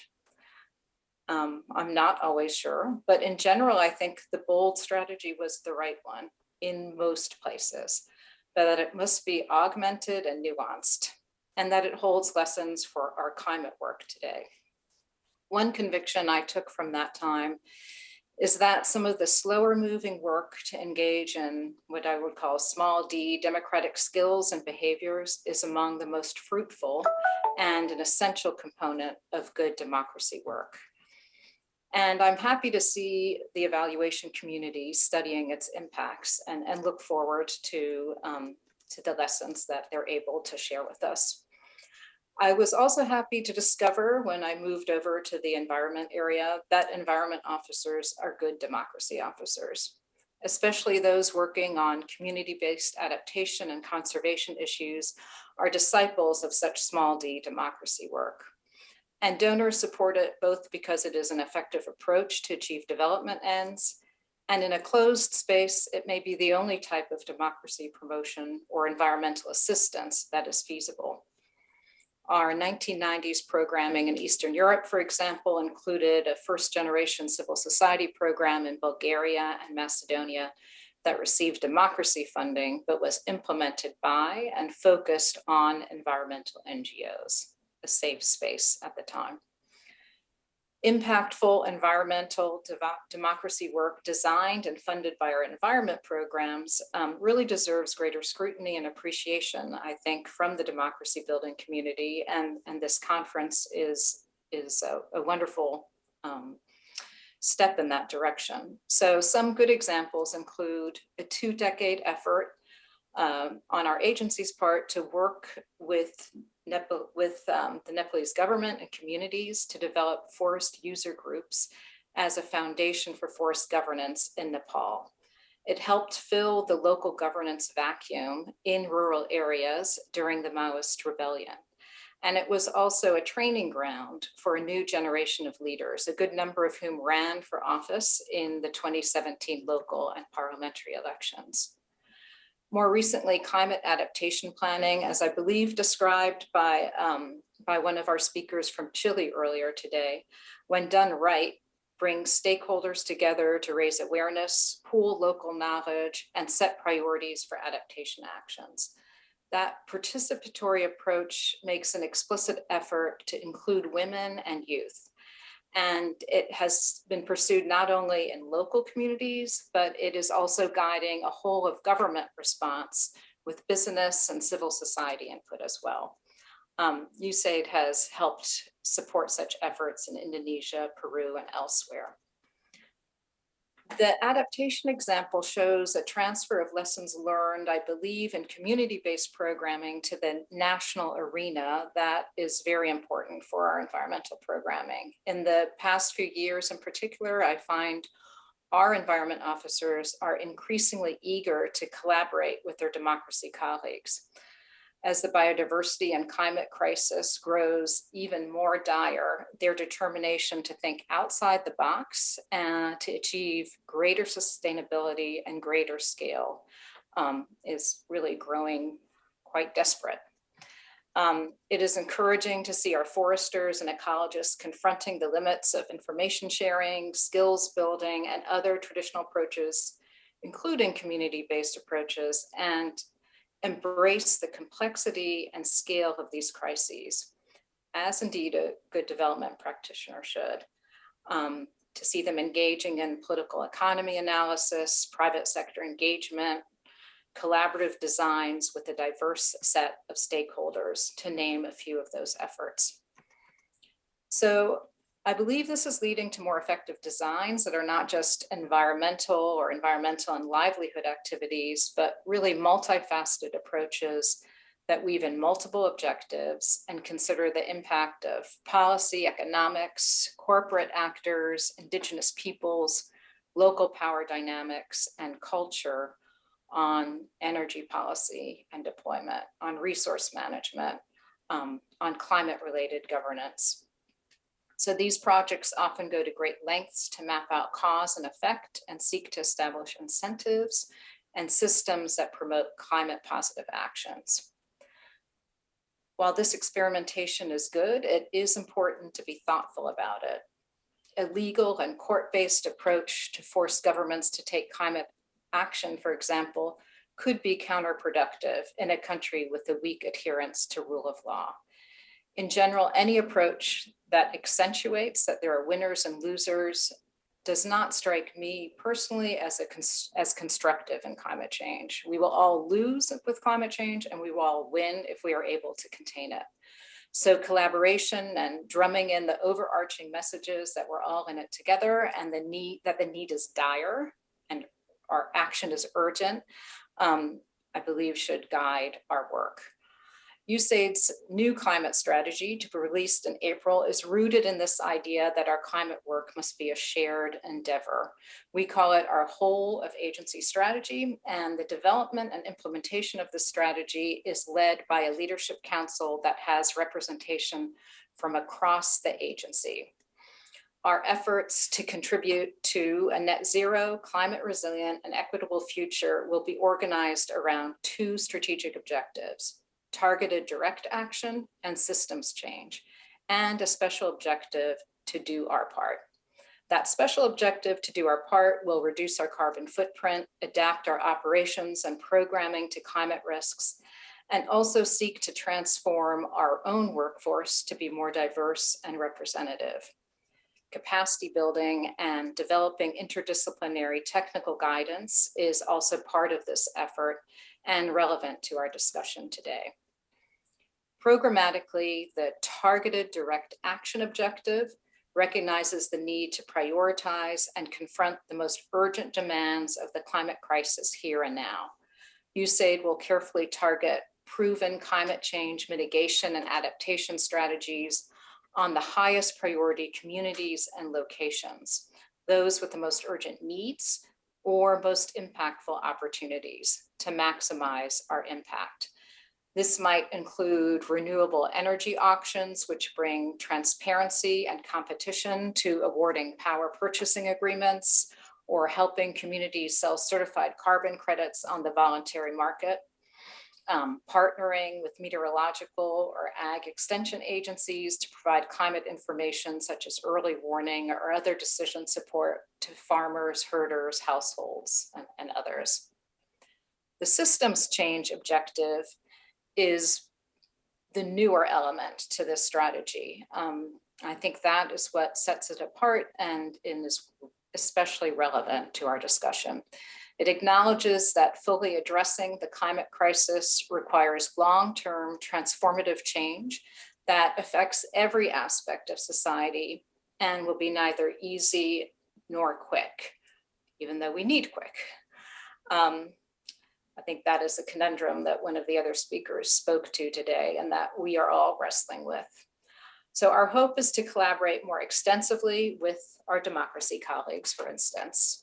We will take a systems approach to larger transformational efforts, such as transforming food systems to be more resilient, less wasteful, and less environmentally destructive, or building the case, the institutions and supportive culture for community forestry, especially in areas held by Indigenous peoples, or transitioning economic systems to be less carbon intensive in ways that are comprehensive, equitable, and locally led.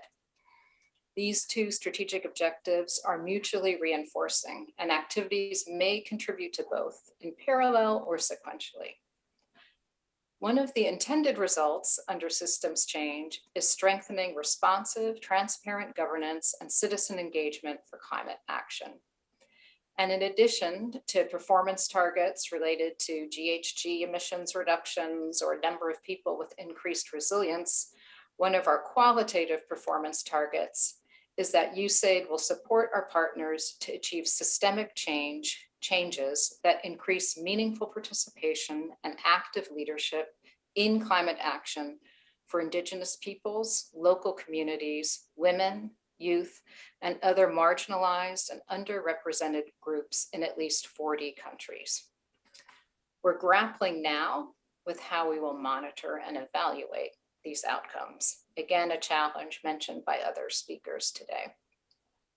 In short, the traditional climate community in our agency hopes to contribute to and benefit from the smarts and the resources of other disciplines and sectors.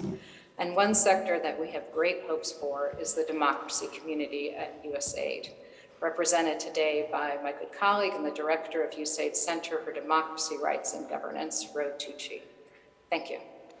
Thanks so much, Catherine. That's brilliant. And you've kindly introduced Ro, so straight to Ro. Thank you. Great, thank you. And I like this, teeing up this partnership between us. And as you said, I'm excited to be here representing USAID's Democracy, Human Rights and Governance Center. It's great to be among so many climate and environmental leaders. It's not a crowd I spend a lot of time with, but I do feel comfortable amongst change agents. We have a number of those in our space as well.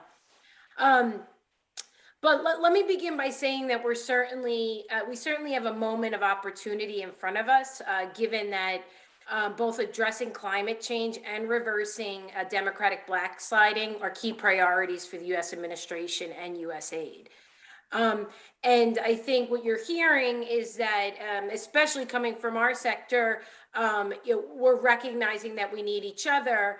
And as we dig deeper, we see a lot of overlapping goals. So there's really a synergy here that's prime to tap. And so that's, I think, what we're trying to take advantage of. And thanks to our climate colleagues for, pushing us in this space, I think, as you see with this strategy. And I'll reference that a little bit more.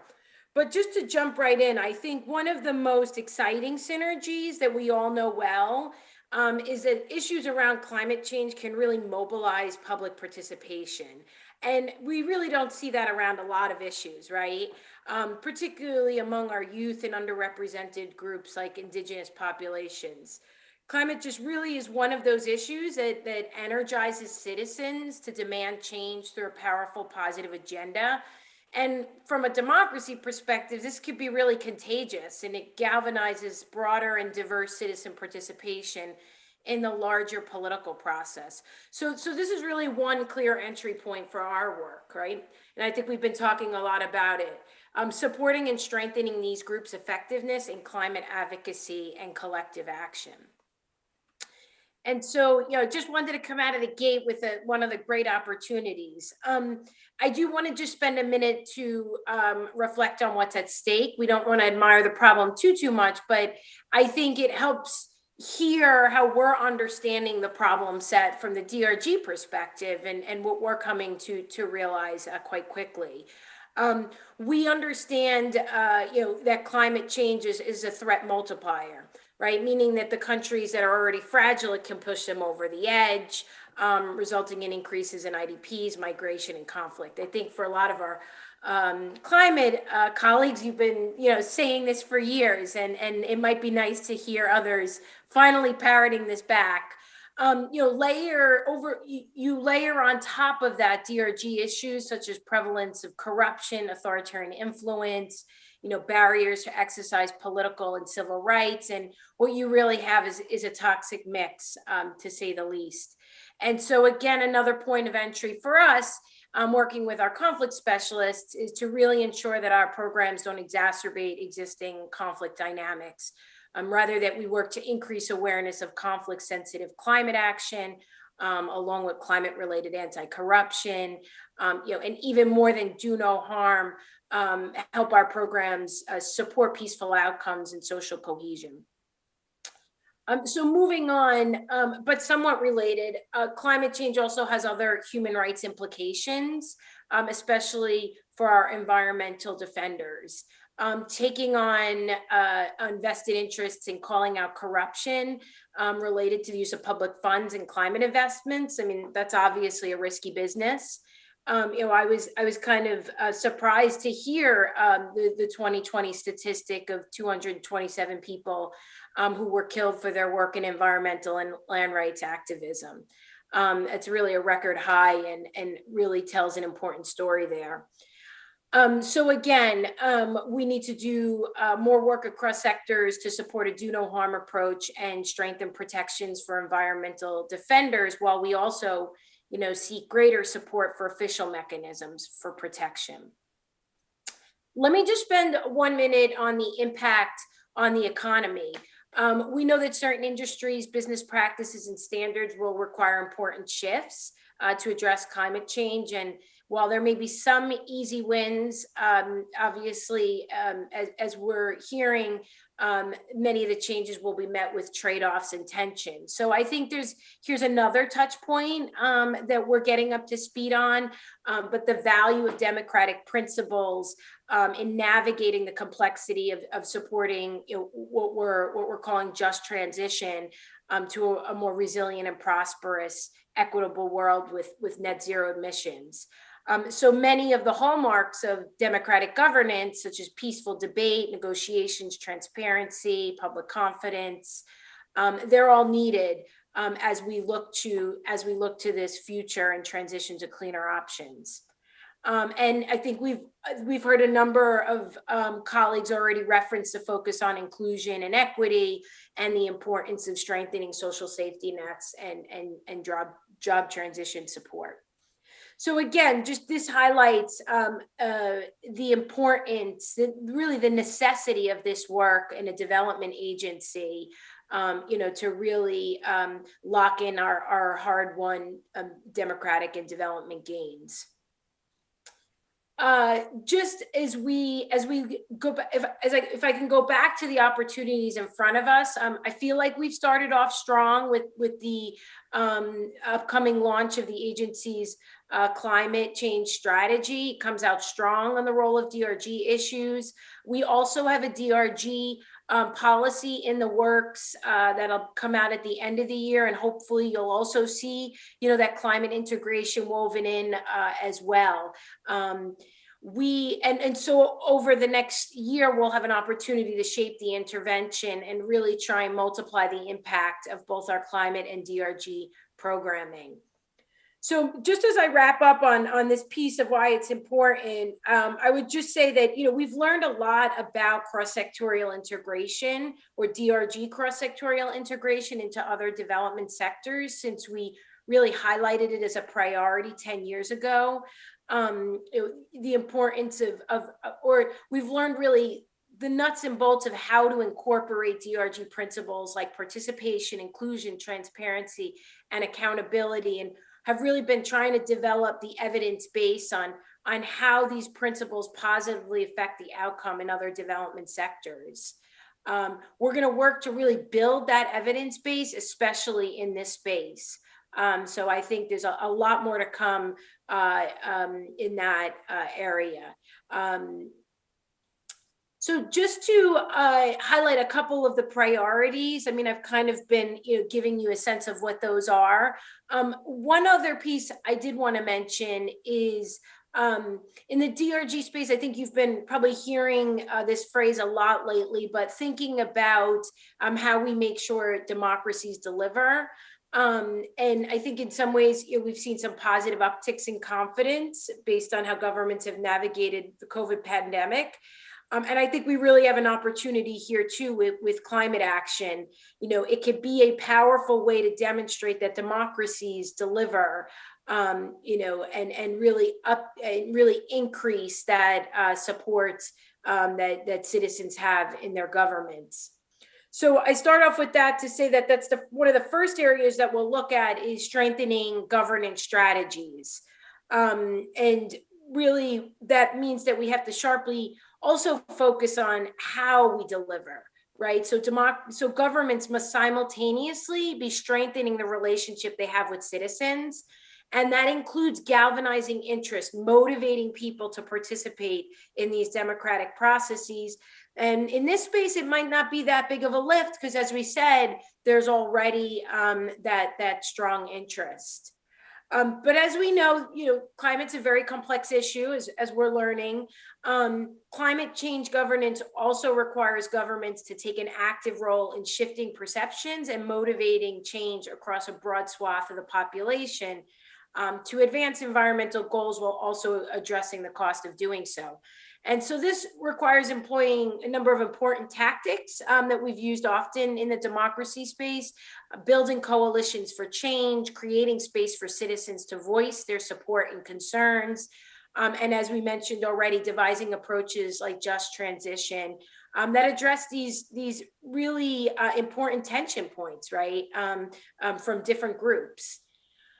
But ultimately, by improving this effective governance in these issues, we do believe that we can help strengthen the social fabric that can help reshape citizens' relationships with their governments and re-energize citizens about the power they hold in a democratic system. And so for us, that's really exciting, the possibilities here. Let me just move on. We kind of already mentioned strengthening our support for social movements, civil society, and media, and really trying to take advantage of climate change natural engine of youth and social movement activity. So we'll really think about how to help improve the effectiveness of that climate activism. And this also includes strengthening the role of citizens in informing priorities, as well as participating in the decision-making in climate investments and oversight functions. Third, another dimension of this is actually, Catherine, I think you already referenced this, but just to echo it, what does this work mean to countering authoritarianism and democratic backsliding? And you already mentioned that, environmental democracy can be a particularly useful tool in complex operating environments. And so we'll look to explore that a little bit more, potentially as a counterbalance to addressing authoritarianism, since this is one of the few spaces that civic activism is often tolerated. And this will help us to continue to strengthen citizen skills, create momentum, and build expectations about, responsive governments, participation, and inclusion. So we're really excited about that. And then lastly, just more broadly, the importance of focusing on factors of resilience, and really exploring those common resilience factors that underpin both climate and democracy. I think we see the linkages, especially in the DRG Center, amongst our many components. But I do think we need to articulate these linkages a little bit more clearly, because it will be critical. Critical part of this is strengthening our support for building resilience to fragility and democratic backsliding. And we have a couple initiatives where we could also look at areas of intersect, like the Global Fragility Act and the Presidential Initiative for Democratic Renewal. So just to recap, just a couple quick points, and I'm wrapping up here. This is an emerging area for us. We are, in a learning mode. We'll learn from how we've integrated into other sectors, but really here to discuss, learn, and collaborate with you all. As I mentioned, we'll work on investing in building the evidence base for how democratic development improves other outcome sectors. We'll work on supporting our field officers in both sectors to ensure they have the skill sets and tools to do this integrated work. Catherine, you basically outlined that the whole strategy is really built on a political economy analysis. So we look forward to working with our environmental colleagues to use the political economy analysis tool to continue to design politically informed climate actions and to really measure those impacts. We'll continue to ask our DRG technical staff to identify climate linkages in their own portfolios, right, where they see the overlap of these goals, whether that's in governance, civil society, or the media sector, and as well as in other sectors like energy and public finance, where we're seeing overlap. I already mentioned the closed space. Encouraging political parties to adopt climate change in their platforms. So again, several areas that I think we could go much deeper in. The last 2 points I would just mention is that, we do have to be mindful of how we do this work in our agency and really meeting countries where they are and understanding and advancing their own national priorities. So how we make this more of a demand-based approach.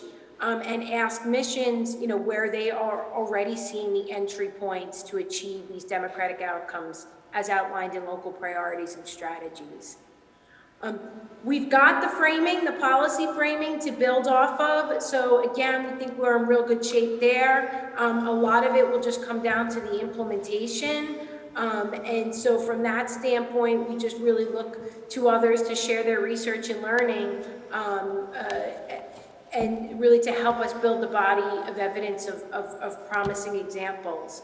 So I'll just leave you with the words of our administrator that she recently said at COP26. Adaptation is not about preventing all climate impacts.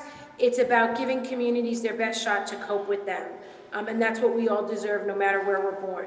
So we're really taking up, her charge to us. And again, just really excited to be here and support this collaborative effort. Thank you. Thank you so much, Ro. That's great. And we move to our last speaker, Anya Casper Beretta.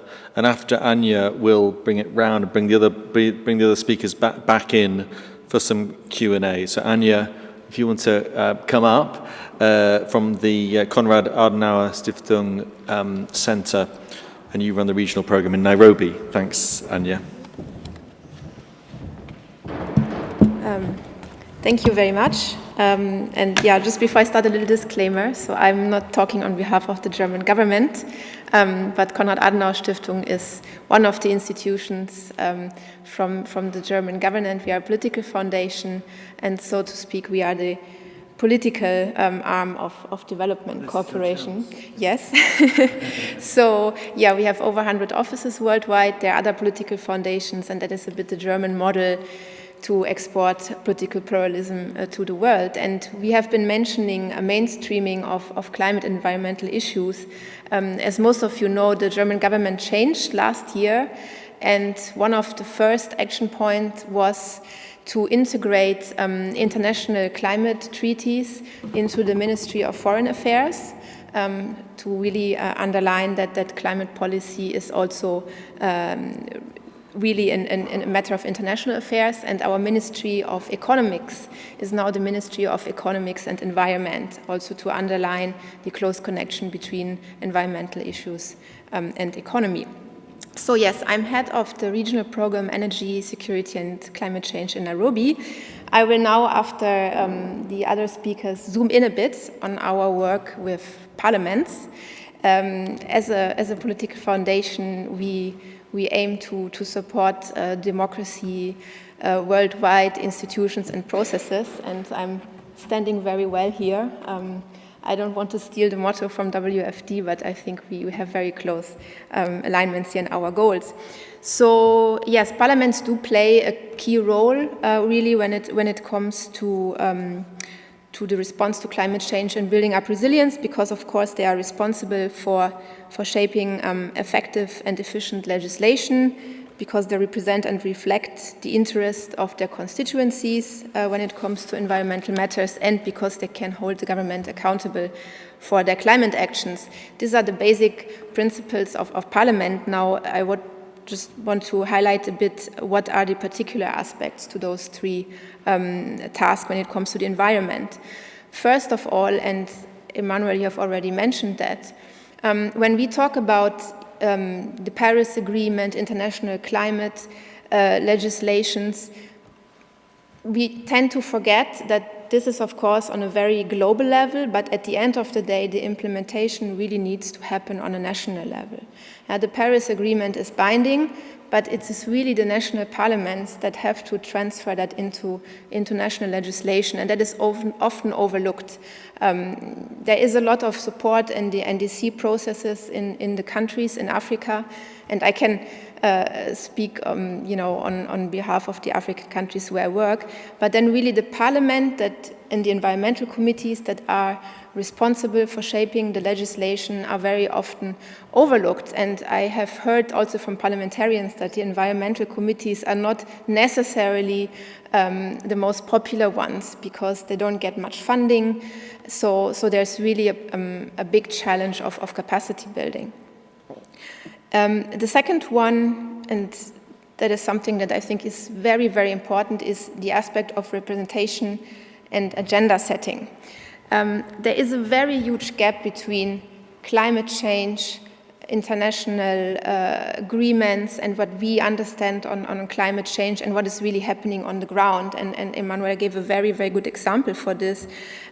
So when we talk about climate change, that does not necessarily transfer to the constituencies, to the people that should be really represented in parliaments. There is a very good study actually from the BBC, Africa Climate Talks, and that reveals that there is a very, very huge understanding that something is happening, but it's not necessarily called climate change, and people are not aware of the causes and the consequences. Most often climate change is described as a change of the weather patterns. And very often the reason for the changing of the weather patterns is looked on or searched in the local communities. So people think because they cut the forests, the weather pattern is changing, and the first response, how can we stop it, is often planting trees, and that is obviously very, very important, but it's only one small stepstone, and there's so many other things and that need to be taken into consideration. But it's not only the constituencies, very often also decision makers on the local level suggest those kind of projects. So we get a lot of ideas and project proposals on planting trees, and we obviously do understand that this is important, but it's not the whole picture. And this, getting a sensitization for the whole picture and aligning the messages, I think is really, really important. And it will become even more important because at COP26, we got a bit of a taste, I think, what will happen at COP27, and that is a shift from climate mitigation efforts to climate adaptation. As you all know, African countries are, I would say, zero responsible for the greenhouse gas emissions, yet they are suffering the most. So in this moment, what they really need is support into adaptation. Now, adaptation can only happen on a local basis. But if there is very little knowledge and conscience on what is really happening, that will cause huge challenge to how we can really transfer adaptation measures into meaningful activities. So I really liked I don't remember who was it, but one of the first speakers said that democracy is an adaptation instrument. And that's very, very true, because adaptation has to happen on a local level. And that really means, this bottom-up approach and really including everyone on the ground. So this is a two-way communication. First of all, it's very important to raise awareness on the local level, on the population. And I would probably even say, when it comes to consensus finding, this is a really low-hanging fruit, because sometimes there is resistance against adaptation measures in local communities, but very often this is based on the lack of understanding why this is happening. And if you add a level of information to the local communities, the consensus will significantly increase. And I think that is really worth looking into to get this consensus on the local level. And I think we all agree that consensus is one of the main, let's say, elements of democracy. And it can really significantly help to get the social buy-in, especially, if you're talking about actions that at some point might hurt some people. When we talk about just transition, at least people need to understand what is happening. So these are a bit my observations on the key elements when we work with parliaments. So that is basically our objective to address those challenges that I just mentioned. And we do this by supporting the agenda setting of parliamentarians and politicians, because communication also needs to happen from the other side. Politicians need to find a narrative why they are doing what they are doing. And our narrative is not necessarily the narrative of developing countries. So really this idea to integrate climate and environmental issues into the political manifesto is really crucial, but it doesn't necessarily need to be the same wording than we have. Africa priority is development, it is economic growth, and how this can be linked with climate change is really, really essential to create this narrative. And we had some success story, if I may say so. Some of the parties that we have worked with have tried to integrate those elements into their manifesto and really find a meaningful narrative for their constituencies. Another area that we work on in building this consensus from the civil society is also really explaining the interconnectivity of climate change. So all the aspects and other policy fields that are involved when we talk about climate and environmental issues, but also make it very clear where climate change is a threat multiplier, but not the only reason for a problem. So climate change in Africa very often happens in hotspots where you have a lot of other problems, and then it really acts as a threat multiplier. But that does not mean that it's the cause for everything that is happening. So, but in the context of weak governance or very volatile structures, it can also be used as an excuse for the lack of political action. And I think it's very important that the civil society understands that there is some kind of margin to tackle climate change. Yeah, when we talk about the use of land or the use of water, access to water. Those are really, policy tools or instruments that one can use to fight climate change and to increase the overall situation. I think it's also very important to bring together parliaments from African countries, together with peers from other areas of the world, to exchange positions and really to find a common ground and to also exchange views that might be controversial. For instance, loss and damage, that's something that they're very different views. But it's important that, there is dialogue and the common ground at the end of the day. So, yeah, going into COP27, if I conclude with that, because that was also one of the questions I was asked about. COP27 is an African COP, and Africa is the country or the continent that is most affected by climate change, and yet least responsible for it. But it is also a very integrative part of the solution to the energy transition and to tackle climate change. It has raw materials that will be decisive for our energy transition. And I think the COP27 is really an opportunity to make that very clear that, without Africa, an energy transition will not be possible. And the last weeks have also shown, unfortunately, that our energy transition in Germany, especially, probably needs to accelerate a lot in order to become independent from gas and oil. And Africa again can play a pivotal role because the renewable energies are there, the raw materials are there. It's just a question how to exploit that. And to finish with a little story, I'm just returning from Germany from a study tour with a group of Africans that was on discussing the opportunities, the economic opportunities of hydrogen. And Namibia is currently building the first large-scale hydrogen plant on the African continent. And what they have done, they have, from the very beginning, when they were approached first by a company, they have said, we're going to have a very transparent procurement and bidder. And it took, 6 months, 7 months. A lot of companies applied. And actually, it's a German and British company that got the,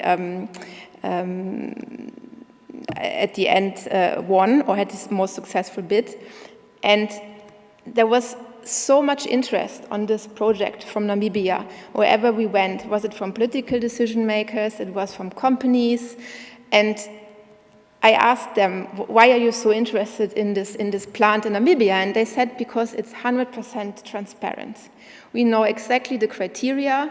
We don't have a problem to get financing for this because it's very transparent also for the banks. Yeah? And this, I think, is such a good example to demonstrate that good governance and transparency are really, really essential for realizing the energy transition, for finding climate finance, all these issues that have been discussed over the last days. So if we want to have better environmental protection in Africa, then it cannot be without having more democratic mechanisms and more transparency in general.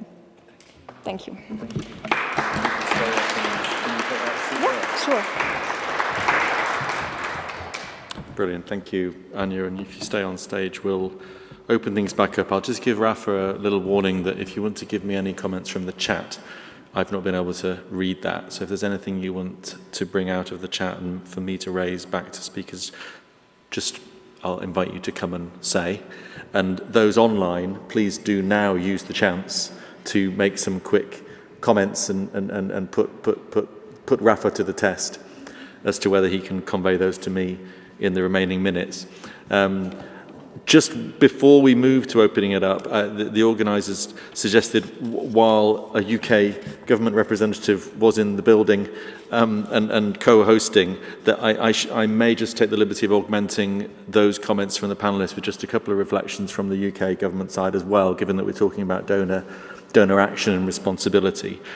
I'll be brief because I had the chance to speak at the beginning of the conference, but I will just recap two sort of signature points, or two signature events that I think are hugely significant to this agenda. The first one was a domestic one for the UK, actually, which was the net zero legislation.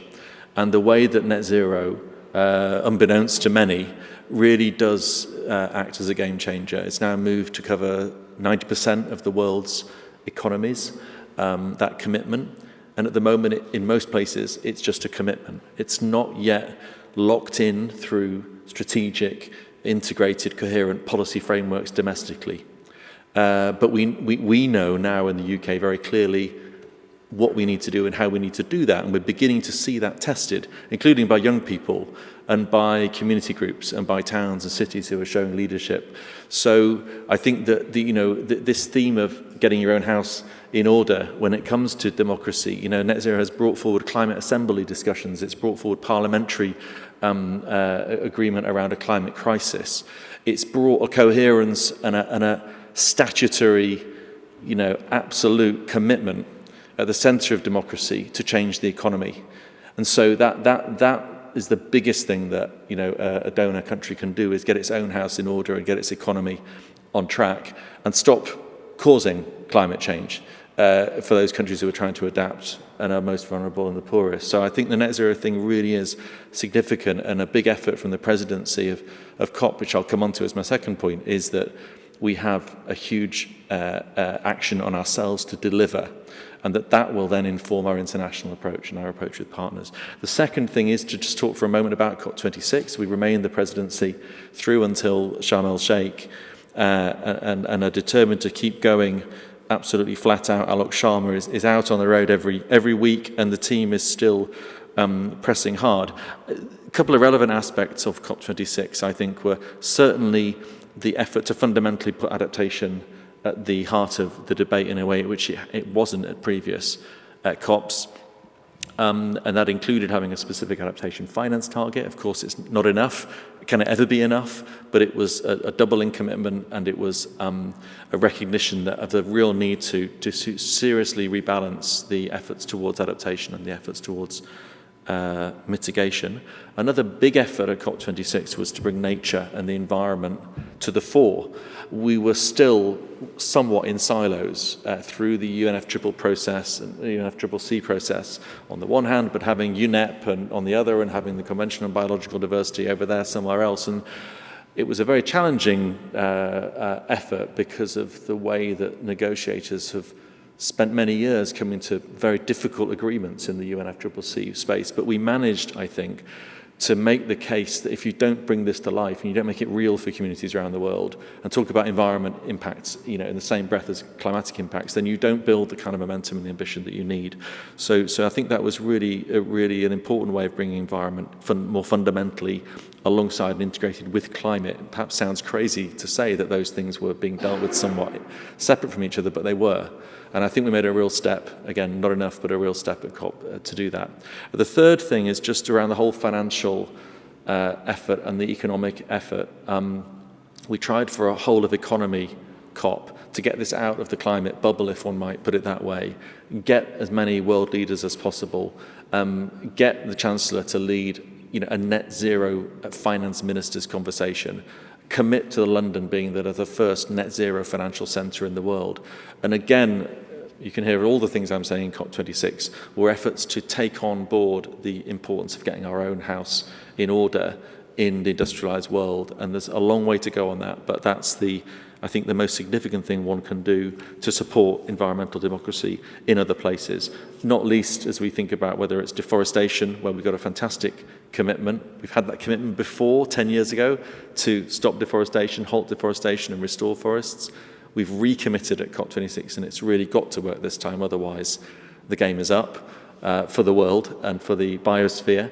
But that recommitment, you know, in forestry, as we showed through our sustainable supply chains dialogue between producers and consumers, is created by a demand, primarily from the high-consuming Western world. And so you're not going to tackle problems of democracy and accountability and enforcement in the forests of the world if you don't think about where that demand and where the cause is. So I just say those words in sort of the spirit of where I think COP was aiming to get to and where we now need to build, but also to sort of, I hope, encourage us to think around just how, even if we don't quite feel it yet, how central environmental issues are now to our democracy, and to enhance that. So if you think about the voice that communities now have, if they see a fossil fuel development or they see something that doesn't look compatible with net zero, that is now a profound place around which they can have that debate and draw out those arguments.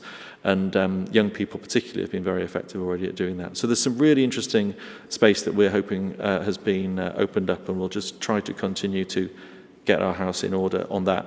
And then finally, just when it comes to just picking up Rose and others' points about the way that we think about our strategies going forward, we will clearly be, if one thinks about areas where the FCDO and the Foreign Secretary will want to be stressing our development priorities, obviously around humanitarian issues, obviously around women and girls, many other agendas, but a huge part of it will be investment. And we've talked for years about the deficit of clean investment in partner countries, in developing countries, and not getting to the communities that count. The amounts of money we talked about at COP26 were significant and enhanced, but it's really about getting the whole financial system and the whole economic system moving, but also ensuring that that's locked into our development strategy, otherwise the money won't get to where it needs to get to. So there's a big set of work to do around that. And then final, I won't go on and enhance, Anya and others have already said very well how the current situation in Russia, Ukraine is something that heightens many of the risks of delivering the issues we want to deliver on. It heightens the risk as we move forward, but it heightens the opportunity of moving more comprehensively off fossil fuels faster. And it shows in, when I talk about risk, the stark challenges around democracy that we're talking about. So one couldn't have a more timely and important debate. So those are just a few thoughts on the UK side. But if there are no specific chats coming through, Rafa, I'll just take the initiative. And first, perhaps come back to Ro and Catherine. Jump in whatever order you like. But I'd love, and I think people would love, just given the importance of the US's position on all of this, is there anything more I think you could say around how I realise the strategy is not quite out yet, but how your thinking from where you sit fits with the wider renewed dynamism the overall US government system has brought to its international affairs, its international diplomacy? Do you have any thoughts about your reach, where you think you'll be focusing your efforts, and in what sort of ways you'll be engaging with partners in new ways to enhance and deliver better? So it's a sort of reach and cooperation point. Is there anything specific you can add to what you said about how this really does feel like a sort of step change? Ro, perhaps maybe come to you first, and then Catherine. Oh, Catherine, I saw your mic go off. Go on then, Catherine. Because you guys are a little further ahead than we are.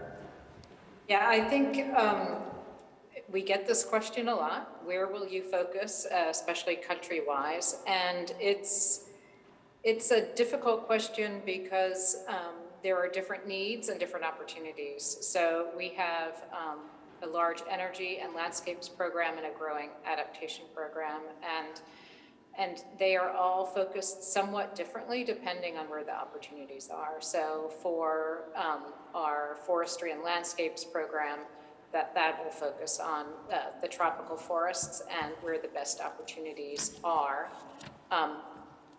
And for energy, we will focus on a lot of the middle income, larger emitters, also emerging emitters. However, with our democracy focus and the fact that our agency has democracy as one of its priorities and say corruption as one of its priorities. Part of what we're trying to do is talk with our colleagues and figure out, are we supporting you or are you supporting us? So for instance, if corruption is a huge problem in a country, they probably should lead, and we should find ways in which we can support that. If it's a well-governed country, it's amazing what you can do on climate if they're committed. So sorry to avoid the question a bit, but I would say it depends. Thank you. Yeah, I'd just add that beyond depends, it's also like, it's quite nuanced, right? So where do we have DRG programming? And that's why I try to say we have different types of DRG programming in different countries. So if we could just list out all of the entry points in these different types of programming, we might try and take it from that angle. And then there's important questions around what can be done in that context. And Catherine, I think you were just, maybe getting at that as well. It's going to look different based on what we can do in each country. So not just based on the funding and the type of programming that we're doing, but in the context itself. I mentioned that we'll be largely demand driven. It's really not an effective approach. It's a less effective approach when Washington is, pushing down, and it's more effective when we're hearing about the interest and the points of entry from our colleagues in country. I think, let's see, what else? What else can I highlight? Yeah, it's really not about integration everywhere, universal integration. It's really finding those specific opportunities and building off of those. Some of the tools like political economy analysis, that you could use just about everywhere. I don't think that's limited to a specific context.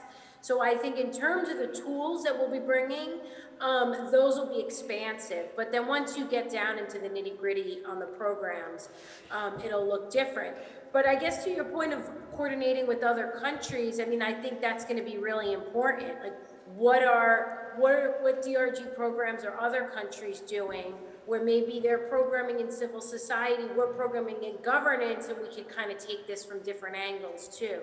So I think that'll be really interesting to look at as well. Thanks both. I'll build on the question to Jan and Birgitta and then come to Anya.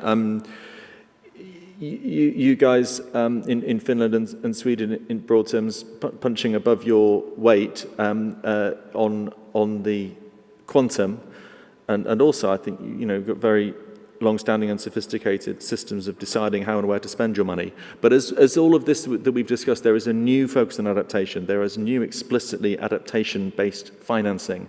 There is an increase in the quantum of climate financing. So while it's not enough, we are coming into a lot of new spending areas. So what would you say around, thinking back 20, 30 years, when the first wave of, or a big new wave of development money was coming out and people were trying to achieve 0.7, and you were finding suddenly there were 20 or 30 agencies in a country doing things that were not coordinated or so on. What would you say about looking ahead to the institutional structures that you're going to need to see in countries and in regions? What's missing in the architecture to make all this new space be all the things you've talked about, integration, coherence? Actually, the reality is looking a lot less coordinated than that. Birgitta, do you want to comment briefly first? Yeah, thanks, Nick. I wish I had my colleague working with environment and climate change here with me, just like Ro and Catherine, because she would be much better than me, responding to this question. Definitely, because that's key to what she's doing right now, and her colleagues. Well, no problem, Birgitta. Why don't I go to Jan and invite you to come back on what you've heard from others and how you would, if there's anything you want to build on from what you've heard. Is that okay? Sure. Jan. Thanks, Nick. It's a very good and complex question. You got 2 minutes. Yeah, okay. The way, how I see when I've been doing kind of this championship adaptation, it's in our government program and all this, balance and doubling discussion. It's very difficult because we have been working. We take the example of Glasgow. We can build kind of a country package in mitigation because it's more tangible, kind of in the way that how to work on the side of mitigation. But when you go to adaptation, it's not that simple. You are not like reforming a polluting company or something. It has to do with kind of so many complex things that we are kind of, like you said, if you compare 20 years ago, we're still learning in a way how to tackle adaptation. And that's like you were framing it well. I think this is the theme for the African COP26, and we have to build the bridges together. We don't have the answers, but I think it's in a way starting to have a common understanding. What does it mean, adaptation, and what is loss and damage, and what can we do, what we are already doing, and then what are the new instruments, and kind of build a dialogue on that. I also like very much your kind of link with nature to the floor. I think it's we just published our public climate finance plan. It's the first one, I think, last week, and there are elements of kind of balancing adaptation, mitigation, and then bringing more nature-based solutions to the scheme, because I've got my 2 minutes already. But I think this is the framing we're doing a little bit here also. It's to put more there because it's been more, the focus has been more, at least in climate diplomacy, in kind of mitigation focused just transition from fossil fuels to renewables, and we need to integrate it to the adaptation discussion. And it's a difficult task, and that's why I think we need more dialogue as champions, and also with LDCs. I'll ask a similar question, but from the point of view of how it feels when you're sitting in sub-Saharan Africa, to Anya, around coherence, and you have to go to the mic. I mean, sure. So on the question of mitigation and adaptation, I think that's really important, because when we talk about climate justice, it's another indicator how much the whole agenda has been driven from the interest of the developed countries. Because mitigation, that's our issue. We need to, cut the emissions. But the African countries do not have so much emissions. So why are we talking about mitigation all the time if the 1.5 degree goal is in this moment not so relevant? I mean, of course, it will be in the future. But I think the problem with why it's so difficult to finance adaptation is that there's more risk to it, and the capital is already more expensive in Africa. Because the risk makes it expensive. And then adaptation is such a complex operation, because of course you get a return on investment. There are studies that say every dollar that you invest in adaptation will give you a $7 of return. But the business model is much more complex.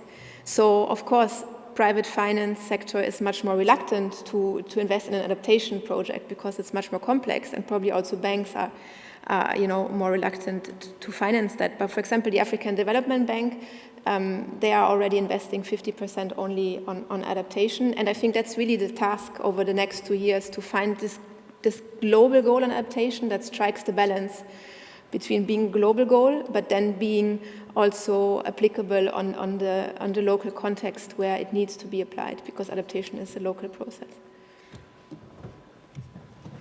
Thank you, Anya. And I partly ask the difficult question because it's something I know the presidency of COP26 grappled with. Such a new and huge and vital area, but relatively, as Rose said, something we've known for a long time, but has only just really come into the mainstream acceptance that this is happening now and needs a major, major uplift in finance. And so we're partly, I think, in the market for some very deep shared thinking in the development and democracy and environmental communities about how you go from just adaptation being everything and having to be integrated with everything, health systems, education systems, infrastructure, all the traditional things that development agencies have done. This is a very big new space that's wide open, but the money's going to start flowing very quickly, and it needs to be very, very well spent and leveraged. So I think it's a good reflection and relevant to the link across the democracy. So I'll stop there, and I think, may I introduce, or shall I tell you what, I'll let Anthony now introduce the next video, and then I see Derek has joined us. Fantastic to see Derek, and Derek and Anthony will then wrap up. But thank you to all the panelists from this session about how donors can actually action this agenda. Thanks for staying with it on the last afternoon, and we're nearly there. Anthony, thank you everybody. Thanks panelists. Thanks.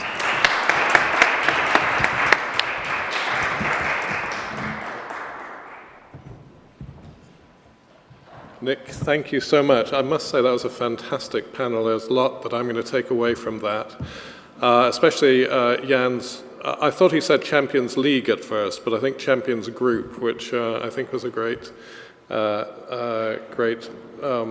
initiative, and from Catherine as well, her experience and her comment that environment officers are great democracy officers as well. So we're almost there. We've just got a couple of things to do before we wrap up, and they're both fantastic things to do. First, I have great pleasure in introducing the recorded closing speech by the Right Honourable Lord Goldsmith of Richmond Park, who is the double-hatted Minister for the Pacific and the Environment, double-hatted in that he is both a minister at this ministry, the Foreign Commonwealth and Development Office, but also at the Environment Ministry, DEFRA, Department for Environment, Food and Rural Affairs. And we're going to roll his speech in a second, and then we'll have the conclusion, the brief conclusion of the conference with Derek and I. Thank you.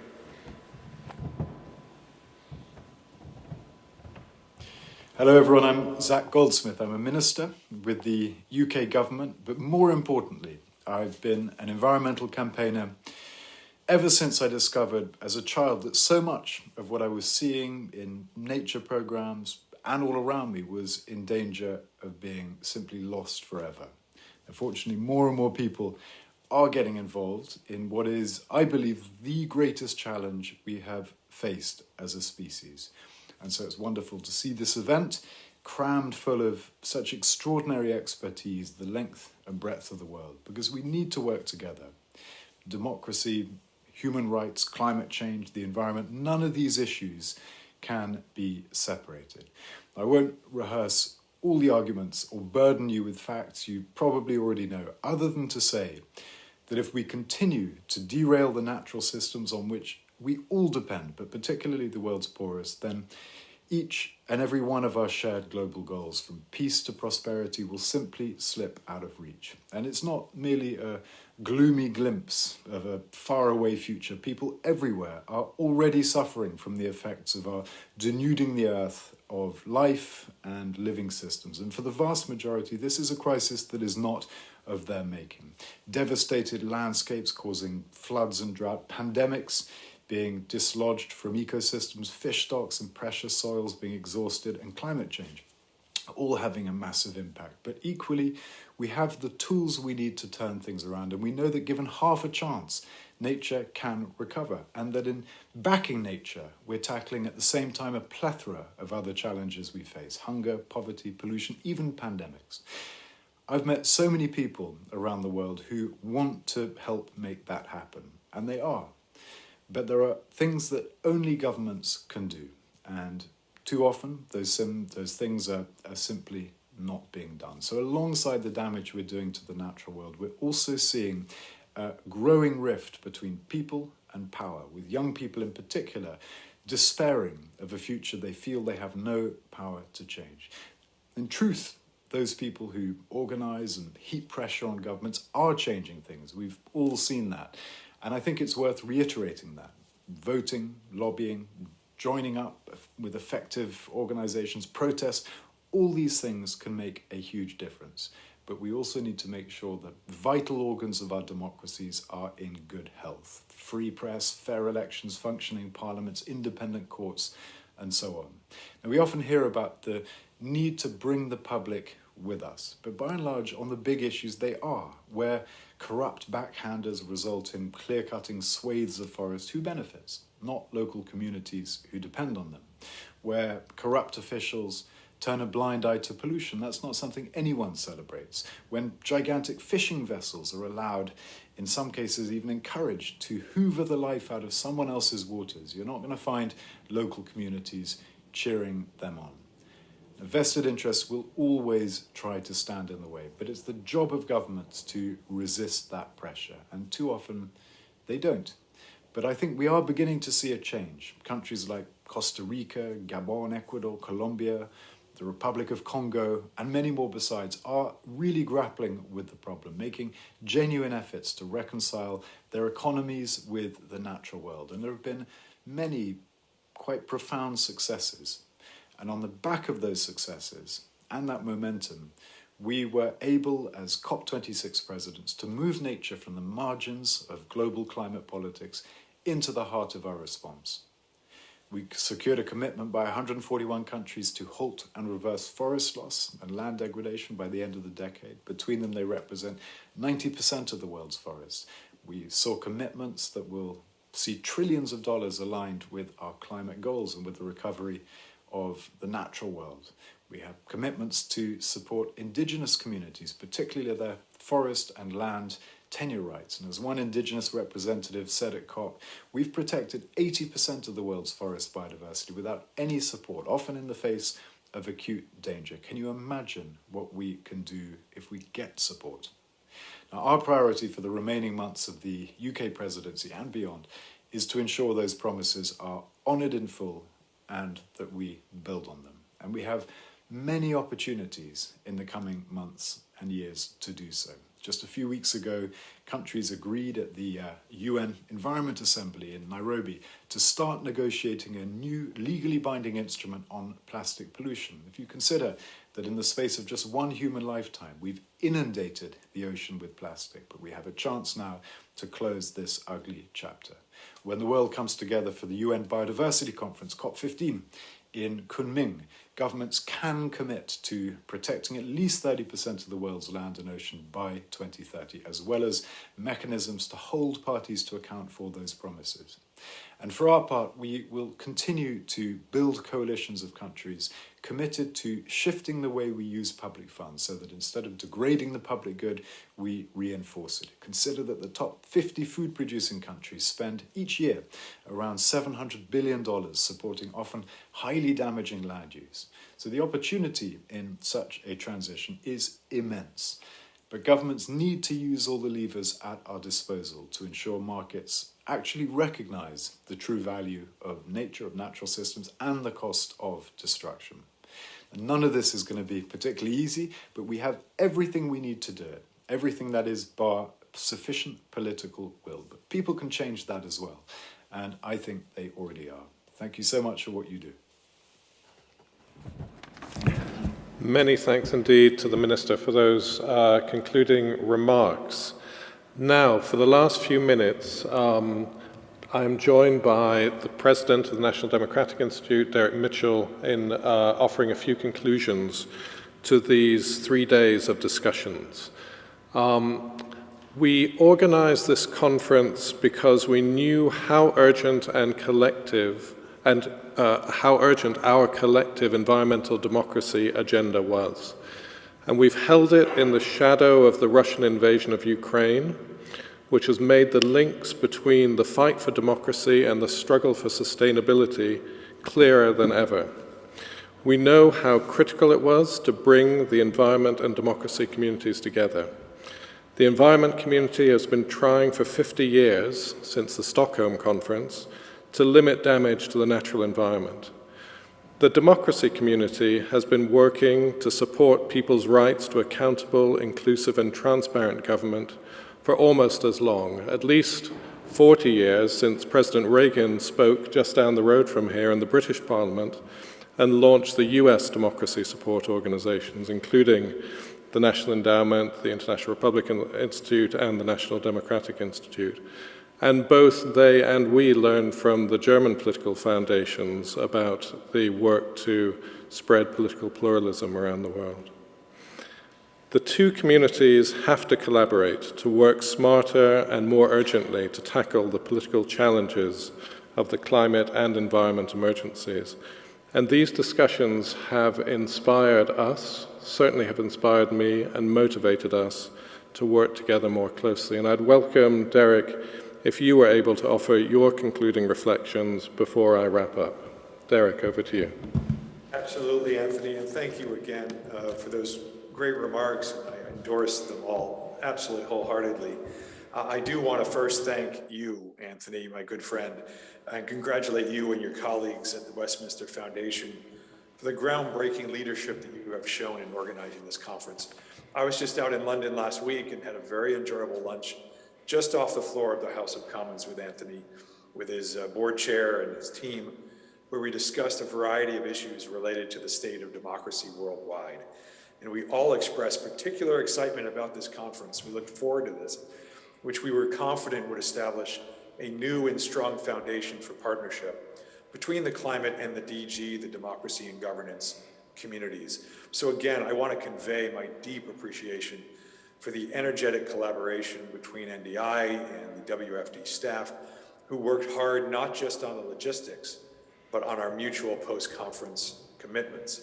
And let me also say, I want to express my special personal thanks to Devin O'Shaughnessy, whom I also was pleased to spend time with last week in London. He's an NDI alum. They don't go far, but we're always proud to see our friends out there doing great things.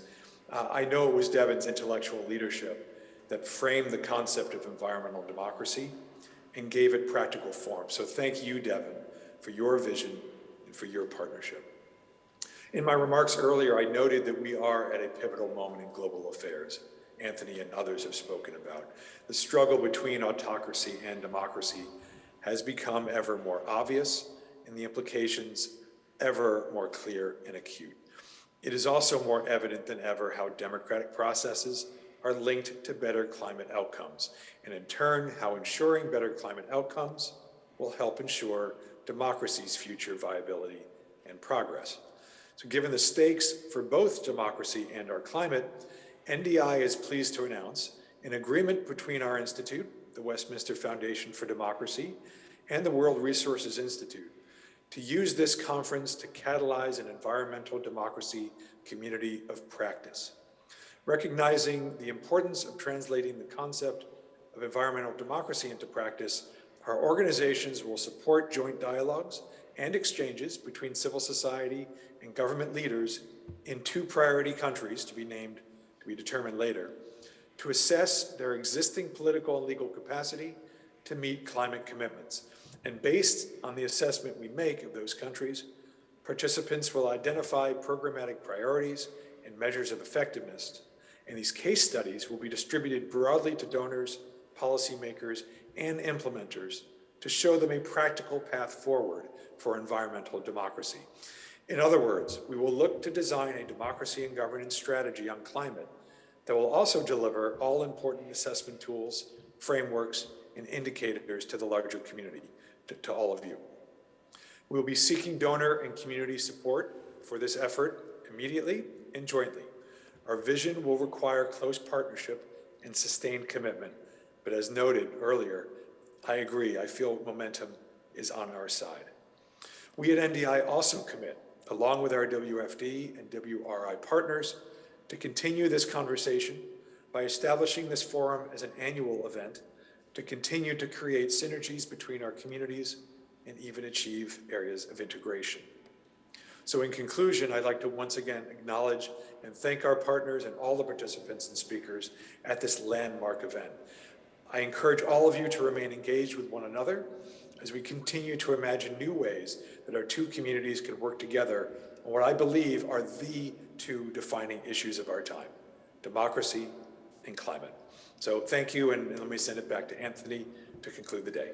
Thank you very much, Derek. Those are fantastic words. So let me wrap up by echoing thanks to our 2 partners, institutional partners in this conference, WRI and NDI, and alongside Derek, especially to Lauren, who's been a fantastic colleague to work with, to our hosts here at the Foreign Commonwealth and Development Office, to Devin as well, who, as Derek said, inspired this conference, to Raphael, who designed it brilliantly, and to Beth, who, along with the WFD comms team and the AV team, masterminded and delivered it brilliantly. Thank you very, very much for that.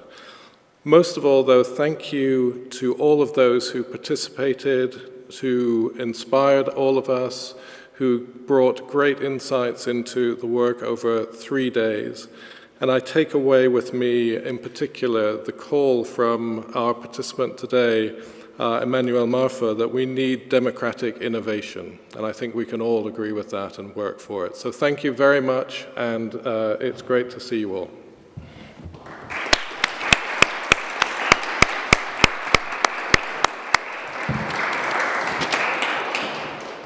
And for those who are in the room, there are actually drinks next door.